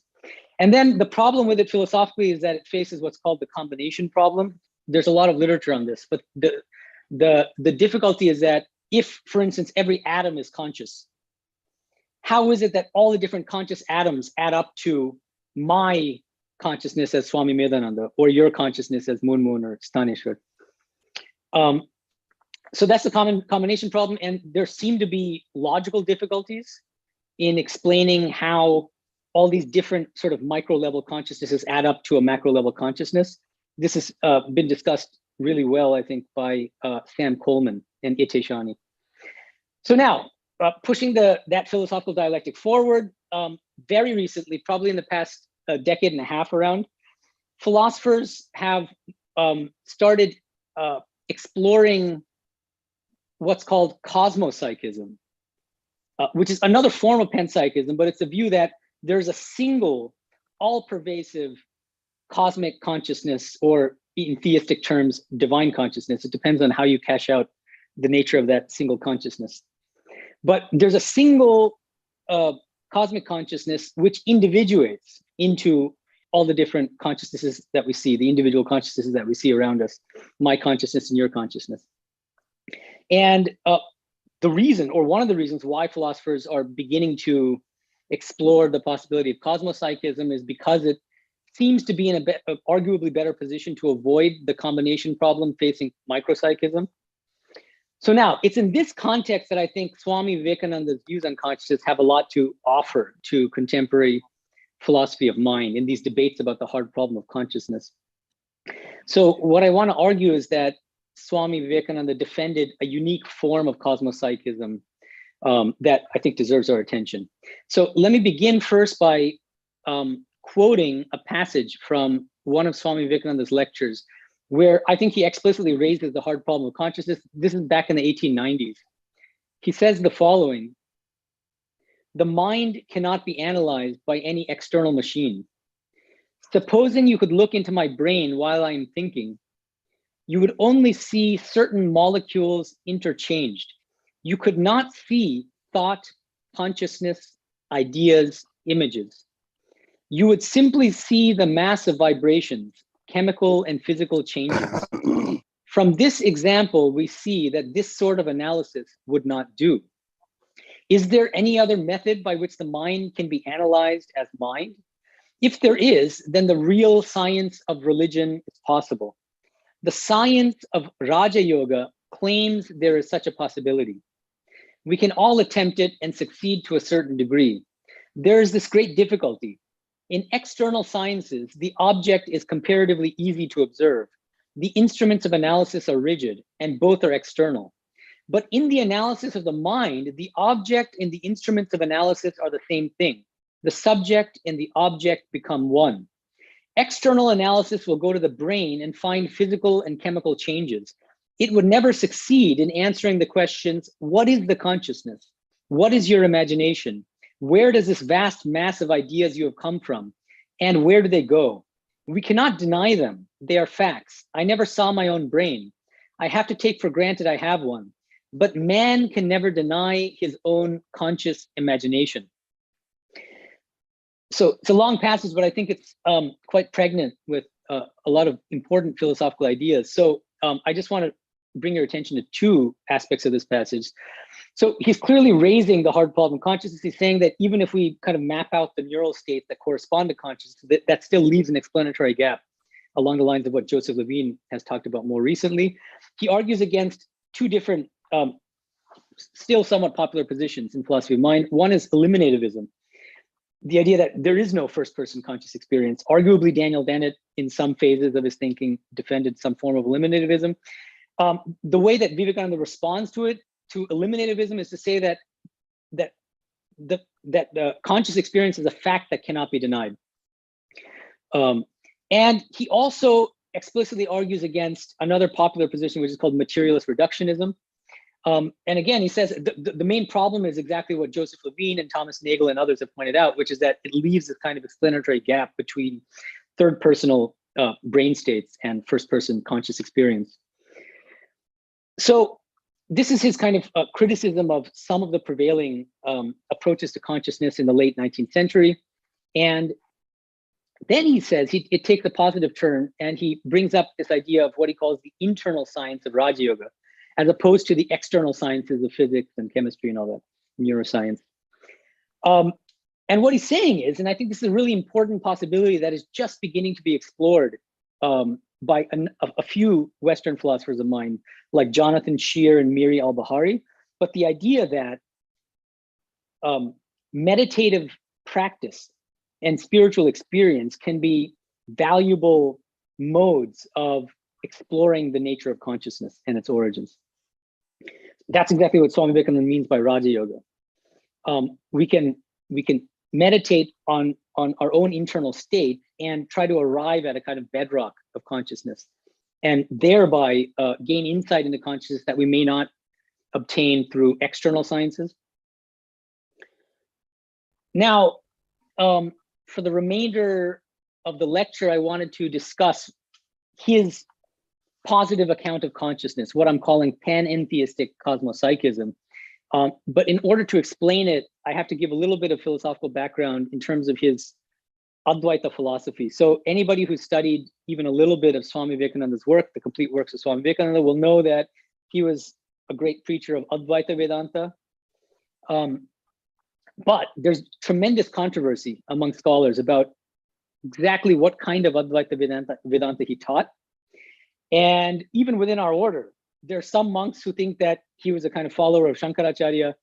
And there are other monks like me and a number of others like Swami Tapasyananda, and there's a very senior Swami in Belumat now named Swami Bhajanananda.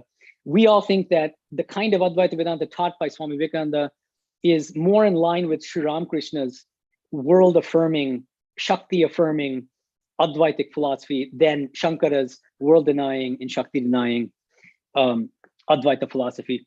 So in chapter 2 of my new book, I explain in detail what I'm calling Swami Vivekananda's integral Advaita philosophy. So I use this word not because he used it, but because I think it nicely captures the sense in which Swami Vivekananda was an Advaitin. He was an Advaitin because he believed that there's a single reality. The sole reality is divine consciousness.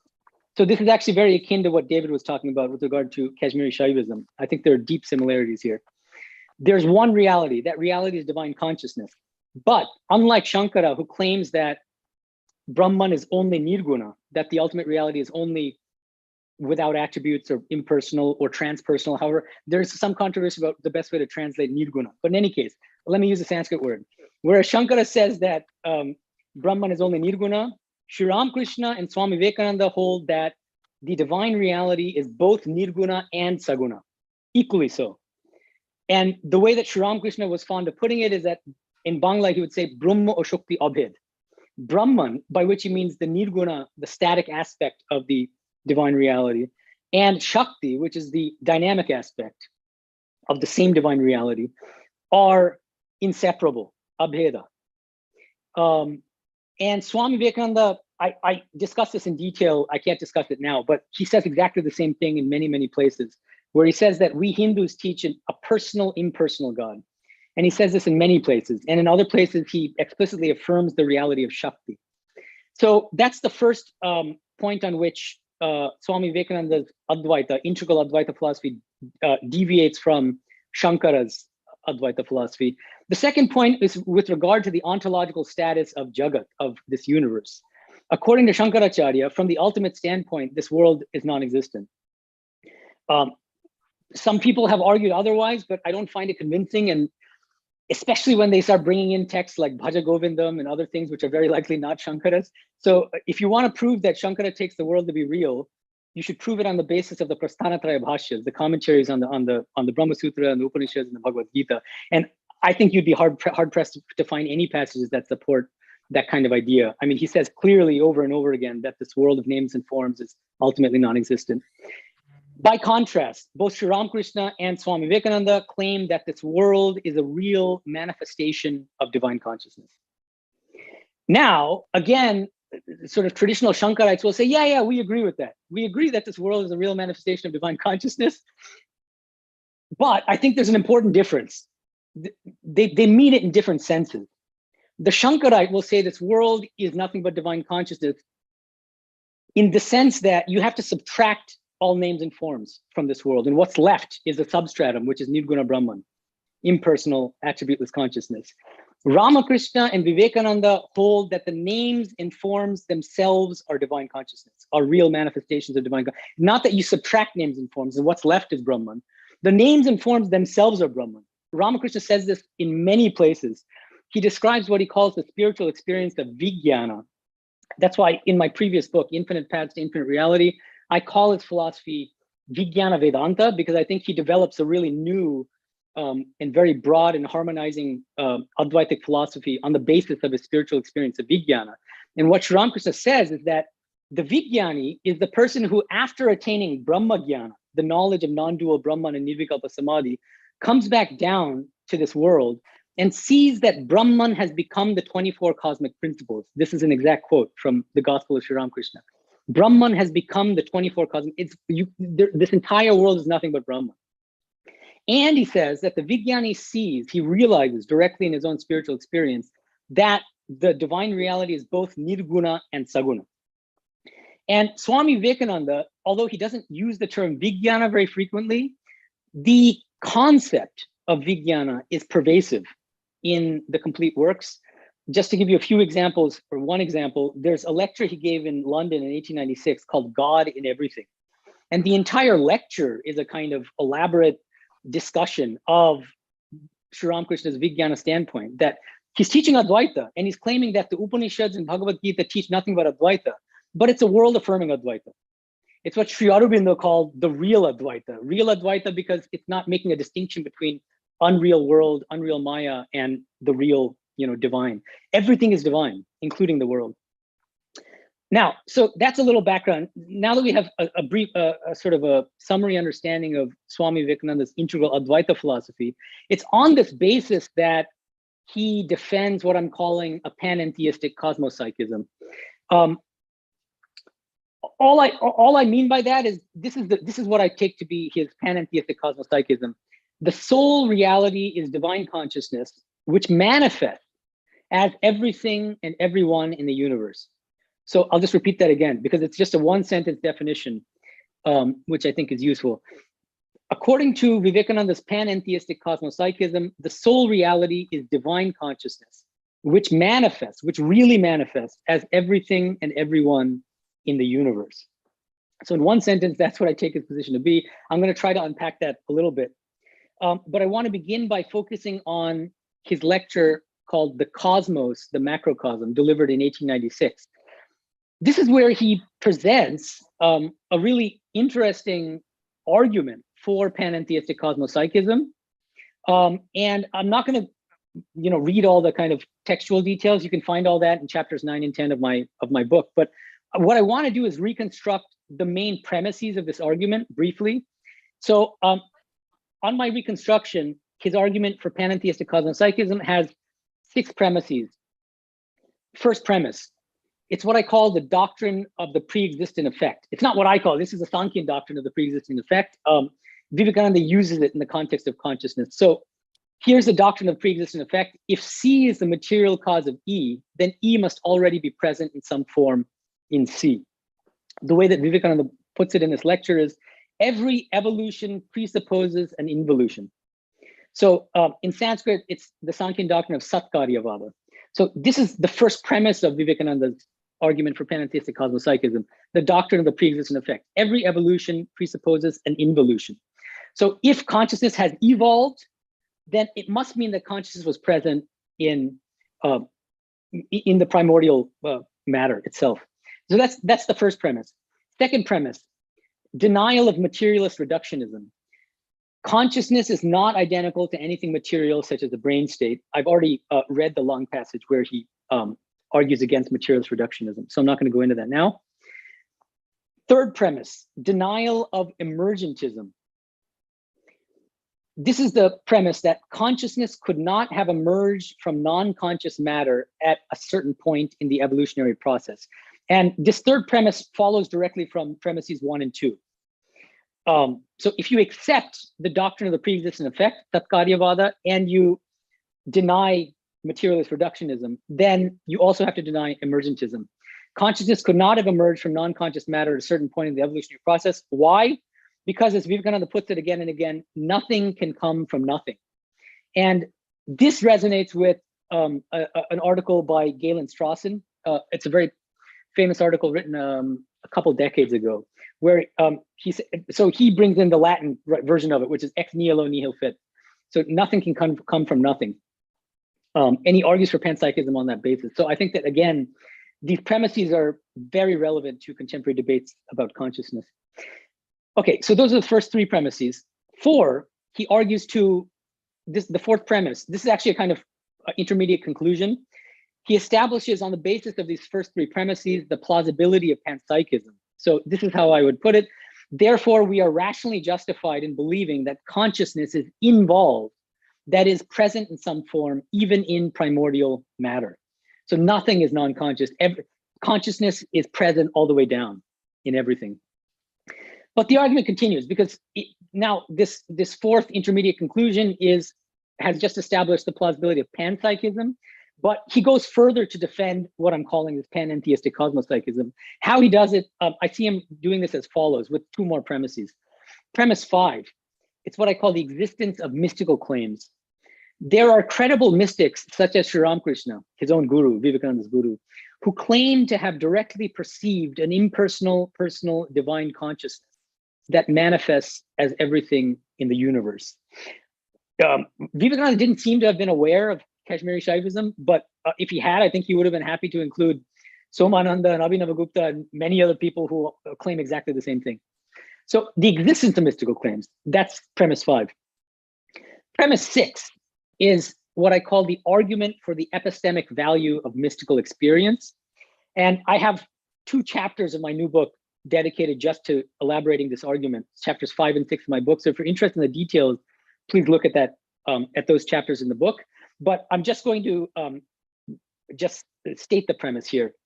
Given certain uncontroversial epistemic principles of perceptual justification and perceptual testimony, as well as a few other premises, we are rationally justified in believing that the reported spiritual experiences of credible mystics are veridical. I'll repeat it one more time because it's a little technical. Given certain uncontroversial epistemic principles of perceptual justification and perceptual testimony.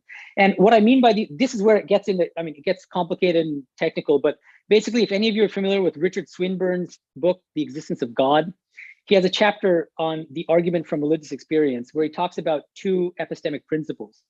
One is what he calls the principle of credulity, which is the basic idea is if I perceive something, then I'm prima facie justified in thinking that that thing exists.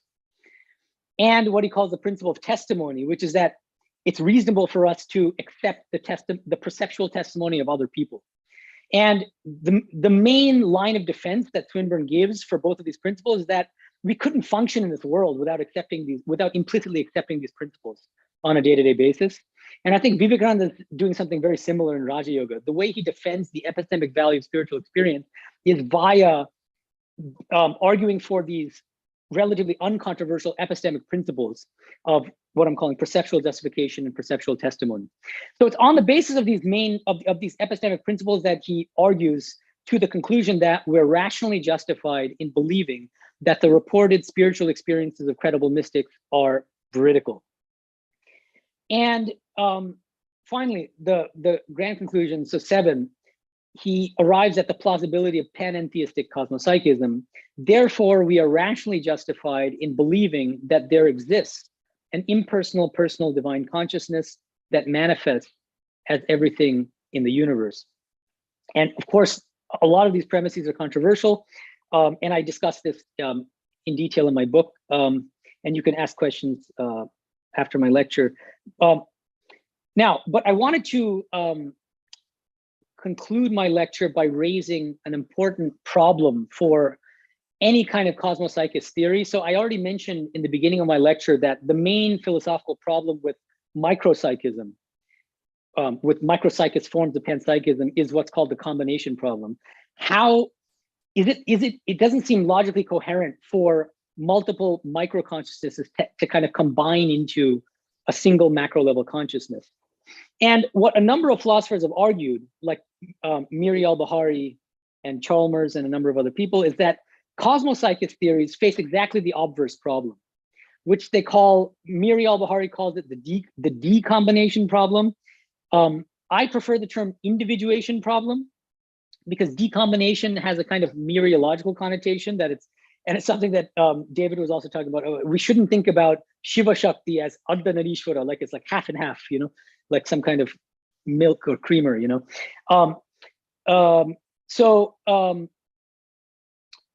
Individuation problem is it logically coherent for a single cosmic consciousness to individuate or separate into multiple individual consciousnesses?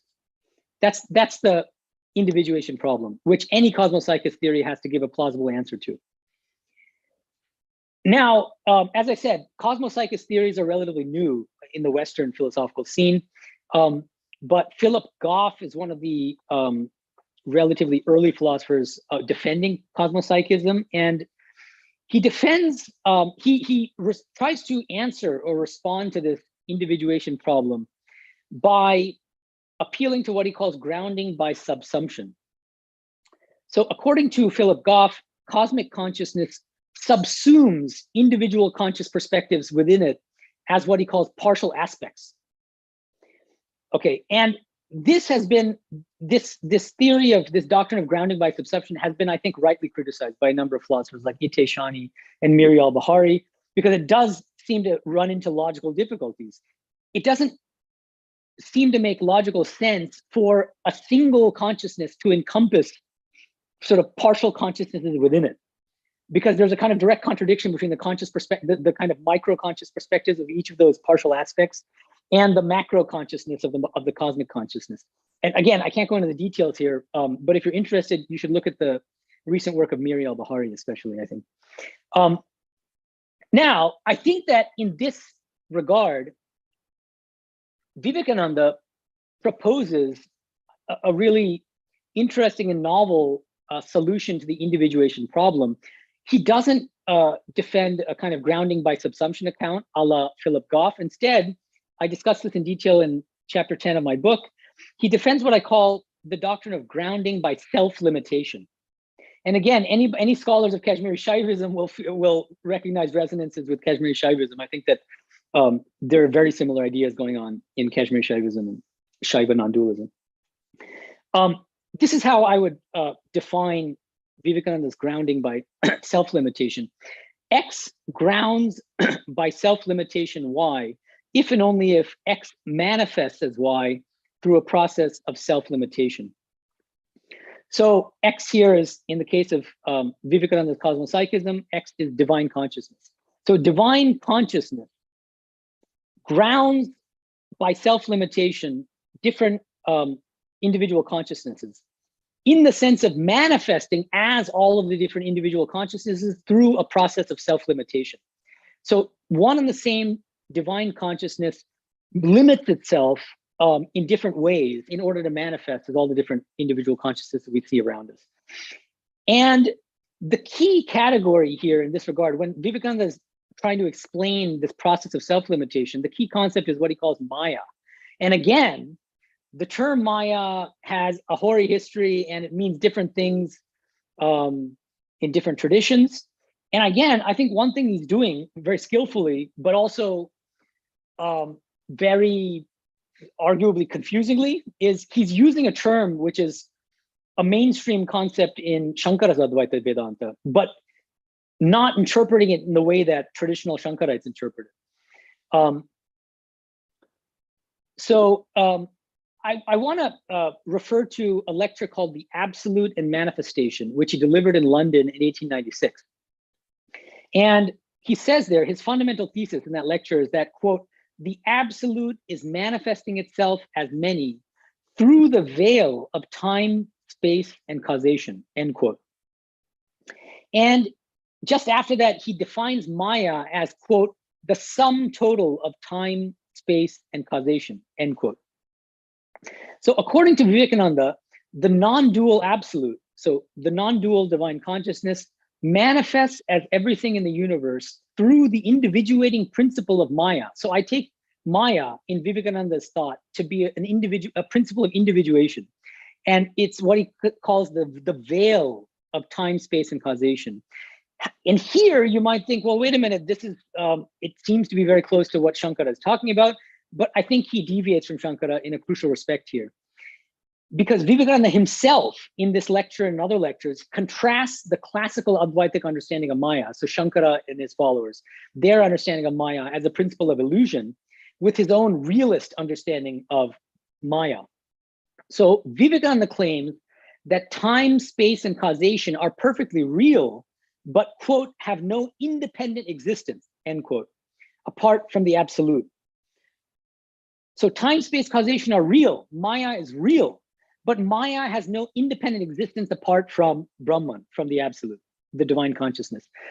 This is how he puts it, quote, they, meaning time, space, and causation, have no real existence, yet they are not non-existent, seeing that through them, all things are manifesting as this universe, end quote.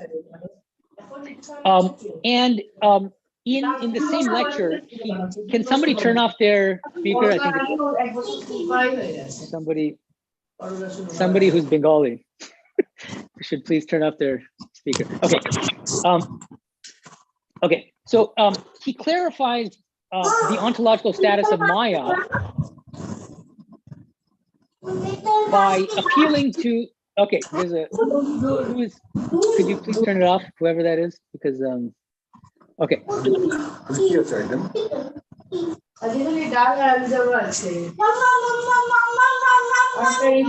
Moon, can you please ask them to turn off? You can do it. You can just turn it off Yes, from your place. Yeah, or Manlane, anybody, Junasmita, somebody, you can do it. Okay, I think it sounds. I think it's fine now. So I'll just continue. Can you hear me? Go ahead. Yes, Swami. sir. Yes, sir. Okay, you can hear me. Okay, so I'm going to continue now. Okay, so in this lecture, he clarifies the ontological status of Maya by appealing to a very popular metaphor in Indian philosophical traditions, the metaphor of an ocean and its waves, which not coincidentally is one of the favorite metaphors of Sri Ramakrishna, his guru. So this is what Vivekananda says. He says, thus we see first that the combination of time, space, and causation has neither existence nor non-existence. Secondly, it sometimes vanishes. To give an illustration, there is a wave on the ocean. The wave is the same as the ocean, certainly, and yet we know it is a wave, and as such, different from the ocean. What makes this difference? The name and the form, that is, the idea in the mind and the form. Now, can we think of a wave form as something separate from the ocean? Certainly not. It is always associated with the ocean idea. If the wave subsides, the form vanishes in a moment. And yet, The form was not a delusion. So long as the wave existed, the form was there, and you were bound to see the form. This is Maya. And then he continues, the whole of this universe, therefore, is, as it were, a peculiar form. The absolute is that ocean, while you and I and suns and stars and everything else are various waves of that ocean. And what makes the waves different? Only the form, and that form is time, space, and causation, all entirely dependent on the wave. As soon as the wave goes, they vanish. As soon as the individual gives up this Maya, it vanishes for him and he becomes free. End quote. So on my reading of this passage, the non-dual absolute manifests as everything in the universe by limiting itself through the individuating principle of Maya.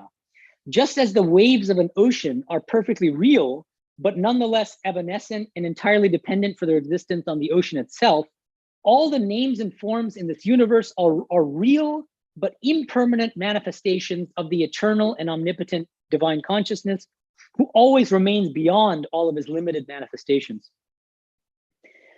Now, remember that I'm explaining all this in the context of how Vivekananda responds to the individuation problem for Cosmopsychism.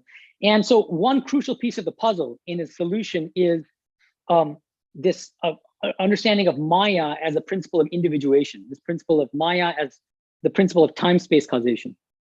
But there's a second doctrine which is also important. It's the doctrine of the 6 chakras, which comes from Tantra. Vivekananda, this is again a doctrine that Sri Ramakrishna taught again and again, and Vivekananda learned it from him and on the basis of his own spiritual experiences. So I'll just give you an example. Vivekananda invokes this tantric scheme in his lecture Meditation delivered in San Francisco in 1900. He says the following: as this power of Kundalini rises from one center to the other in the spine, it changes the senses and you begin to see this world anew. It is heaven, you cannot talk. Then the Kundalini goes down to the lower centers. You are again man until the Kundalini reaches the brain. All the centers have been passed and the whole vision vanishes. And you perceive nothing but the one existence. You are God. All heavens you make out of him. All worlds out of him. He is the one existence. Nothing else exists. Okay. So I see Vivekananda as holding here that nothing exists but God, and that we cannot realize our true divine nature so long as our minds remain at the lower chakras, at the lower centers. And in order to awaken the Kundalini, we have to renounce sense pleasures and engage in ethical and spiritual practices like meditation, unselfish service, and the worship of God. Through these spiritual practices, the Kundalini gradually rises to higher centers, culminating in the realization that we ourselves are God. So long as we identify with the ego, we will have our own conscious perspectives as limited and ignorant human beings, since our minds remain at the lower 3 centers of consciousness. However, when we break our identification with the ego through spiritual practice, we can ascend to higher centers of consciousness, eventually realizing our identity with God. This is how Vivekananda puts it: man only remains hypnotized with the false idea of an ego. When this ghost is off from us, all dreams vanish. And then it is found that the one self, capital S, only exists from the highest being to a blade of grass, end quote. And then there's now a final piece of the puzzle here to understand how he responds to the individuation problem. In his lecture called One Existence Appearing as Many, delivered in New York in 1896, he specifies that these different centers of consciousness, right, based on the tantric scheme, are mutually exclusive. You cannot inhabit these 2 different centers of consciousness at the same time. This is what he says: we have seen how in the whole of this universe, there is but one existence. And that one existence, when seen through the senses, is called the world of matter. When it is seen through the mind, it is called the world of thoughts and ideas. And when it is seen as it is, then it is the one infinite being. There is but one being, which the ignorant call the world. When a man goes higher in knowledge, he calls the very same being the world of thought. Again, when knowledge itself comes, all illusions vanish, and man finds it is all nothing but Atman. I am that one existence. This is the last conclusion. There are neither 3 nor 2 in the universe. It is all one. That one, under the illusion of Maya, is seen as many, just as a rope is seen as a snake. It is the very rope that is seen as a snake. There are not two things there, a rope separate and a snake separate. No man sees these two things there at the same time. When we perceive the rope, we do not perceive the snake at all. And when we see the snake, we do not see the rope at all. It has vanished.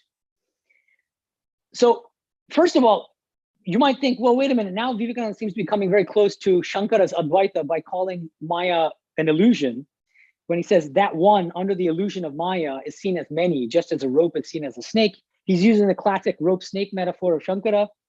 But, and I discussed this in detail in chapter 2 of my book, what I think Vivekananda is actually doing here and in other lectures is he's reinterpreting the traditional Advaitic doctrines and analogies in a more realist manner that accords with his integral Advaitic position. So for Vivekananda, Maya is an illusion only in the sense that it is impermanent and has no independent existence apart from God. And he then uses the rope snake analogy, not in order to illustrate the unreality of the world, but to explain the mutual exclusivity of the different planes of consciousness. So notice the way that he's explaining this rope snake metaphor. This is a direct quotation. He says, when we perceive the rope, we do not perceive the snake at all. And when we see the snake, we do not see the rope at all.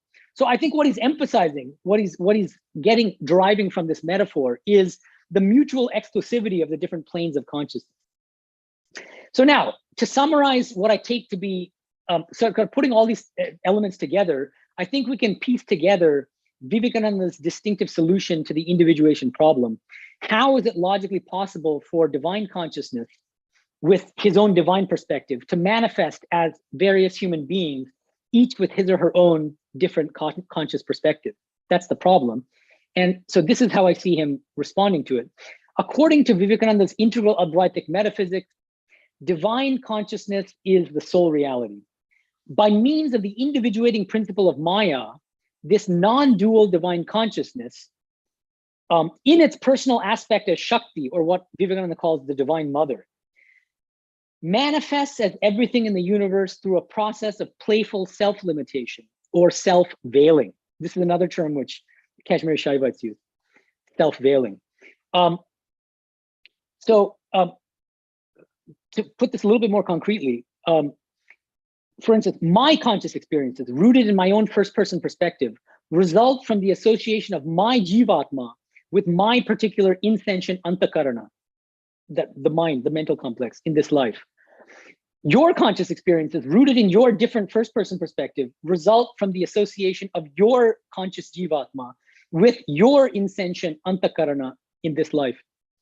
So in ignorant people, the divine consciousness manifests as egoic consciousness, egoistic consciousness, concentrated at the three lower centers or planes of consciousness. As a result, ignorant people who are nothing but different self-limited manifestations of God himself remain unaware of their own divine nature, and their conscious perspectives are grounded in their identification with the body-mind complex and their consequent preoccupation with worldly thoughts and desires. But those who engage in spiritual practice can ascend to higher planes of consciousness through the awakening of the Kundalini. And as we ascend to higher planes of consciousness, veil after veil covering the divine consciousness is removed, and our conscious perspective itself changes at each of these higher planes until the Kundalini finally rises to the Sahasrara and we realize our deepest nature as the divine consciousness. So from Vivekananda's perspective, the conscious perspectives of various people are one and the same divine consciousness, limited or veiled to varying degrees and in different ways, depending on their current plane of consciousness. So remember again, in Vivekananda's rendering of the rope snake analogy, the perception of the rope is mutually exclusive with the perception of the snake. We never see both the rope and the snake at the same time. Similarly, since the various planes of consciousness are mutually exclusive, our ignorant conscious perspectives and God's divine perspective are also mutually exclusive.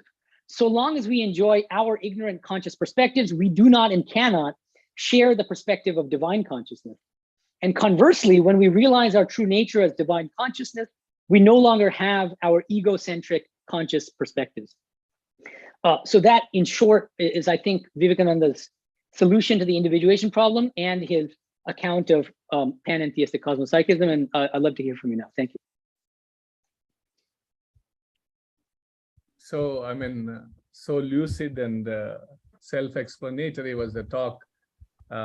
Anybody, any Shankarites are there to respond? Professor Milan, I'll just say very thank you. There is a lot of food for thought. You are an RB scholar, so. No, I'm really enjoying. I was really submerging myself. Subramanian was a die-hard Shankarite, so you have some wonderful. I do agree. I do such agree. erudition and scholarship, I mean, you know, Swamiji is so.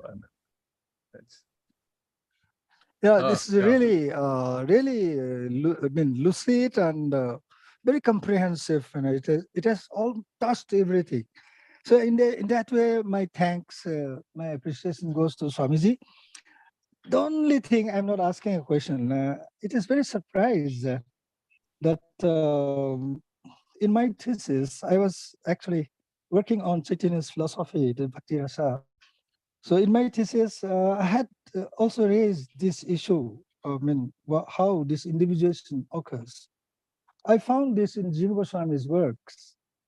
In the concept of Yoga Maya, different from ordinary Maya, Krishna's own self-limiting act. Like Jiva Goswami talks about two powers of Krishna, the Aishwarya and Madhurya. This Madhurya element is nowhere to be found in any other form of Vaishnavism. This is only there in Bengal Vaishnavism. Aishwarya and Madhurya. The Aishwarya, the majesty, splendor of Bhagavat is kept limited by God's own, Krishna's own Yoga Maya. And that's the only way he could play. So that individuation Swamiji was talking about. So in that thing, in a particular chapter of my thesis, I forgot, it was declared in 2012, submitted in 2010. It took 2 years for my thesis because it was independent thesis. I could not judge myself. It has to be sent to 3 people, 3 experts outside Manipur. So what happened is that, so I used the same thing, self-limiting act of the divine, the supreme being, because this is very powerful kind of thing. So I was really enjoying Swamiji, and he has confirmed a part of my thesis. So in that way, I'm really thankful to you. Thank you. Thank you. I think that's a great point. I think that besides Kashmiri Shaivism, there are Bhakti schools of Vedanta, like Chaitanya's Achinta Bheda Vedanta, and also Vallabha Shuddha Advaita Vedanta, which I think may have very similar ideas of self-limitation, divine self-limitation. Thank you. It's very powerful. Thank you, Swamiji. Thank you. Yeah, anybody else, you can put it in the chat box if you have anything to say, or you can write later on also. And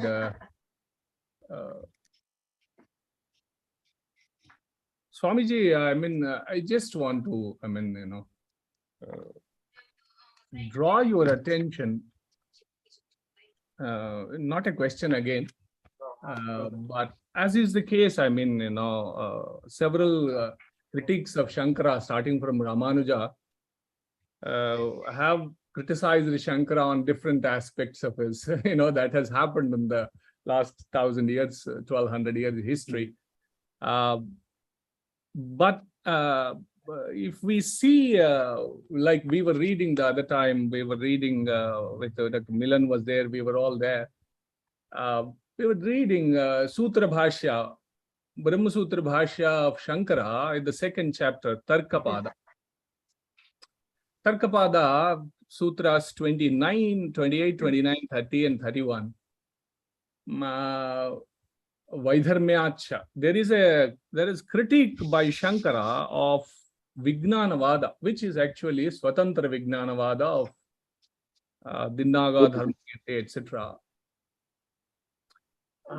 There, I mean, I don't have the Sanskrit text to read for you. We see Shankara very emphatically criticizing subjective idealism in the sense that this world is a mental form, mental aspect of it. It's only a cognition of a form and there is nothing real about it. And he is such a vehement critique of such an idea. And then he goes on to show the difference between what is a dream state object and what is a waking state object. And he then goes on to say that even a dream object cannot be compared with a waking object. And waking world has more reality about no, this is a great point. Yeah. So the only thing what I'd say is that I don't take Shankara to be a subjective idealist. I take Gaudapada to be a subjective idealist. If you look at Mandukya Karika, you'll find it, he says, for instance, Yatha swapne dvayabhasam spandate mayamanaha, tatha jagrat dvayabhasam spandate mayamanaha. Exactly like the mind spins out a world in the dream state, just so the mind spins out a world in the waking state. So for Gaudapada, the waking state is no more real than the dream state.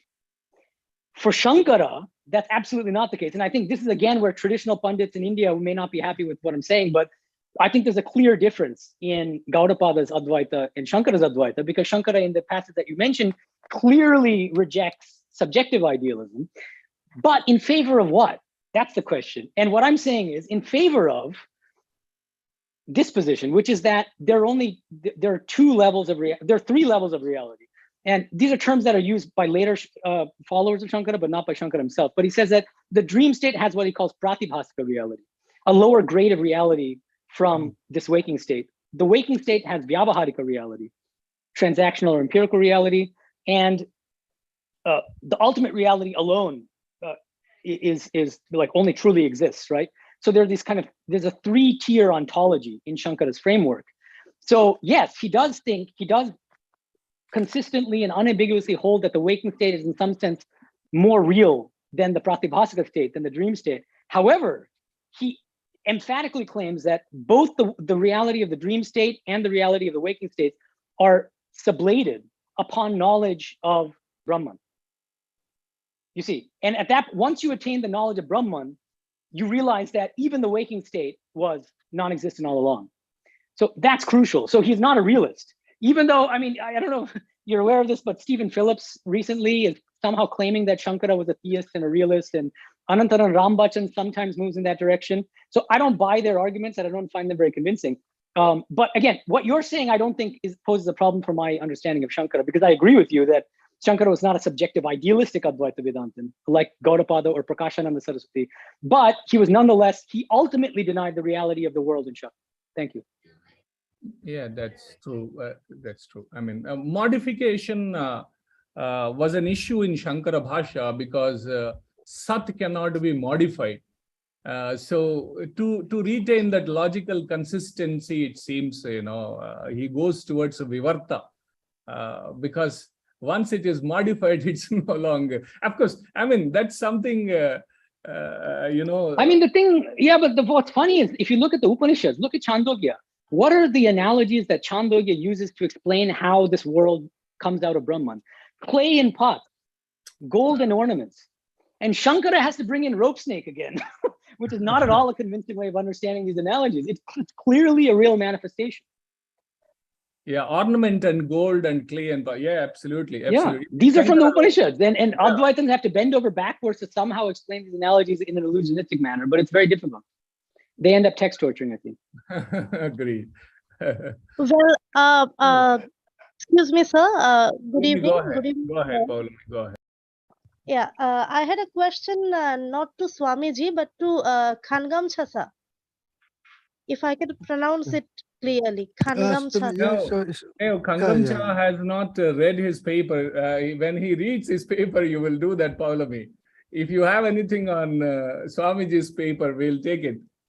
Yeah. Actually, it's based on Swamiji's paper only.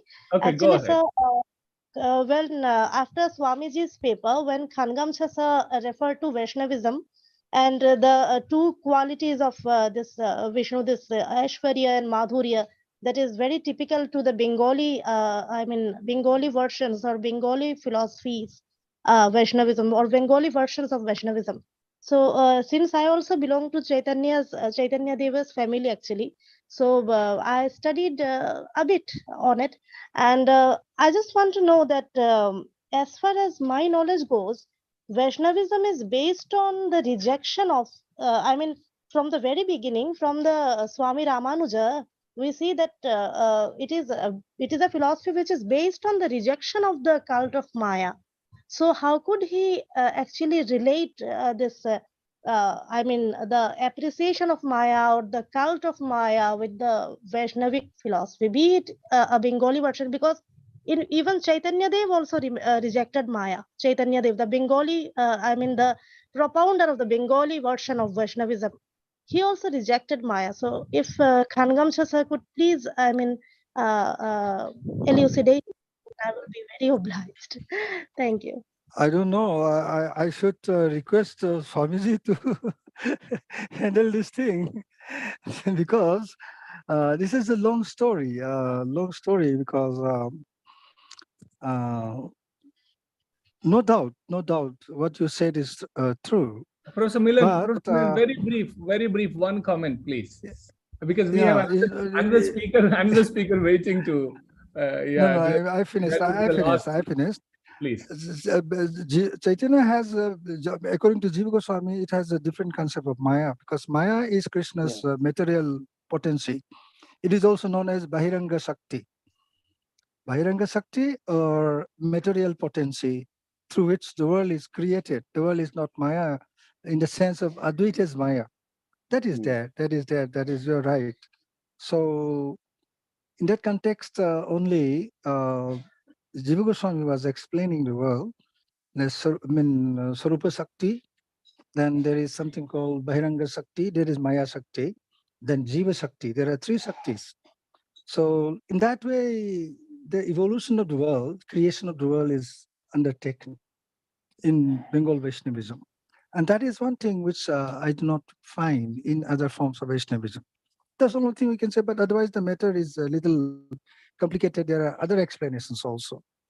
So I don't think, and this is not my paper. Yeah, one last comment. Anybody? Thank you, Professor Milan.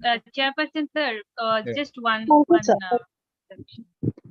Swamiji, thank you, Swamiji, for this very comprehensive, lucid, and very thoughtful presentation. Swamiji, just two things I want to know. You just mentioned 2-3 times that Vivekananda is also supporting Advaita theory, Advaita Vedanta, but we can call his Advaita Vedanta as integral Advaita Vedanta.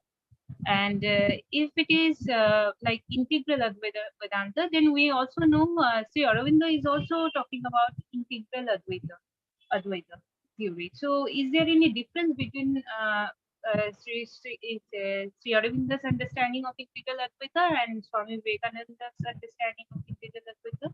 And the second point is like we have so many forms of Advaita, so many versions of Advaita, integral Advaita, Vishishta Advaita, Shankara's Advaita, then Kashmir Shaivism, non-dualism, that is also a form of Advaita. And what I understand that all these different systems, they are ultimately accepting one reality. And the problem is the way they are trying to interpret the phenomenal world. I mean, like in case of Vishishta Advaita, they are saying like it is the gunas, qualities of the ultimate reality. And in Kashmir Shaivism, it is like it is the same Shiva, but it is manifesting as a Shakti. And then Shankara, we know that he considered that it is a kind of appearance. So I think I don't know, but what I consider that more than the problem of defining consciousness, the problem is about how we define the phenomenal world. And I think I understand. I think because we don't have much time, I think that's right. So I'll just address both of them quickly. So the first question is about the relation between Vivekananda's integral Advaita and Sri Aurobindo's Advaitic philosophy. So it's not a coincidence that Sri Aurobindo was strongly influenced by both Sri Ramakrishna and Swami Vivekananda. He had 3 mystical experiences in which Sri Ramakrishna gave him messages. One of them was in Bangla. They would speak in Bangla. They're both Bengali. Aurobindo Mundir Koro, Aurobindo, create your own ashrama. And he had several others. He carefully studied the teachings of Sri Ramakrishna. And I think he was especially influenced by Sri Ramakrishna's teachings on Vijnana. I make this argument in some of my scholarly articles. With regard to Vivekananda, he was put in jail in Alipur in Kolkata for a year. And he claimed that Vivekananda came to him every day for a fortnight and explained to him high-level meditation techniques and taught him about the intuitive mind, which is the kind of opening to the supermind, what Aurobindo calls the supermind. So there are very, very deep parallels between Aurobindo and Vivekananda. That's not a coincidence because he was strongly influenced by Vivekananda and by Sri Ramakrishna. But there are also differences. I mean, if you want to go into the subtleties of Sri Aurobindo's kind of taxonomy of the different planes of consciousness and all that, you probably won't find those fine-grained details in Vivekananda's writings. But fundamentally, I think there's a very, very deep affinity between Sri Aurobindo's Purna Advaita or Integral Advaita and Swami Vivekananda's Integral Advaita. And that's not a coincidence, as I said. That's regarding the first question. The second question, you feel that if you compare the different Advaitic philosophies, that the real point of difference concerns the status of the phenomenal world. I think that's one point of difference, but I really do think that there's fundamental disagreement about the precise nature of that non-dual consciousness as well. I don't think we should underestimate the differences on that front. According to Shankara's school, the nature of the one reality, the sole non-dual reality, is nirguna. Nirvishesha is the word that Shankara used to like. And according to Kashmiri Shaivism, according to Vivekananda and Sri Ramakrishna, the nature of the divine non-dual consciousness is both nirguna and saguna. And I think that's fundamentally, that's a very important difference to register as well. So I think you're right about that there are differences at the level of how to understand the status of the phenomenal world, but there are equal differences and arguably more important differences regarding the precise nature of divine consciousness. The reason why I say arguably more important is because how we understand the status of the phenomenal world depends on how we understand the nature of divine consciousness. Thank you. Thank you, Swamiji. Thank you. Once again, say namaskara, pranams to Swamiji. And then, yeah, Sthapakaya cha dharmasya sarvadharma swarupine avatara varishtaya Ramakrishnaya. Pavitram Charitamya. We'll go to the, thank you, Swamiji. I mean, it's such a wonderful, yeah. I was listening from Dr. Munmun, your name and your papers, Gnana, Vijnana, divisions, etc. But that's how, why she was praising. Now I understand, you know, after listening to you. Thank you so much. Thank you all. Bye. We'll go to the next speaker. Dr. Munmun, would you introduce the speaker? Yes, speaker. Our next speaker, Professor Thanisha Timalsina, sir has already joined. Let me introduce him.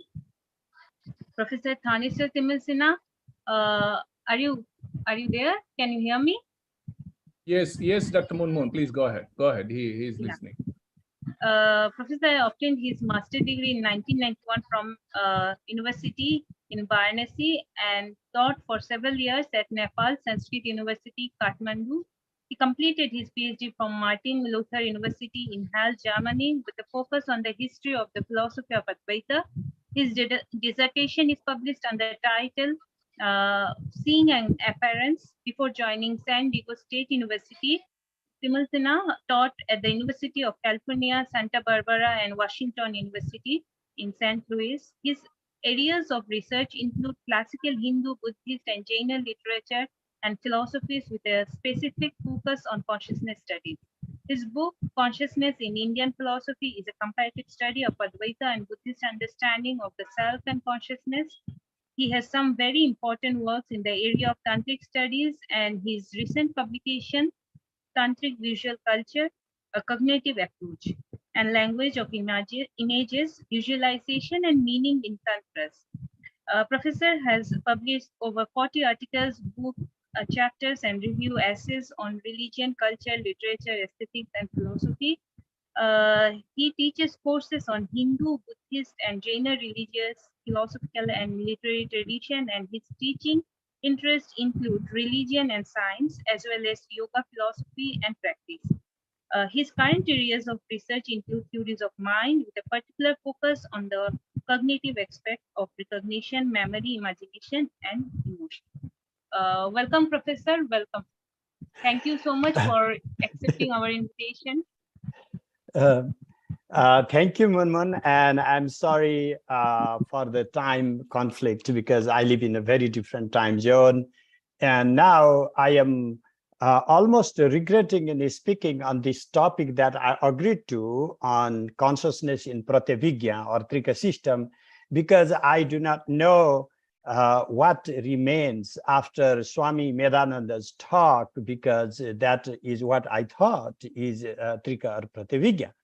And so, and then yet another bummer for me. I was thinking that I would have Shankaracharya as a prima facie to start the conversation, but now I'm being really emphatic to my Guru Parampara of Shankaracharya, and I wish I had thought differently to actually go towards. But anyway.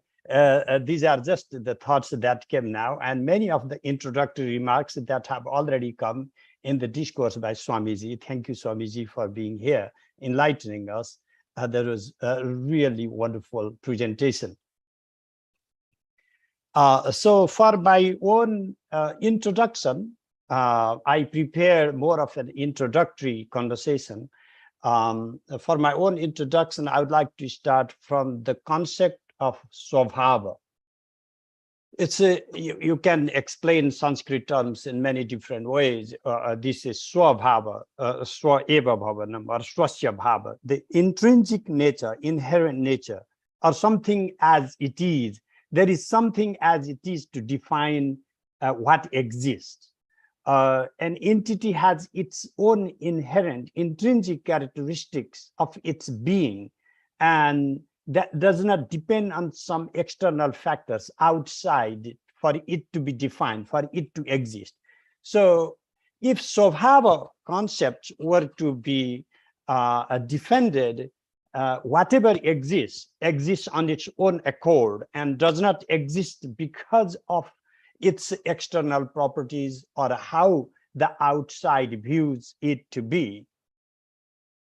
Now, coming back to what we are dealing with today in a broader philosophical conversation, we have, does the world, whatever exists, this reality have its own intrinsic nature? What is that intrinsic nature? If the reality that we call has its own internal nature. Now, from the pure materialistic perspective, all that we have about an entity is what we can analyze, what we can observe, what we can objectify, what we can measure, what we can have determinations. And so all our determinations from the Kantian terminology, it's spatio-temporal, basically comes in that physics and philosophy of a determination of reality based on its objectivity. Meaning, there is nothing as it is of its own intrinsic nature for whatever we are defining. So any materiality is a materiality contingent upon the factors that help us determine its materiality, and what constitutes matter is not because it has its own internal characteristic. But if we were to somehow be suspicious of this lacking internality, the type of theory we are talking about is what we call emergentism, that the entities like consciousness is an emergent property, that like fluidity in water, that didn't exist in hydrogen and oxygen, and when combined, then we have some new tropes that we see, but these are emergent properties, the same way consciousness is an emergent property. Or from the same background, we can go argue for property dualism from the epiphenomenon perspective. Like an example would be like me feeling sleepy and yawning. I'm not yawning because I'm feeling sleepy, or I'm not feeling sleepy because I'm yawning, but because I am having certain neurological properties, certain chemical properties that is making me feel sleepy, and I'm also yawning. So the same way, consciousness-like and matter-like are the properties that we see are the emergent properties of ultimately that what we call matter.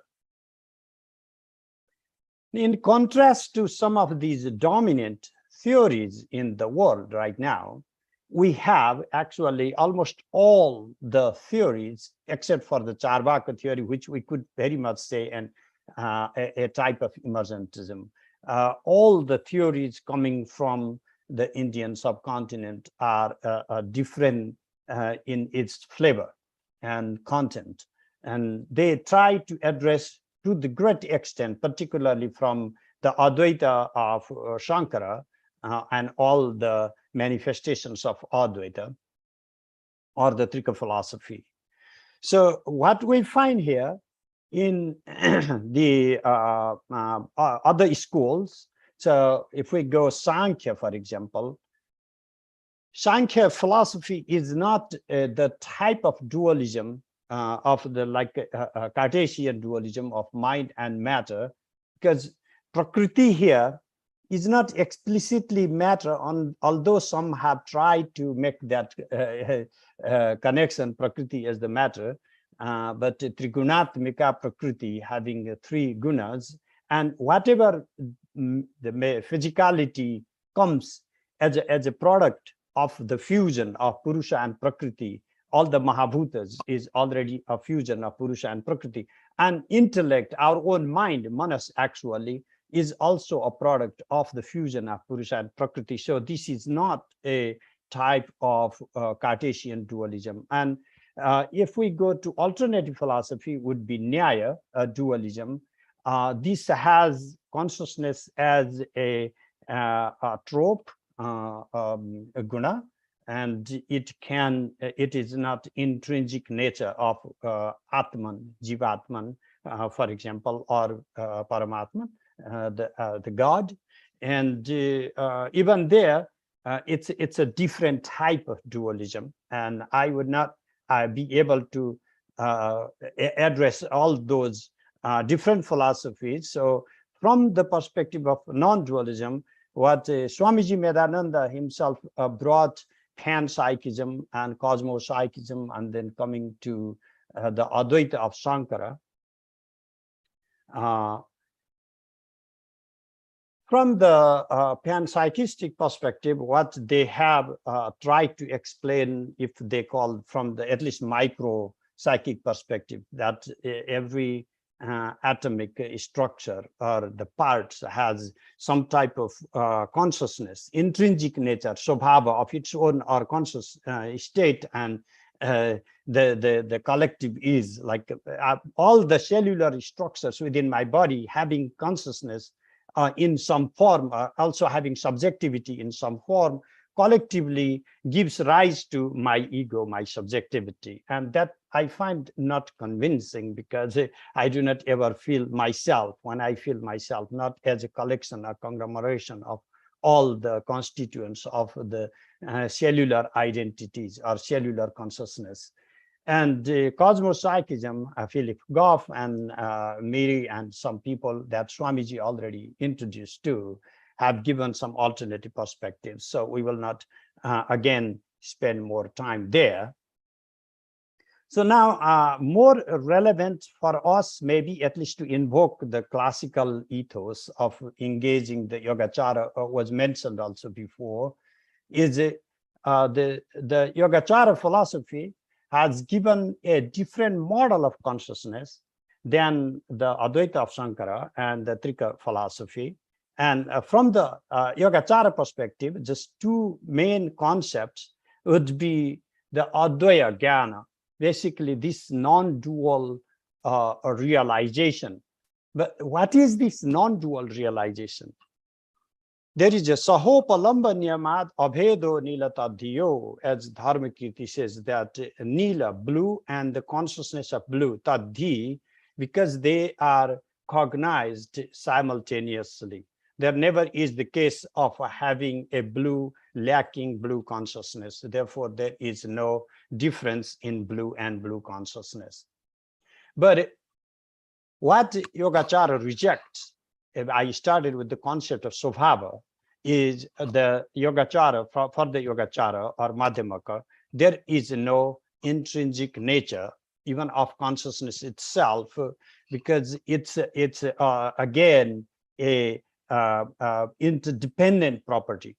And for when talking about the interdependence, we go to Trishwabhava, that there is the imagined, like a dream type reality, parikalpita, and there is a completely interdependent reality that we call subject and object. But then when it comes to what we call parinishpanna, it's a consummate nature, is the non-duality between consciousness and its object. Now, then what about the Advaita of Shankaracharya? Because we addressed a lot, and I do not want to go add further on that. My job has been a lot easier. Only that I would like to give a couple of context. When we are reading Shankaracharya, what we have become is, like in these days, one philosopher for every ideas in the world. I do not believe that Shankara was writing his philosophy, sitting in the platform to explain everything, because it's a Purva Mimamsa, Uttara Mimamsa. I think, I may be wrong, and I would like to be corrected. It's, I think, a project to explain the world from the Nishreyasa, only from the moksha and for the sannyasa perspective. And it's not like he's all denying, because it's a Uttara Mimamsa. His very scope is only limited to moksha. It's a moksha shastra. So therefore, for the pravritti, the vidohi dharma, pravritti lakshana and nivritti lakshanasya. There are two types of dharmas. So one is the pravritti, that about the activities in the world, and then another is nivritti, returning from the world towards self-realization and liberation. So as far as you are concerned with the pravritti dharma, then you have the vyavahare bhattanaya. So as far as you are interested in understanding the world, how the world should be explained, how the world should work, then you follow Kumarila Bhatta or his school of philosophy.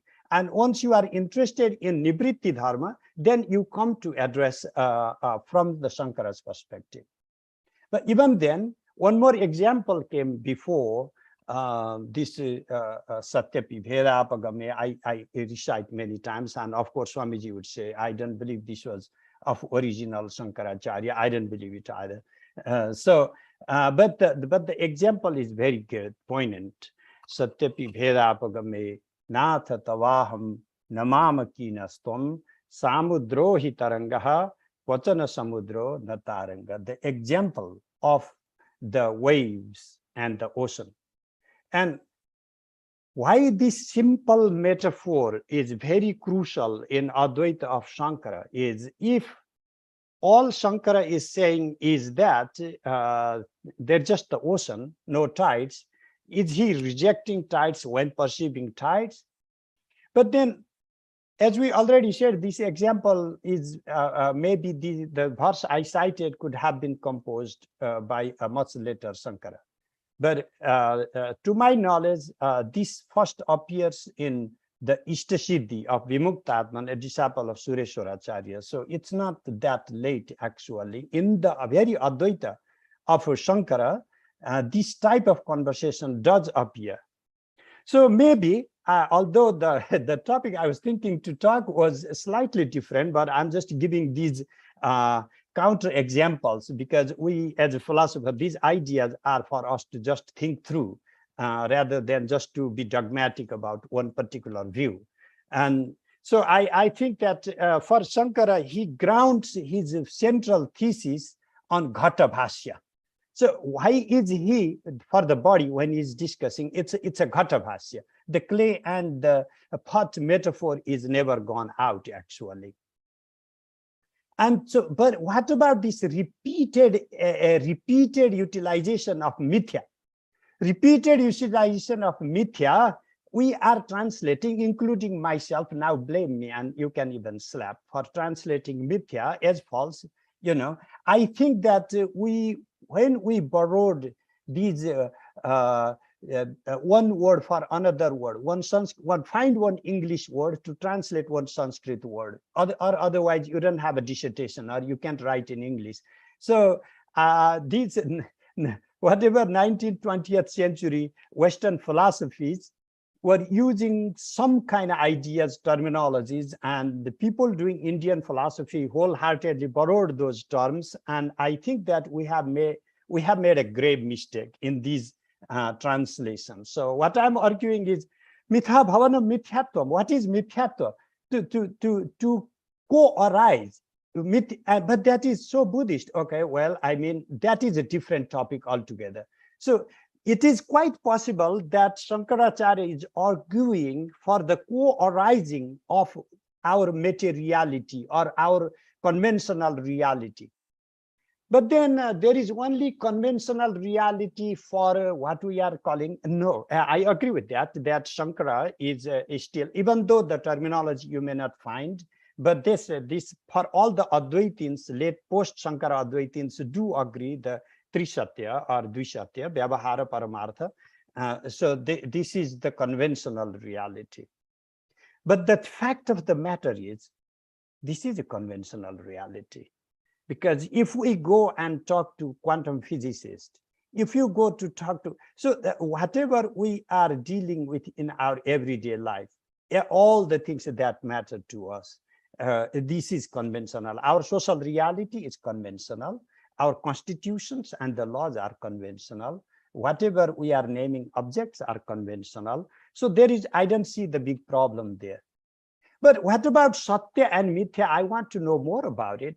So Pratipanno padau traikalika nishedha pratiyogittam mithyatvam. What is mithya? Falsity. If you read Madhusudana Saraswati, in any upadhi, when you can do traikalika nishedha pratiyogittam, you cannot reject in all account. Something is false if the whatever the manifest can be rejected in any mode of time. So it exists now, but doesn't exist another time. Or let's go for his own definition of satyatva, satyatam trikala badhyatam. So something you cannot reject in any mode of time, that is true. But the satya he is referring to is not the satya we are referring to then. Because we are not talking about satya as something that we can never say does not exist. We are saying satya for things that exist now and do not exist tomorrow or didn't exist yesterday. So that is the thing that he says everything that exists for now, he's not saying doesn't exist now. Something exists now, does exist now, but is not satya in the sense that it is not, it is temporal in the sense that it is not indeterminate outside of the scope of time and space. So all the manifest objects are spatio-temporal. So anyway, just an entertainment for thinking through Shankara.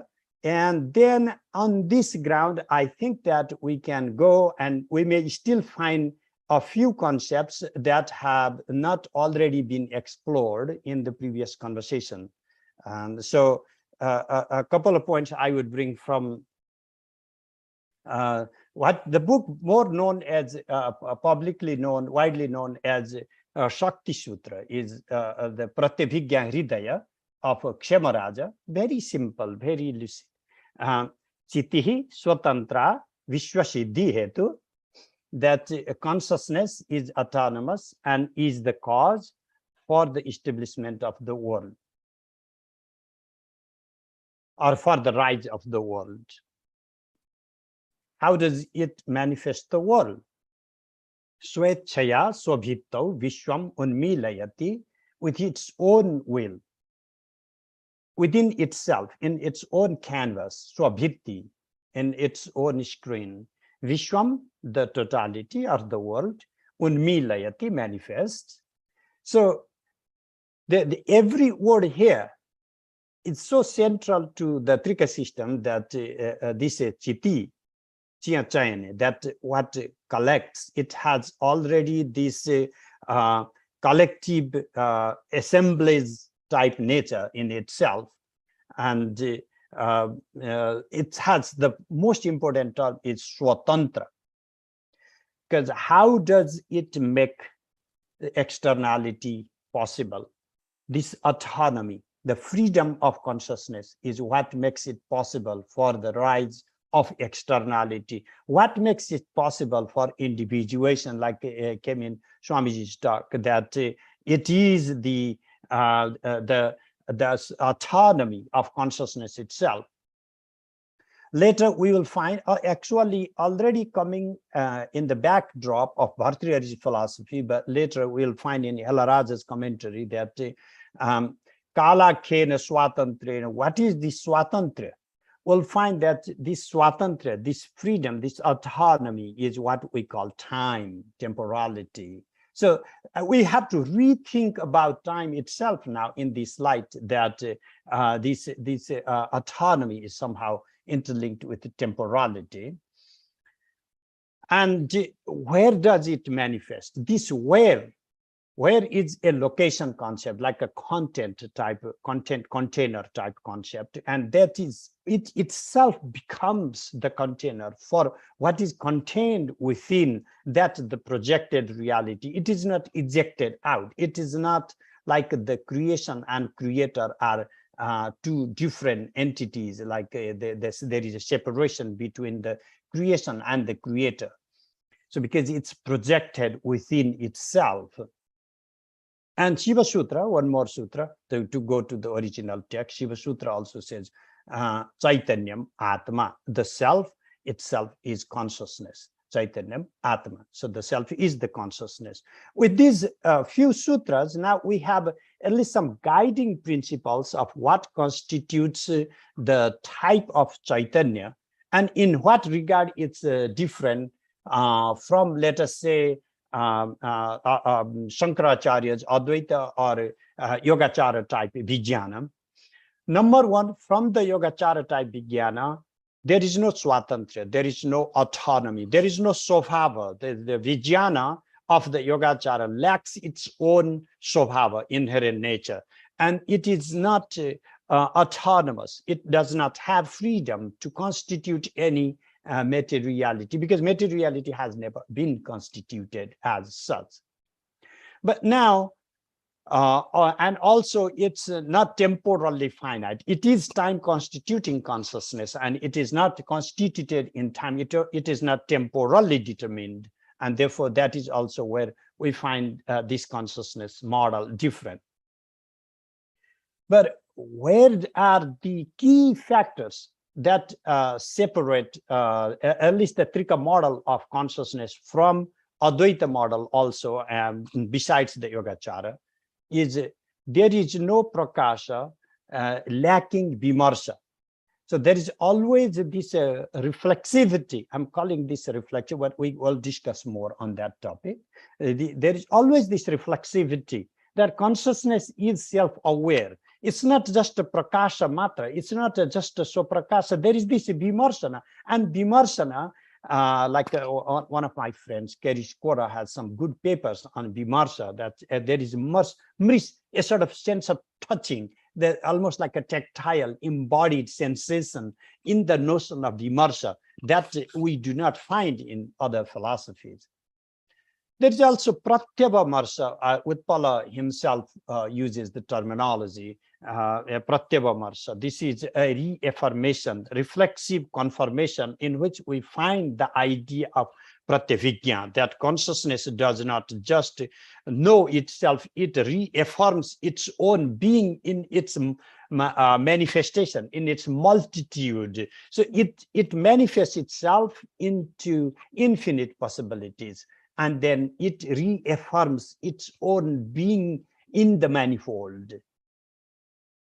Now, Abhinava Gupta says in one point in Tantra Loka, Asthasya eka rupena vapushachen maheshwara, maheshwarattam samvittam tadatekshad ghatadivat, meaning if Shiva were to just be the same old man from the beginning to the end, he would be nothing different from a pot, meaning the absolute does change.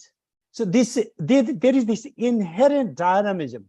So I'm calling this more of a dynamic system in the philosophy of Abhinavagupta, that it does accommodate change within, that there is this, rather than static Shiva being as it is, it changes. But then it brings a bigger question of what type of change we are talking about here. And I just published a paper on change in Sankhya. You can visit to Bimar's website for the paper. This change in Sankhya and change here is slightly different, because from the Trika perspective, the type of change we are talking about here is the manifold. It's not a spatio-temporal differentiation, because it would mean that it was not changing before, because the intrinsic dynamism of consciousness is such that it always is there. There is no time frame in which these things start happening. There is no time frame in which these things cease to happen. So this dynamism of Shiva is such that it is constant. And it is within this consistency that we have both the Unmesha and Nimesha. It is not that there is this Unmesha of the world right now, and there will be a big crunch or Nimesha and the cessation of the manifestation of the world. It is never like that. So it's an eternal process. It's a constant process. So this is where we get the concept of Pratyavamarsa and Ekarupata. So what does this Swatantriya mean here? So this Swatantriya here, that's why sometimes, Trikadarsana is also called a Swatantriya, the doctrine of freedom. And of course, now this freedom has a big social, repercussion, and we need to explore to what extent the Trika system allows us for free speech or freedom of expression in all modes. But that's a big topic and a different topic, a social implication of the Trika philosophy. But this Swatantriya itself expressed first in the form of Kali, in the consciousness expressing itself in temporality is what makes it possible for the manifold to come. And then that is where we get the Shakti, the power, the potency of consciousness. But what do I mean by potency of consciousness? It's not like my money, because there is a relation potency of. Then you would think that there's a difference between potency and consciousness. When I use the terminology potency of consciousness, then potency is different from consciousness. And then you will find repeatedly the terminology, the example of Raho Shira. It's like calling the head of the comet. The comet is the head, okay? There's not like a separate head and the comet is hanging out around there. Oh, this is my head, by the way. So the potency is consciousness. There is no separation between. And that is stressed repeatedly by terminology such as avinabhava, inseparability. They cannot exist in isolation of each other. And what we find this in the abhinabhava is like a samarasya, for example, co-mingling. It's like they are both fluid as rasa. And this, in the samarasya, you also need to find a sort of bliss, a sort of joy. And this bliss is where the whole process of the world needs to be addressed, because the system addressed that consciousness has as its svabhava. What is its internal svabhava? Its svabhava is ananda. We are translating ananda as bliss, blissful. This makes me so uncomfortable. But just you suggest me what should be the term.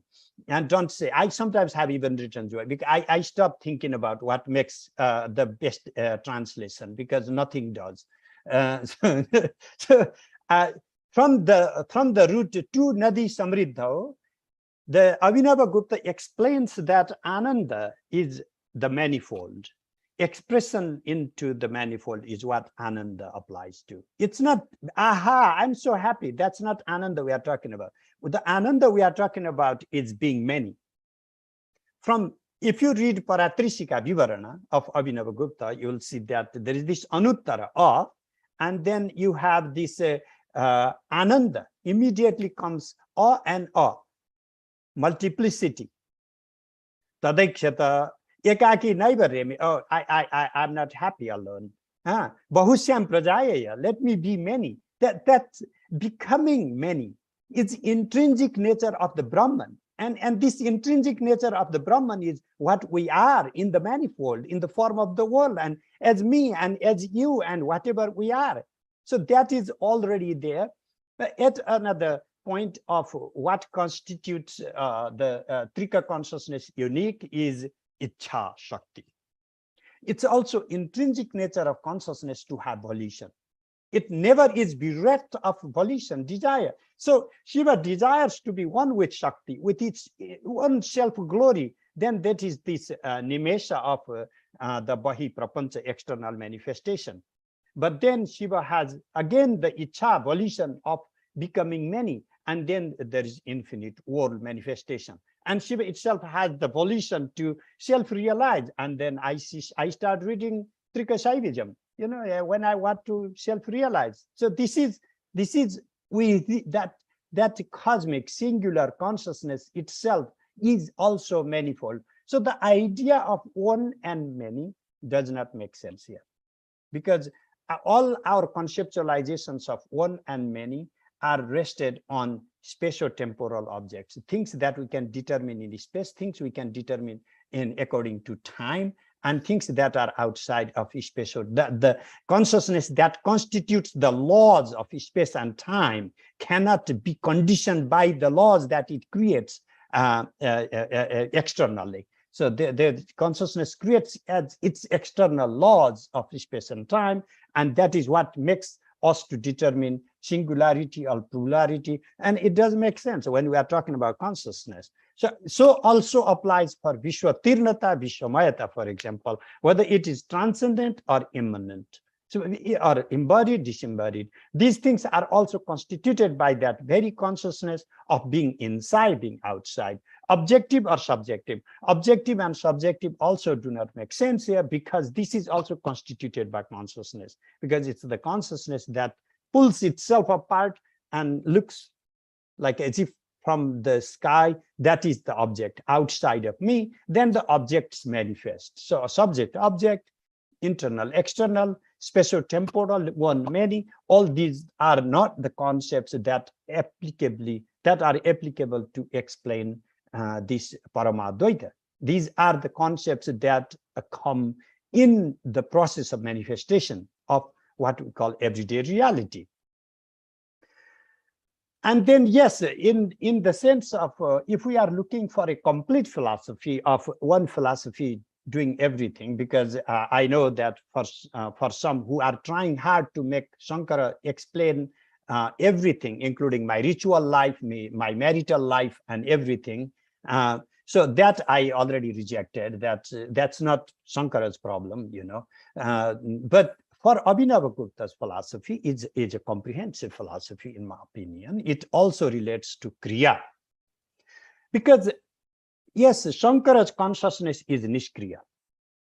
Consciousness does not act on its own. Brahman is Nishkriya.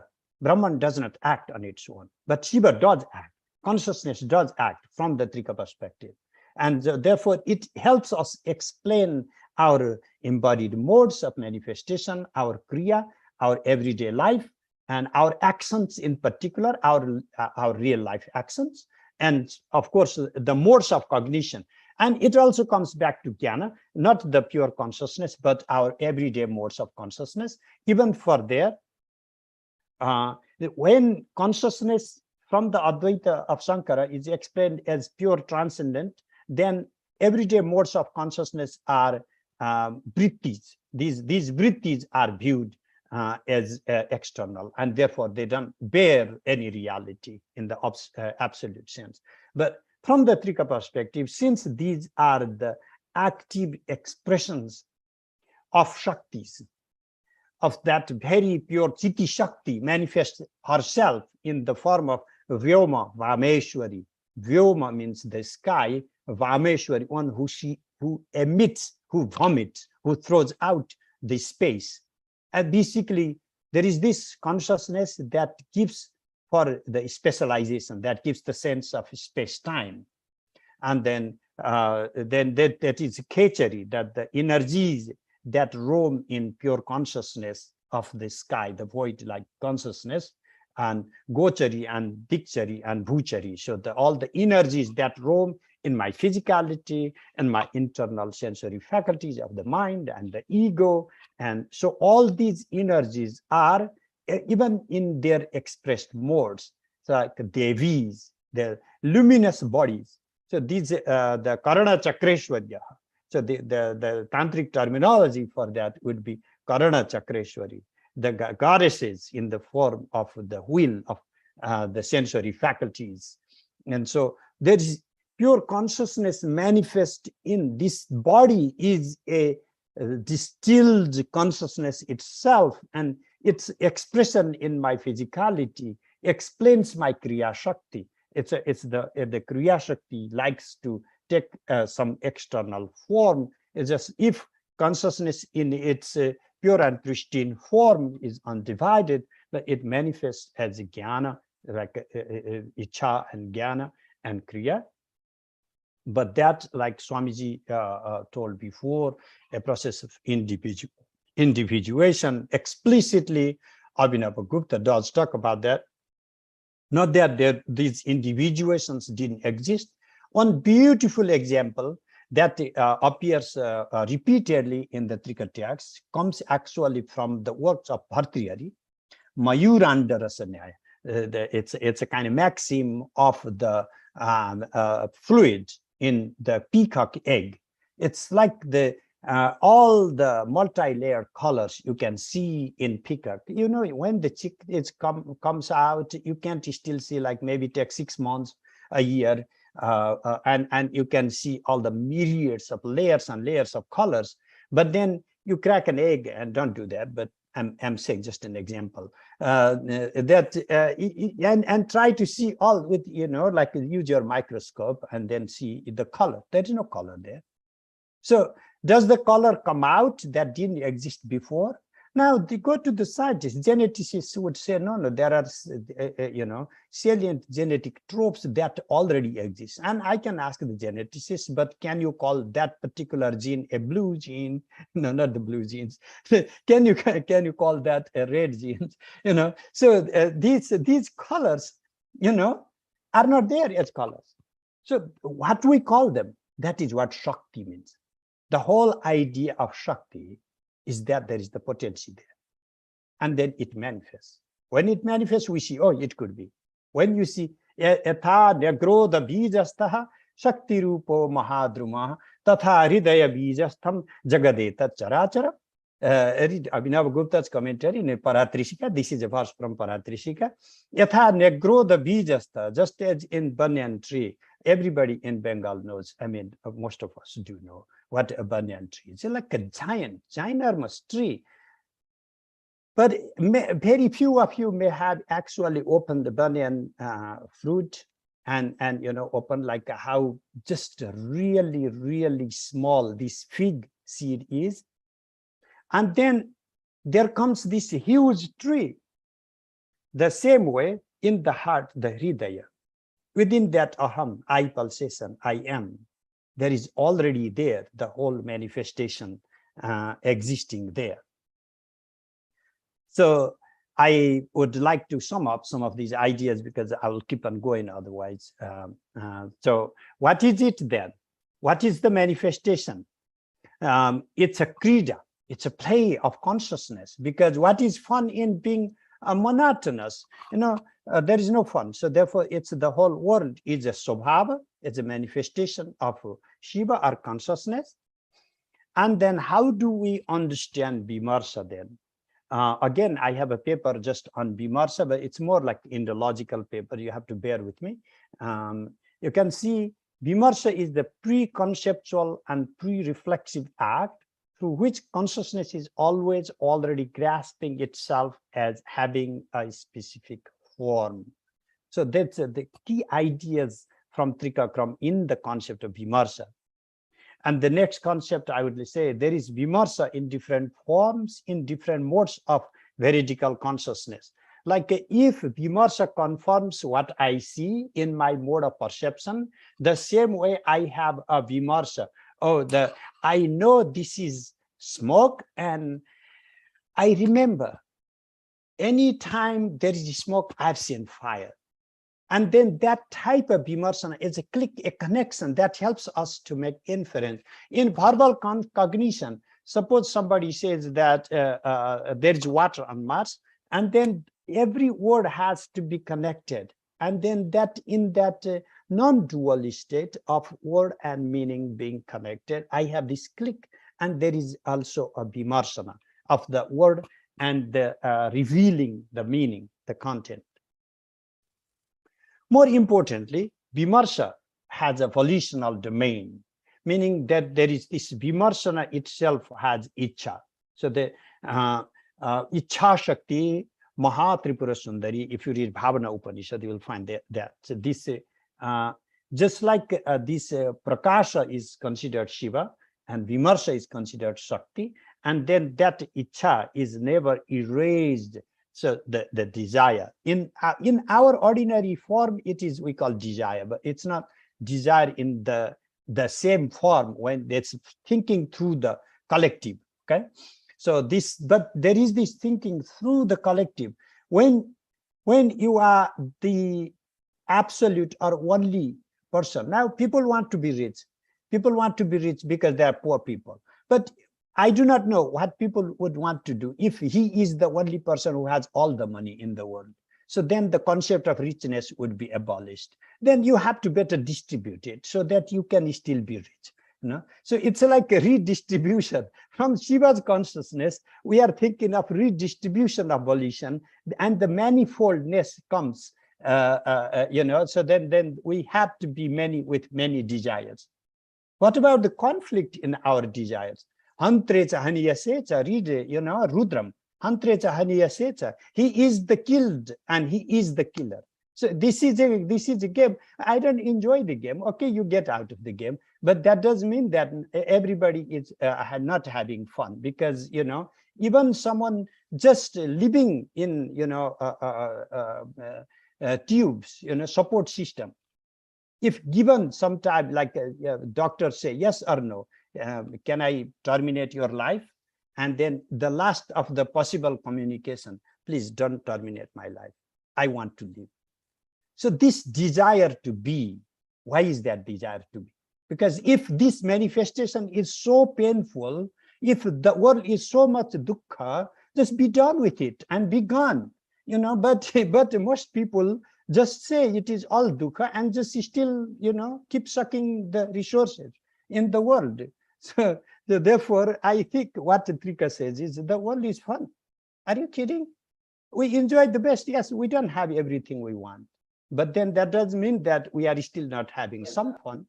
So that is where the Trika, a sense of enjoyment comes. So then action, I already talked about action, but we need to think that. Professor, sorry to interrupt and sorry to remind all. Few more minutes and then please. Okay, sure. Yeah. I'm almost done. I have last point. Because I understand. Just the last point. It's last point. No problem. Time. Yeah. Thank you. Oh, got it. So the action, I think we already talked, and then the only one point, and I'm totally done because I already kind of differed from what I had originally thought anyway. So the last point is of speech, because this language has been repeatedly considered as illusory, not able to describe the truth, not reaching to the absolute. But then if we read the mantras from the Vedic perspective or Tantric perspective, mantric reality is not considered the same way illusory. And therefore, there is something within speech that goes beyond its referential connotational model and its intrinsic swabhava of consciousness itself to have some form of speech. And so that speech in its para form, like Abhinavagupta addresses in the form of para as the speech that itself remains even in the absolute form. So that is not that it's completely devoid of all forms of speech, but it doesn't have the same type of expressed external modes of speech. So these are just a few points I could think of this morning when I woke up on, but this is not at all sufficient to address so many deeper aspects of Trika or any of the philosophies. Thank you so much for this opportunity. If you have time and question, I'm here. Thank you so much, Professor. It was so nice listening to you. It seems Swami Medhanandaji took you into a different direction, and then you started so well with, in defending Shankara. Then we got into your topic, so nice. Yeah, Devasya Isha Swabhavoyam could have been the best. Yeah, that's as you explained, the individuation or why the one becomes many. The best answer is Devasya Isha Swabhava. It is the very Swabhava of the consciousness. We don't have answers. And the best answer could have been, we don't know. We don't know is the best answer that Veda can give. Why one wants to become many, we don't know is the best answer that one can ever say, because it's looking into the very mind of Parabrahman. We don't know Shiva. It's asking the question that why do you want to become many? We don't know. So, but the most suitable answer, if we could give, is it is the very swabhava that he wanted to become many. That's so nice. And I mentioned in one of my papers on the nature of consciousness in one of my papers that, yeah, it's that yato vacho nivartante aprapya manasa saha. I was quoting in the morning that words and mind fail to grasp Brahman, but yet the language has a capacity to go beyond its boundaries, because that is also built in consciousness, is one where even I discussed. I was so fascinated by this idea. I mentioned it in one place, that it's not that it stops at certain boundary, but it does reach out. It has a capacity to even speak about Parabrahman, etc. So anybody has anything? Has anybody put in the chat box, or they are only saying incredible talk, amazing, or and then Professor Milan is still there. Professor, for your information, we are sitting from morning 10 and it is night 10 o'clock 20 minutes. we have hit 12 hours of continuous this thing, and another 12 hours tomorrow. Again, anybody? Dr. Milan, you're still there? I see one. I'm here. Oh yeah, and Dritishri, Dritishri has anything? Dritishri was very brief. Professor Milan, I'll come to you. It is Dritishri, research scholar first. Very brief. Go ahead. Okay, sir. Sir, my question is, can we consider Maya as Swatantriya in Kashmir Shaivism? Maya? Yes, sir. Maya, we are giving too much credit to Maya. Swatantriya is much higher in Trika Siddhanta, Shiva, Shakti, Sadashiva, Ishvara, Shuddha Vidya, and then put Maya. So why this matters is these are 5 Shuddha Tattvas, pure absolute manifestations, intrinsic to consciousness itself. Always, this is fivefoldness of consciousness is eternally there. Chit, Ananda, Ichha, Jnana, Kriya. These fivefold expressions in the form pure consciousness, bliss, volition, cognition, and action. And then Shiva, Shakti, Sadashiva, Ishvara, Shuddha Vidya, referring with reaching to those 5 states. They are in the pure state. Maya is after that. Why Maya has this dubious character coming down is Mati Parichinnati iti Maya. Maya is not illusion. Maya is the delimiting factor. That Maya that helps us fragmenting. Without fragmenting, we do not know. Let me speak in defense of Shankara. 1 minute, please. So, please go ahead. Because Swamiji has left, I believe. Swamiji has left. Please go ahead. Oh my gosh, he left. because I'm a disciple of Shiva Shankara Bharati. Okay, so he taught me Tantra Shastra, but he kept defending Advaita Vedanta. So I comes from this duplicitous tradition itself. So so what it is like when consciousness reveals, the intrinsic mode of consciousness is always non-dual. The first instance of knowing is knowing the self and the object, not determined as the self and the object. What Maya does, Maya helps us to separate. This is the ego and this is the object. It puts the veil within, a curtain within. And then what it does, give the sense of spatio-temporality. The object is there. The object is now.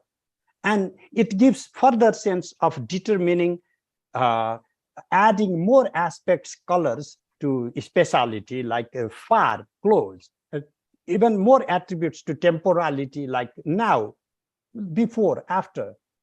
So all these determinations help us know what we think we know in our everyday life.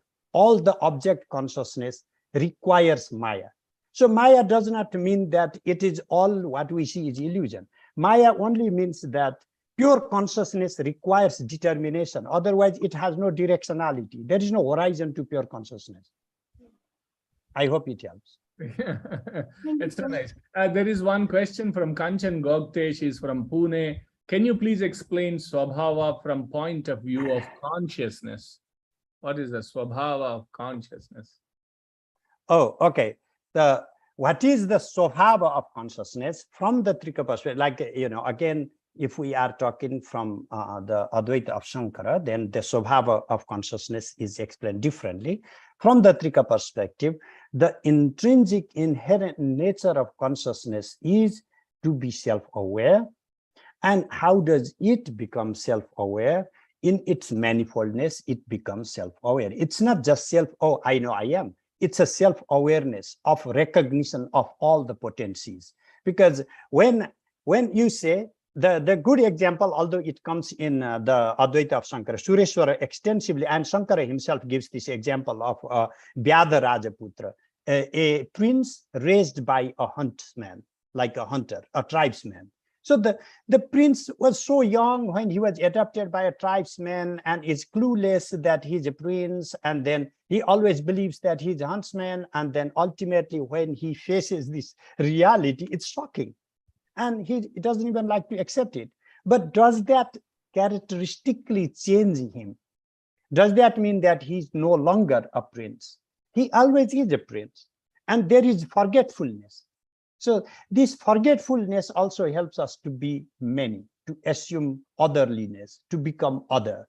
And so that also is intrinsic nature, not just smriti.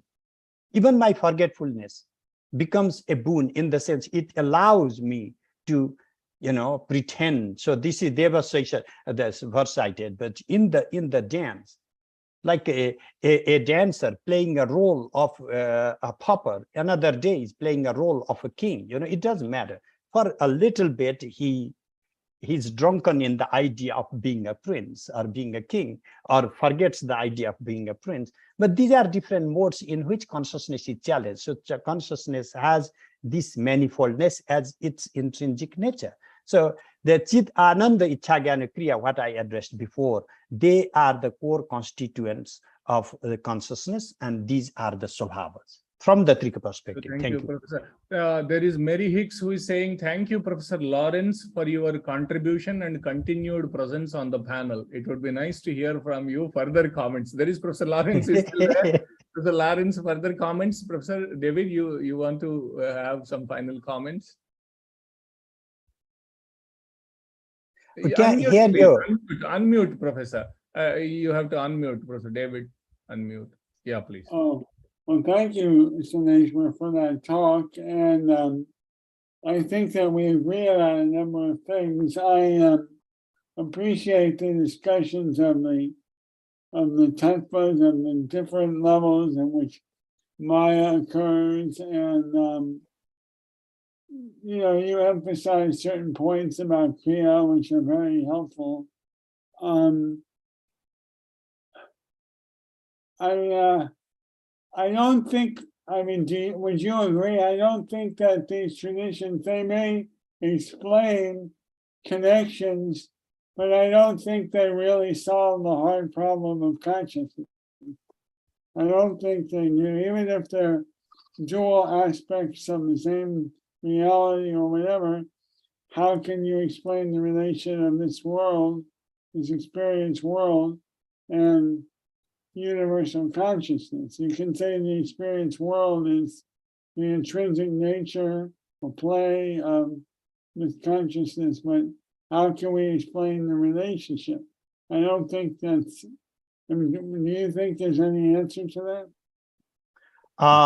Okay, David, as much as we do, we have, just like the drinking the milk of the same mother, we have read the same books, so we are Upajivita from the same text. So I would cite. But even after drinking the same mother's milk, both brothers go in different directions. So exactly. So I would give this response to you. A quick response would be, there is no hard problem. But give me 1 minute to explain what I mean by, like, when you talk to Daniel Dennett, he's not going to say there is a hard problem, because what he's saying is the self is illusion, and in consciousness explained, it's basically consciousness unexplained or de-explained. Basically, there is no consciousness. There is just automata, machines running. So from our alternative perspective, what we are saying is, there is no mechanical, totally inertia, absolute concrete object alone in the world. Everything has some level of swatantra. Everything that exists has certain degree of consciousness like nature. So if we want to go Daniel and say there is no consciousness, then there is no hard problem, because there's just no consciousness, finito. And if we go through the Abhinavagupta, there is no materiality in the same sense of the matter that is expunged of the potential of consciousness, that is bereft of chiti. There is nothing like that. So there is no materiality. So then people like, David Chalmers, who made this hard problem, because it is a hard problem for the dualist, and it is hard for them. Thank you so much. Okay, thank you very much. The word, there is no Sanskrit word for hard problem. That's what we were saying in the classroom. There is no Sanskrit word for hard problem. Shankaracharya Ramanujas never said something is a hard problem. They only had some solution to something, not Abhinavagupta. That was so nice to listen to. We really enjoyed it.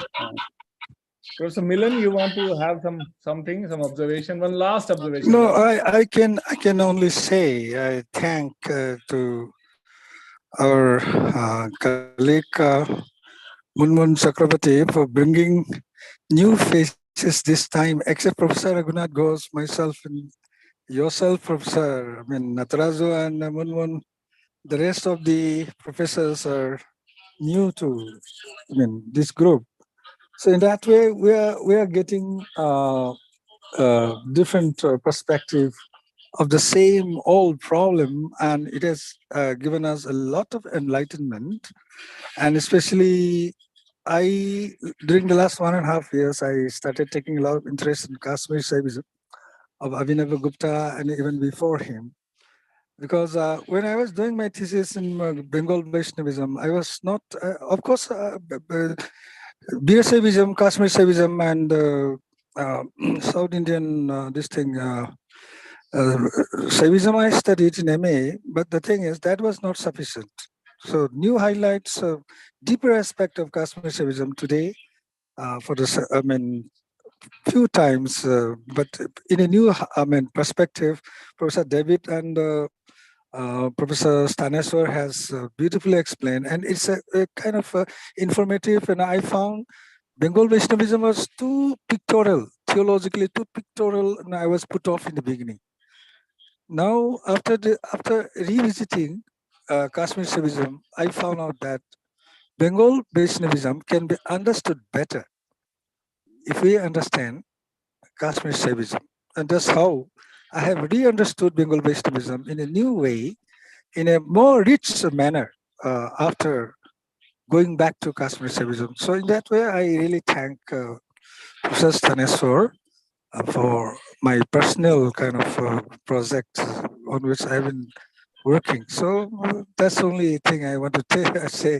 Otherwise, now it's too late for us to go on talking. Dr. Nilan, thank you so much for staying all through the day. Morning 10, it's night 10 o'clock, 10:30.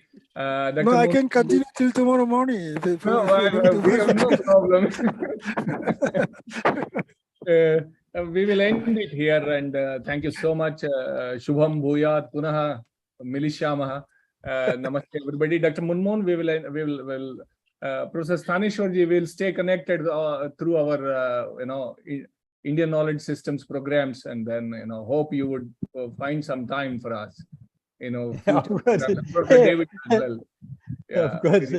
We enjoyed. Thank you for accommodating time, because I first gave the time and it was my class time at the job, and I didn't even realize that. So I didn't keep my time very clearly. Time is, relative. So thank you. Thank you so much. For Indians, time is imaginary. It's not. We will.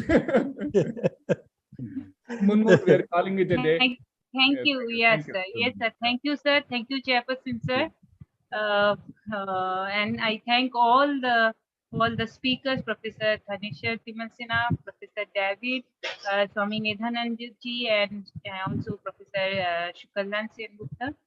Thank you so much for this wonderful discussion, for your participation, for your deliberation. Thank you so much. And we have 4 more sessions tomorrow, and I request all our participants to join, please. And thank you once again for being with us.